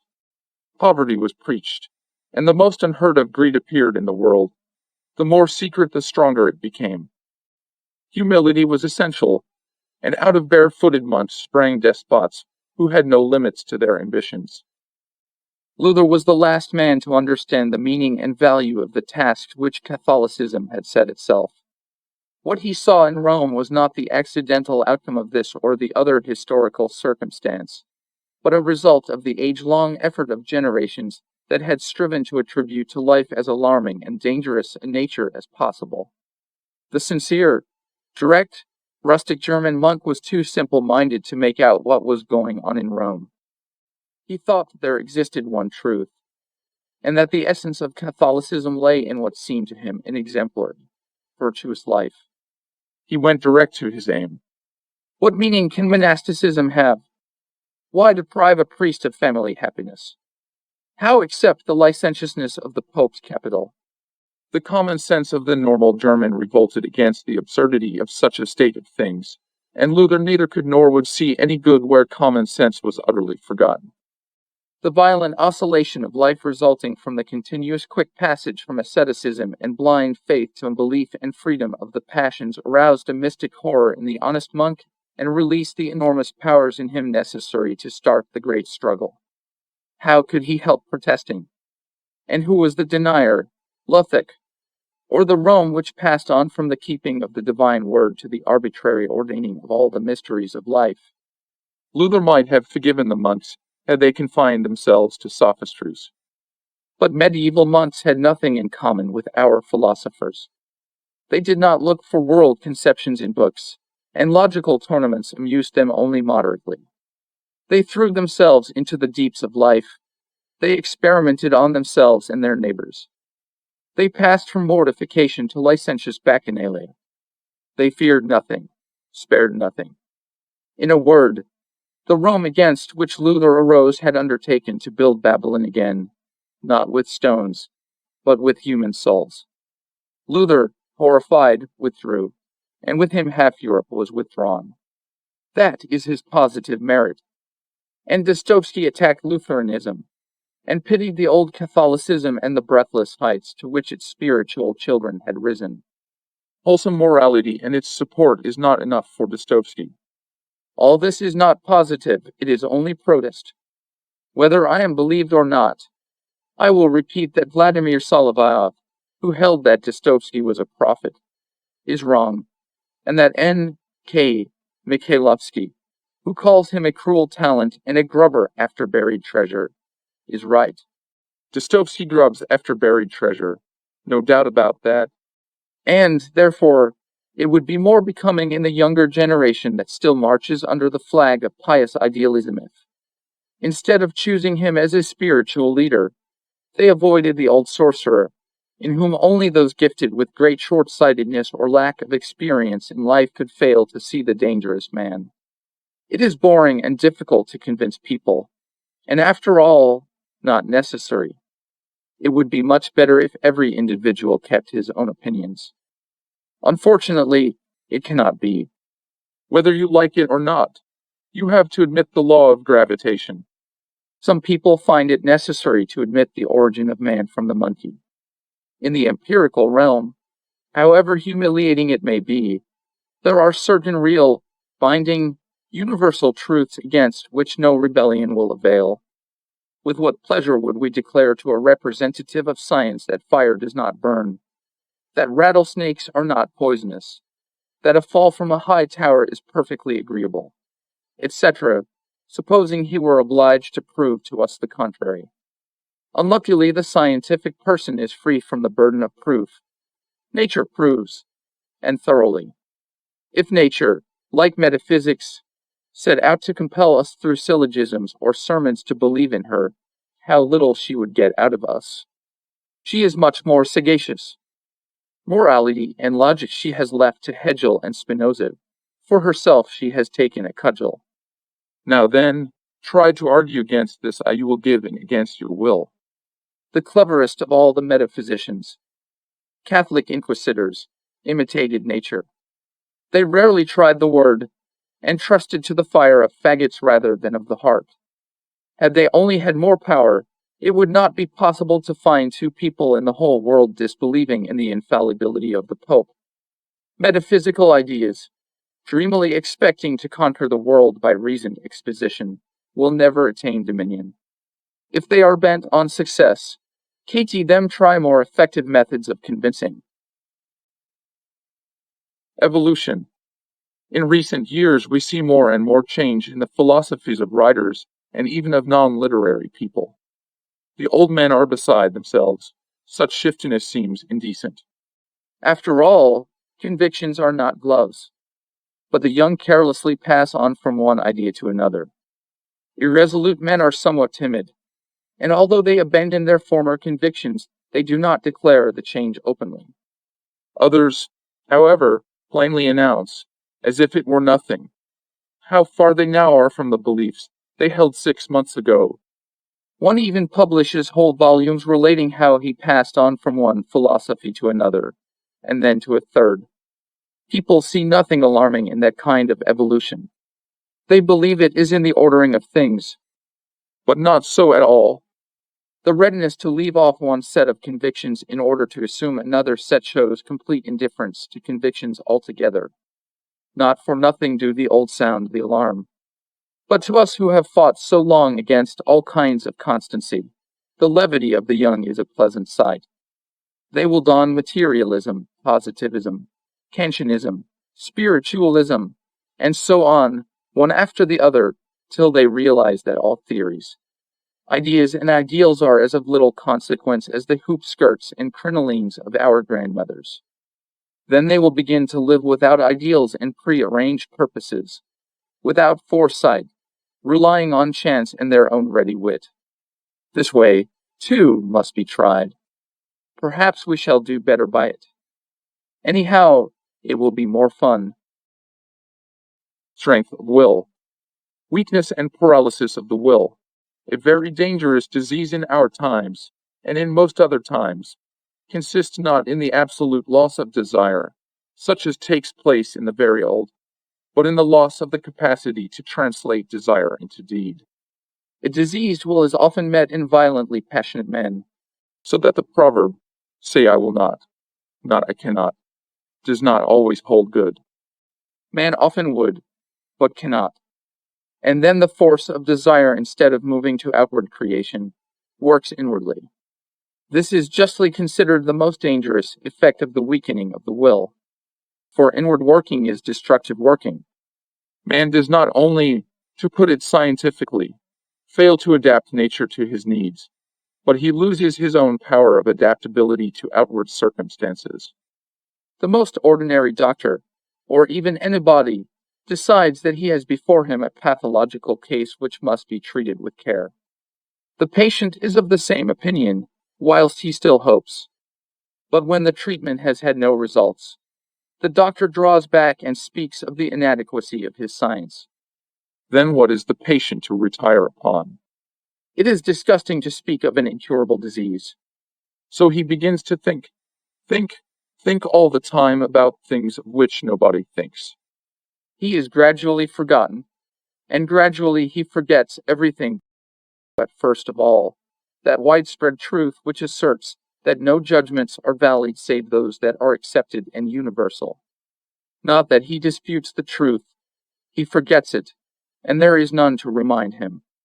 To him all his judgments seem valid and important. Of course he cannot advance the principle. Let all men turn from the external world into themselves. But why advance a principle at all? One can simply say, I am indifferent to the destinies of the external world. I do not want to move mountains or turn rivers aside or rearrange the map of Europe. I don't even want to go to the tobacconist to buy cigarettes. I don't want to do anything. I want to think that my inaction is the most important thing on earth, that any disease is better than health, and so on without end. To what thoughts will not a man abandoned by medicine and doctors sink down? His judgments are not binding on us. That is as clear as day.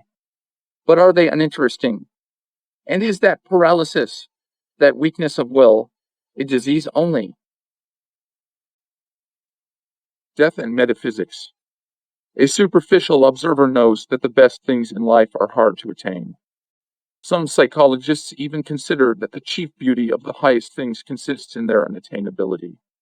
This is surely not true, yet there is a grain in it. The roads to good things are dangerous to travel. Is it because nature is so much poorer than we imagine, so she must lock up her blessings? Or is there some greater meaning in it that we have not guessed? For the fact is, the more alluring an end we have in view, the more risks and horrors we must undertake to get there. May we not also make a contrary suggestion that behind every danger something good is hidden, and that therefore danger serves as an indication, a mark to guide us onwards, not as a warning, as we are taught to believe. To decide this would be to decide that behind death, the greatest of dangers, must lie the most promising things. It is as well not to speculate further. We had best stop lest we quarrel even with metaphysics. Traditional metaphysics has always been able to illumine our temporal existence with the reflected beams of eternity. Let us follow the example. Let us make no attempt to know the absolute. If you have discovered a comforting hypothesis, even in the upper transcendental air, drag it quickly to earth, where laboring men forever await even an imaginary relief from their lot. We must make use of everything, even of death, to serve the ends of this life of ours. The future. A clever, reasonable boy, Accustomed to trust his common sense, read in a book for children a description of a shipwreck which occurred just as the passengers were eating their sweets at dessert.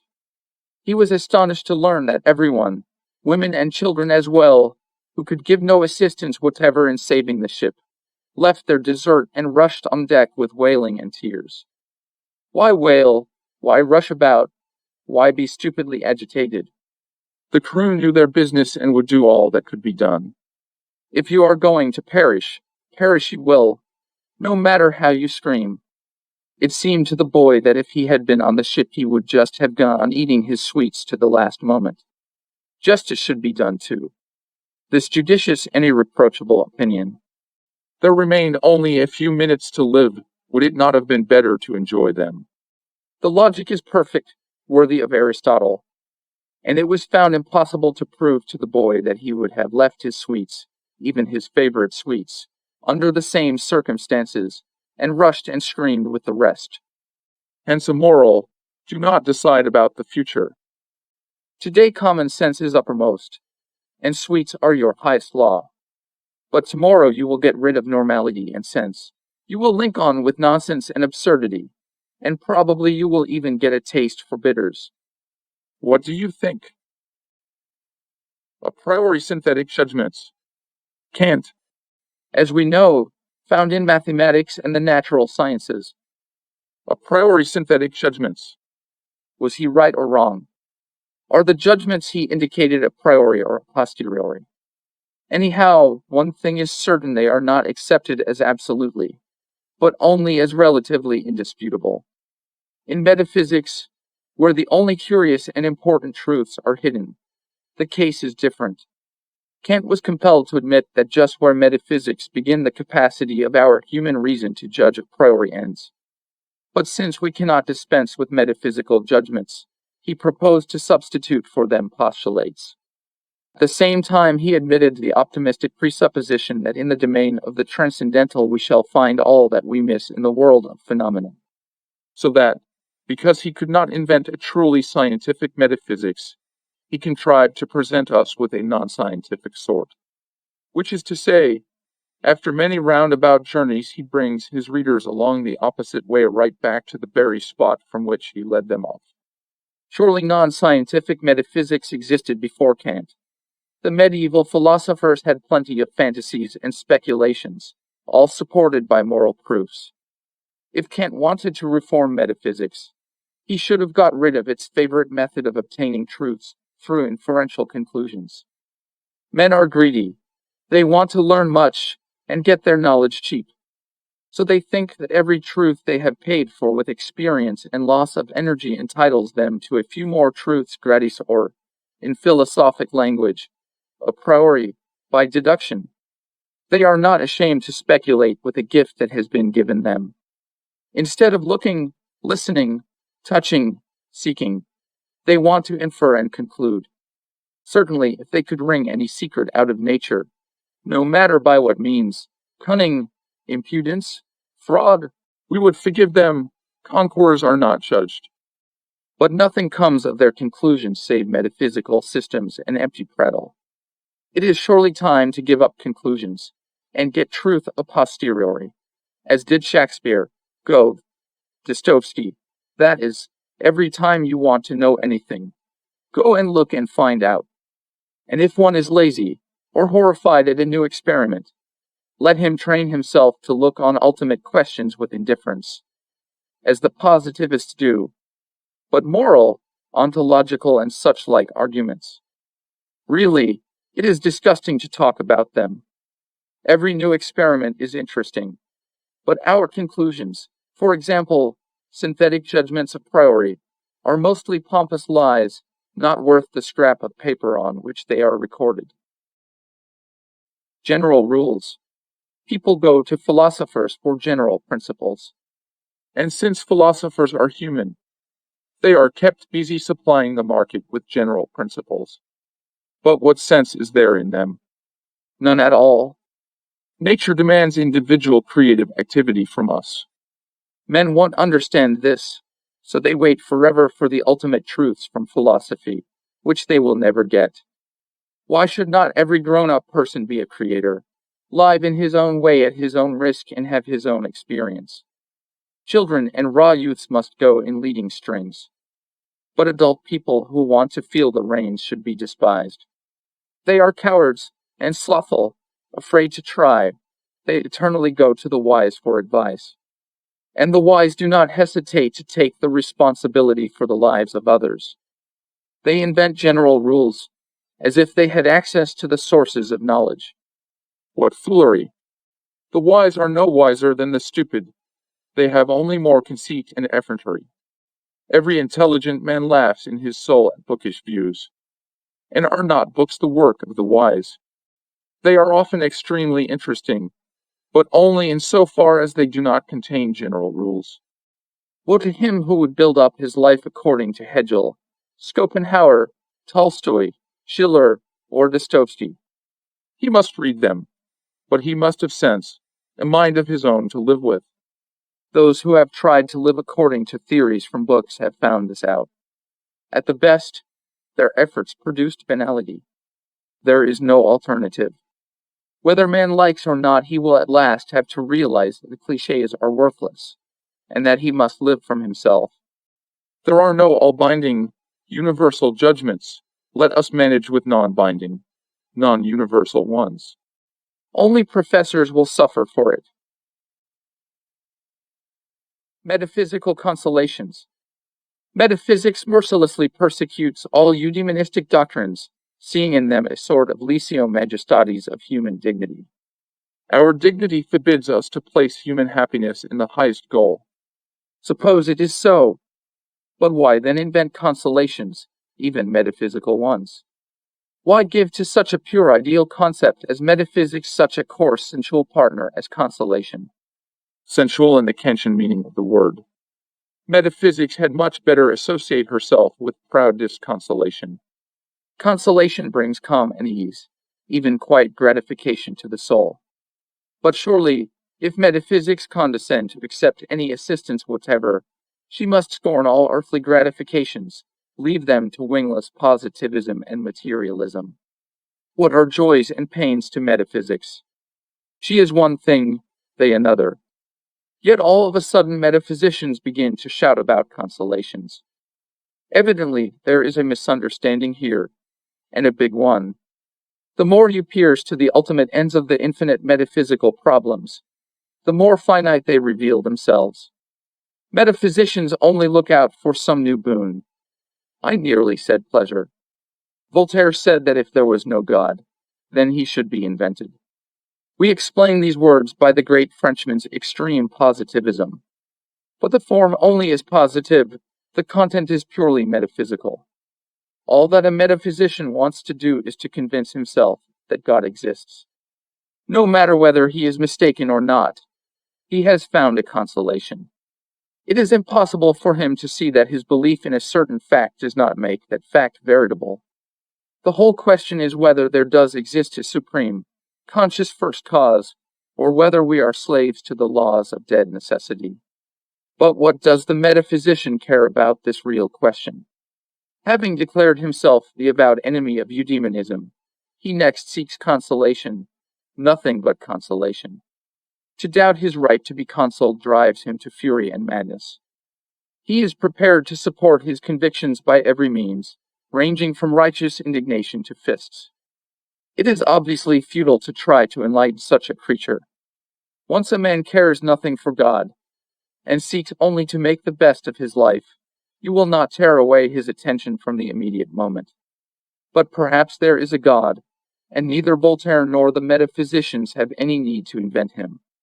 The metaphysicians never saw that an avowed disbelief in God does not prove the non-existence of God, but just the opposite. It is a surer sign of faith than ever belief is. Unfortunate metaphysicians! They might have found their greatest consolation here, and fists and moral indignation and other forms of chastisement to which they have been driven might have been spared us. Practical advice. People who read much must always keep it in mind that life is one thing, literature another. Not that authors invariably lie. I declare that there are writers who rarely and most reluctantly lie. But one must know how to read, and that isn't easy. Out of 100 book readers, 99 have no idea what they are reading about. It is a common belief, for example, that any writer who sings of suffering must be ready at all times to open his arms to the weary and heavy laden. This is what his readers feel when they read his books. Then when they approach him with their woes, and find that he runs away without looking back at them, they are filled with indignation and talk of the discrepancy between word and deed.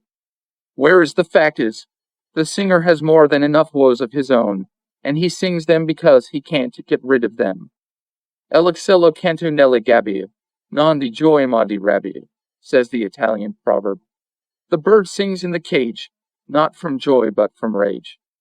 It is impossible to love sufferers, particularly hopeless sufferers, and whoever says otherwise is a deliberate liar.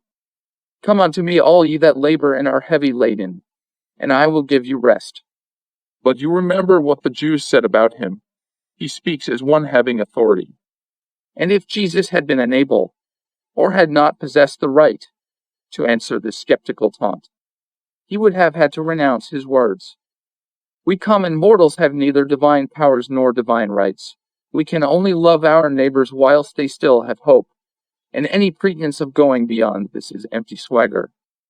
Ask him who sings of suffering for nothing but his sons. Rather think of alleviating his burden than of requiring alleviation from him.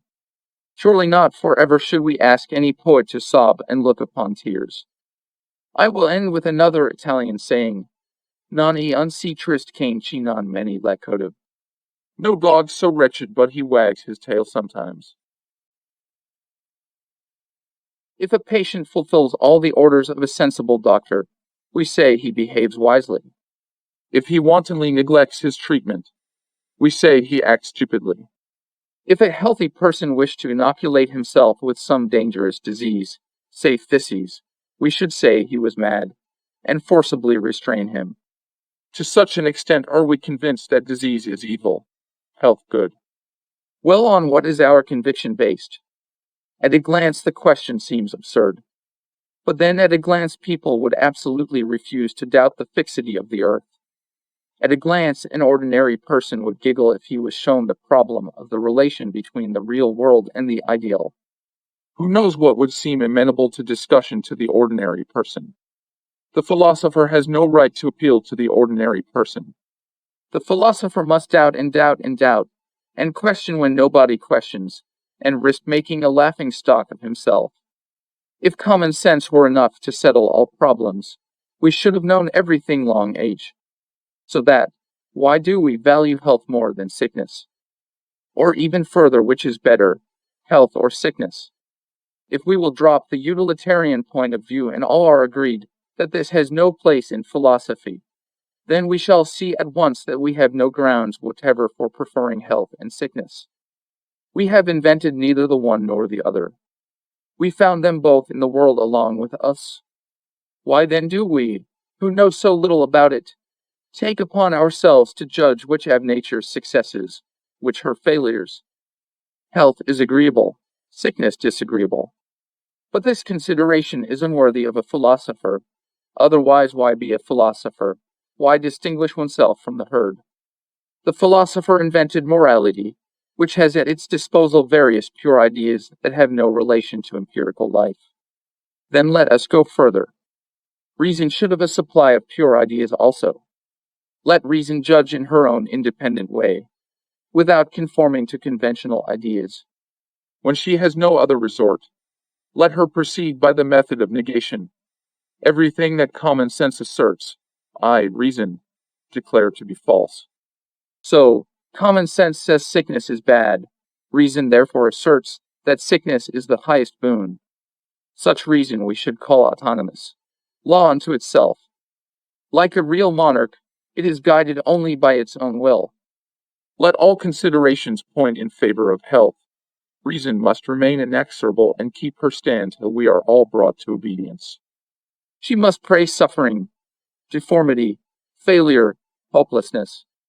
At every step she must fight common sense and utilitarianism, until mankind is brought under.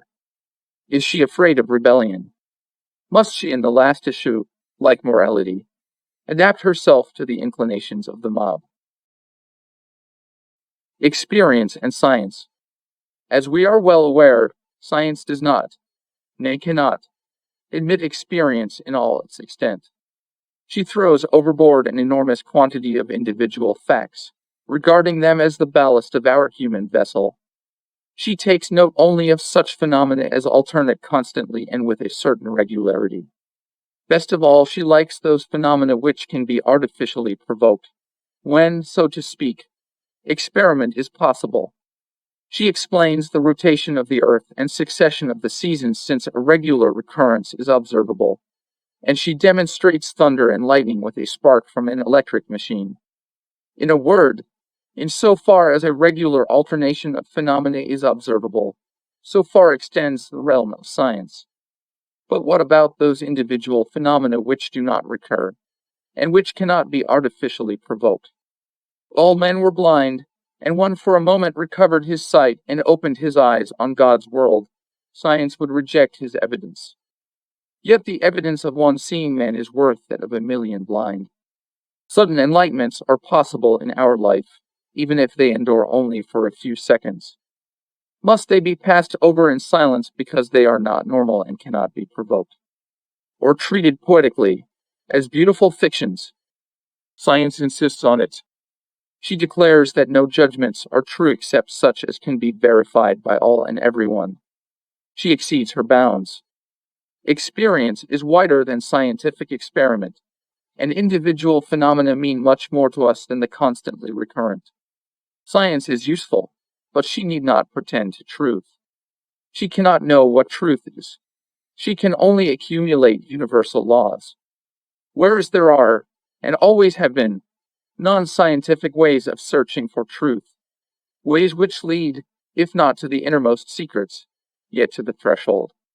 These roads, however, we have let fall into ruin whilst we followed our modern methodologies, so now we dare not even think of them. What gives us the right to assert that astrologers, alchemists, diviners, and sorcerers who passed the long nights alone with their thoughts wasted their time in vain? As for the philosopher's stone, that was merely a plausible excuse invented to satisfy the uninitiated. Could an alchemist dare to confess openly that all his efforts were towards no useful or utilitarian end? He had to guard against importunate curiosity and impertinent authority in outsiders. So he lied, now frightening, now alluring the mob through its cupidity. But certainly, he had his own important work to do, and it had only one fault, that it was purely personal to him. And about personal matters it is considered correct to keep silent. Astonishing fact.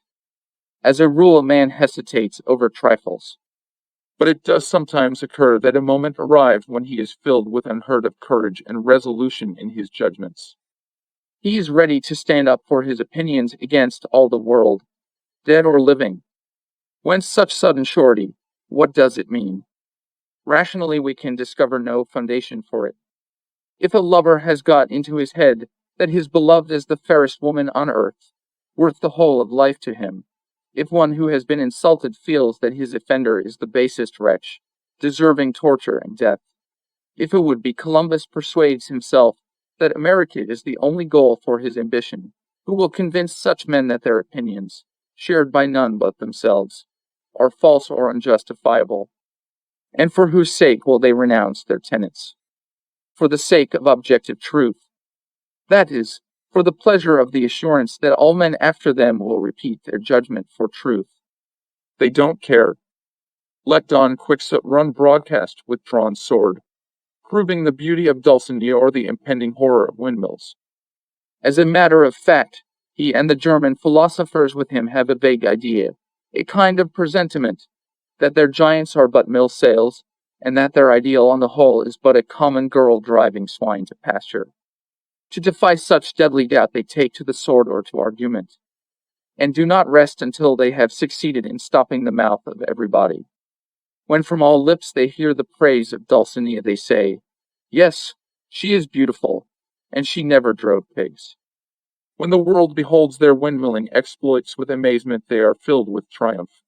Sheep are not sheep, mills are not mills. As you might imagine, they are knights and cyclops. This is called a proven, all-binding, universal truth. The support of the mob is a necessary condition of the existence of modern philosophy and its knights of the woeful countenance. Scientific philosophy wearies for a new Cervantes, who will put a stop to its paving the way to truth by dint of argument.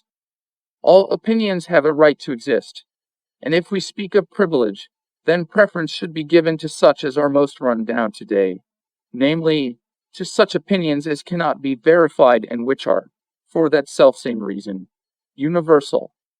Once, long ago, man invented speech in order to express his real relation to the universe. So he may be heard, even though the relation he wishes to express be unique, not verified by any other individual. To attempt to verify it by observations and experiments is strictly forbidden.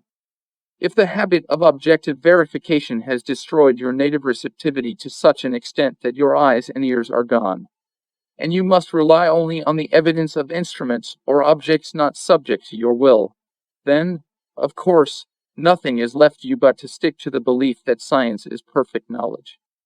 But if your eye's live and your ear is sensitive, throw away instruments and apparatuses, forget methodology and scientific Don Quixotism, and try to trust yourself.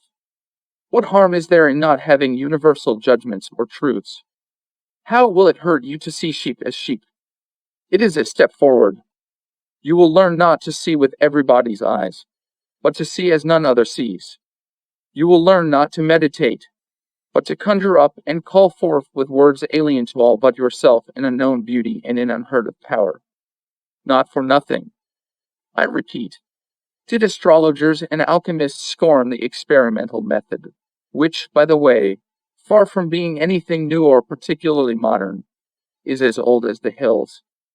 Animals experiment, though they do not compose treatises on inductive logic or pride themselves on their reasoning powers. A cow who has burnt her mouth in her trough will come up cautiously next time to feed. Every experimenter is the same, only he systematizes. But animals can often trust to instinct when experience is lacking. And have we humans got sufficient experience? Can experience give us what we want most? If so, let science and craftsmanship serve our everyday need. Let even philosophy, also eager to serve, go on finding universal truths. But beyond craft, science, and philosophy there is another region of knowledge. Through all the ages men, each one at his own risk, have sought to penetrate into this region. Shall we, men of the 20th century, voluntarily renounce our supreme powers and rights, and because public opinion demands it, occupy ourselves exclusively with discovering useful information? Or, in order not to appear mean or poverty-stricken in our own eyes, shall we accept in place of the philosopher's stone our modern metaphysics, which muffles her dread of actuality and postulates absolutes, and such like apparently transcendental paraphernalia? The Russian spirit. It will easily be admitted that the distinguishing qualities of Russian literature, and of Russian art in general, are simplicity, truthfulness, and complete lack of rhetorical ornament. Whether it be to our credit or to our discredit is not for me to judge, but one thing seems certain, that our simplicity and truthfulness are due to our relatively scanty culture. Whilst European thinkers have for centuries been beating their brains over insoluble problems, we have only just begun to try our powers. We have no failures behind us. The fathers of the profoundest Russian writers were either landowners, dividing their time between extravagant amusement and state service, or peasants whose drudgery left them no time for idle curiosity. Such being the case, how can we know whether human knowledge has any limits? And if we don't know, it seems to us it is only because we haven't tried to find out. Other people's experience is not ours. We are not bound by their conclusions. Indeed, what do we know of the experience of others, save what we gather, very vaguely and fragmentarily and unreliably, from books? It is natural for us to believe the best, till the contrary is proved to us. Any attempt to deprive us of our belief meets with the most energetic resistance. The most skeptical Russian hides a hope at the bottom of his soul. Hence our fearlessness of the truth, realistic truth which so stunned European critics. Realism was invented in the West, established there as a theory. But in the West, to counteract it, were invented numberless other palliating theories whose business it was to soften down the disconsolate conclusions of realism. There in Europe they have the address supreme, the Deus sive naturae, Hegel's absolute, Kant's postulates, English utilitarianism, progress, humanitarianism, hundreds of philosophic and sociological theories in which even extreme realists can so cleverly dish up what they call life, that life, or realism, ceases to be life or reality altogether. The Westerner is self-reliant. He knows that if he doesn't help himself, nobody will help him. So he directs all his thoughts to making the best of his opportunities. A limited time is granted him. If he can't get to the end of his song within the time limit, the song must remain unsung. Fate will not give him 1 minute's grace for the unbeaten bars. Therefore, as an experienced musician, he adapts himself superbly. Not a second is wasted. The tempo must not drag for an instant, or he is lost. The tempo is everything, and it exacts facility and quickness of movement. During a few short beats, the artist must produce many notes, and produce them so as to leave the impression that he was not hurried, that he had all the time in the world at his disposal. Moreover, each note must be complete, accomplished, have its fullness and its value. Native talent alone will not suffice for this. Experience is necessary, tradition, training, and inherited instinct. Carpe diem, the European has been living up to the motto for 2,000 years. But if we Russians are convinced of anything, it is that we have time enough and to spare. To count days, much less hours and minutes, find me the Russian who could demean himself to such a bourgeois occupation. We look round, we stretch ourselves, we rub our eyes. We want first of all to decide what we shall do, and how we shall do it, before we can begin to live in earnest. We don't choose to decide anyhow, nor at second hand, from fragments of other people's information. It must be from our own experience, with our own brains, that we judge. We admit no traditions. In no literature has there been such a determined struggle with tradition as in ours. We have wanted to re-examine everything, restate everything.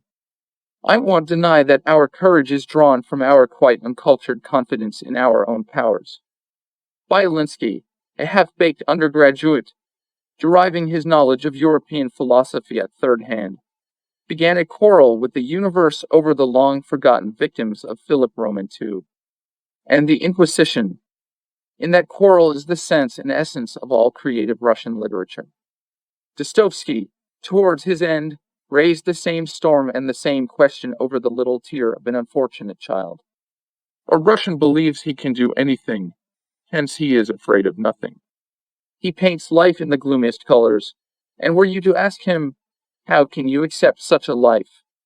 How can you reconcile yourself with such horrors of reality as have been described by all your writers, from Pushkin to Chekhov? He would answer in the words of Dmitry Karamazov, I do not accept life. This answer seems at first sight absurd. Since life is here, impossible not to accept it. But there is a sub-meaning in the reply, a lingering belief in the possibility of a final triumph over evil. In the strength of this belief, the Russian goes forth to meet his enemy. He does not hide from him. Our sectarians immolate themselves. Tolstoyans and votaries of the various sects that crop up so plentifully in Russia go in among the people.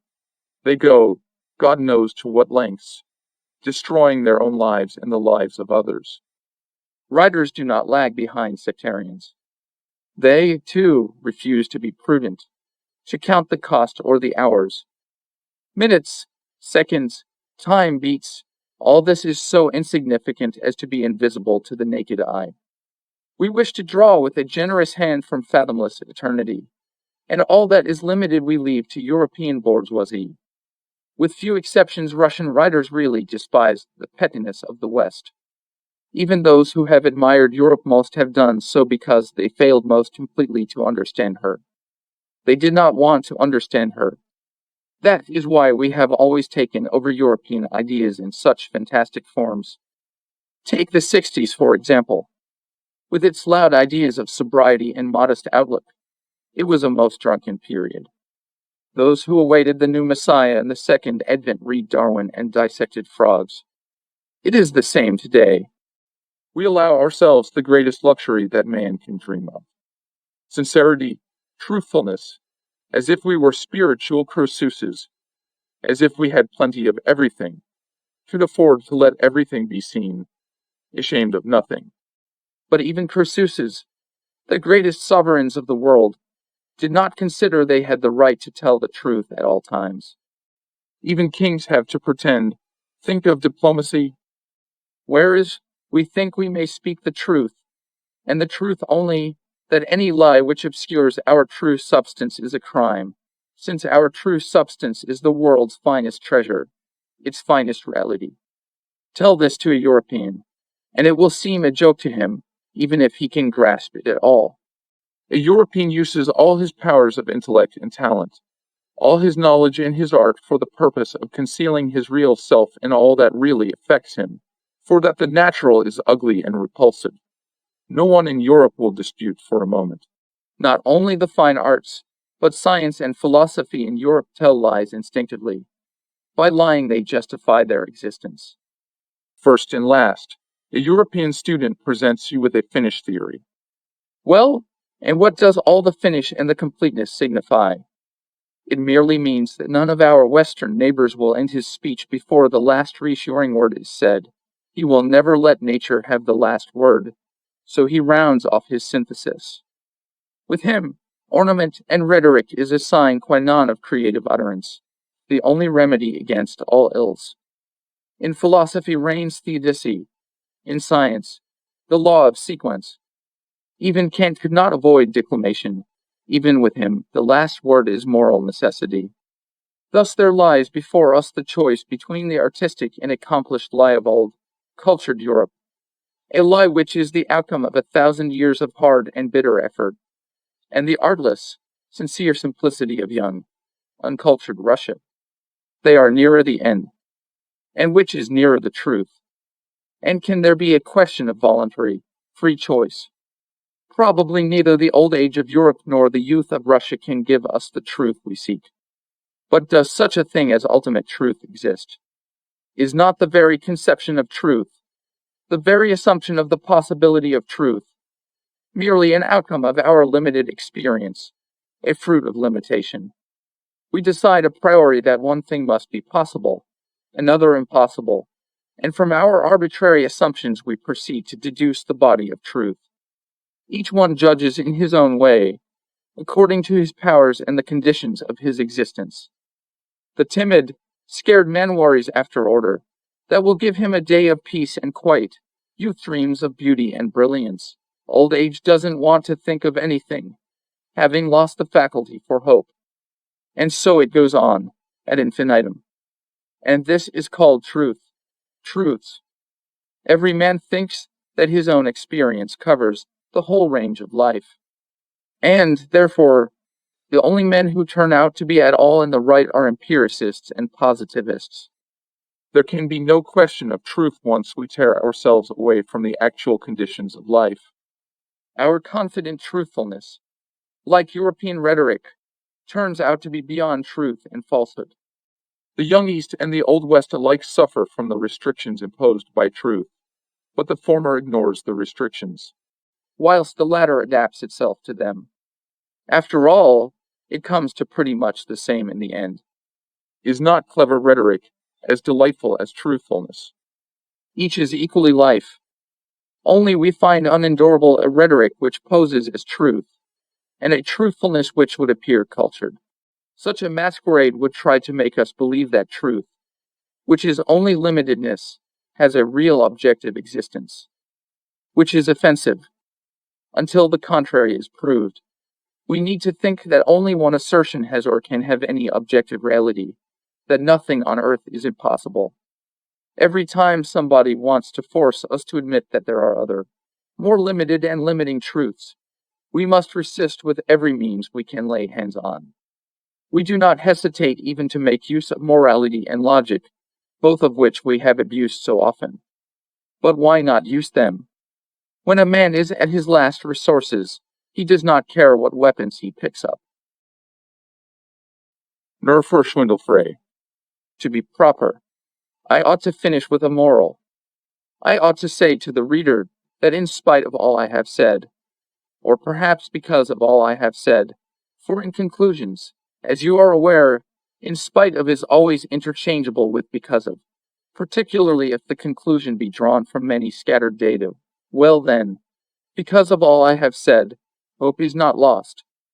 Every destruction leads to construction, sweet rest follows labor, dawn follows the darkest hour, and so on and so on and so on, all the banalities with which a writer reconciles his reader. But it is never too late for reconciliation, and it is often too early. So why not postpone the moral for a few years, even a few dozen years, God granting us the length of life? Why make the inevitable conclusion at the end of every book? I am almost certain that sooner or later I can promise the reader all his heart desires.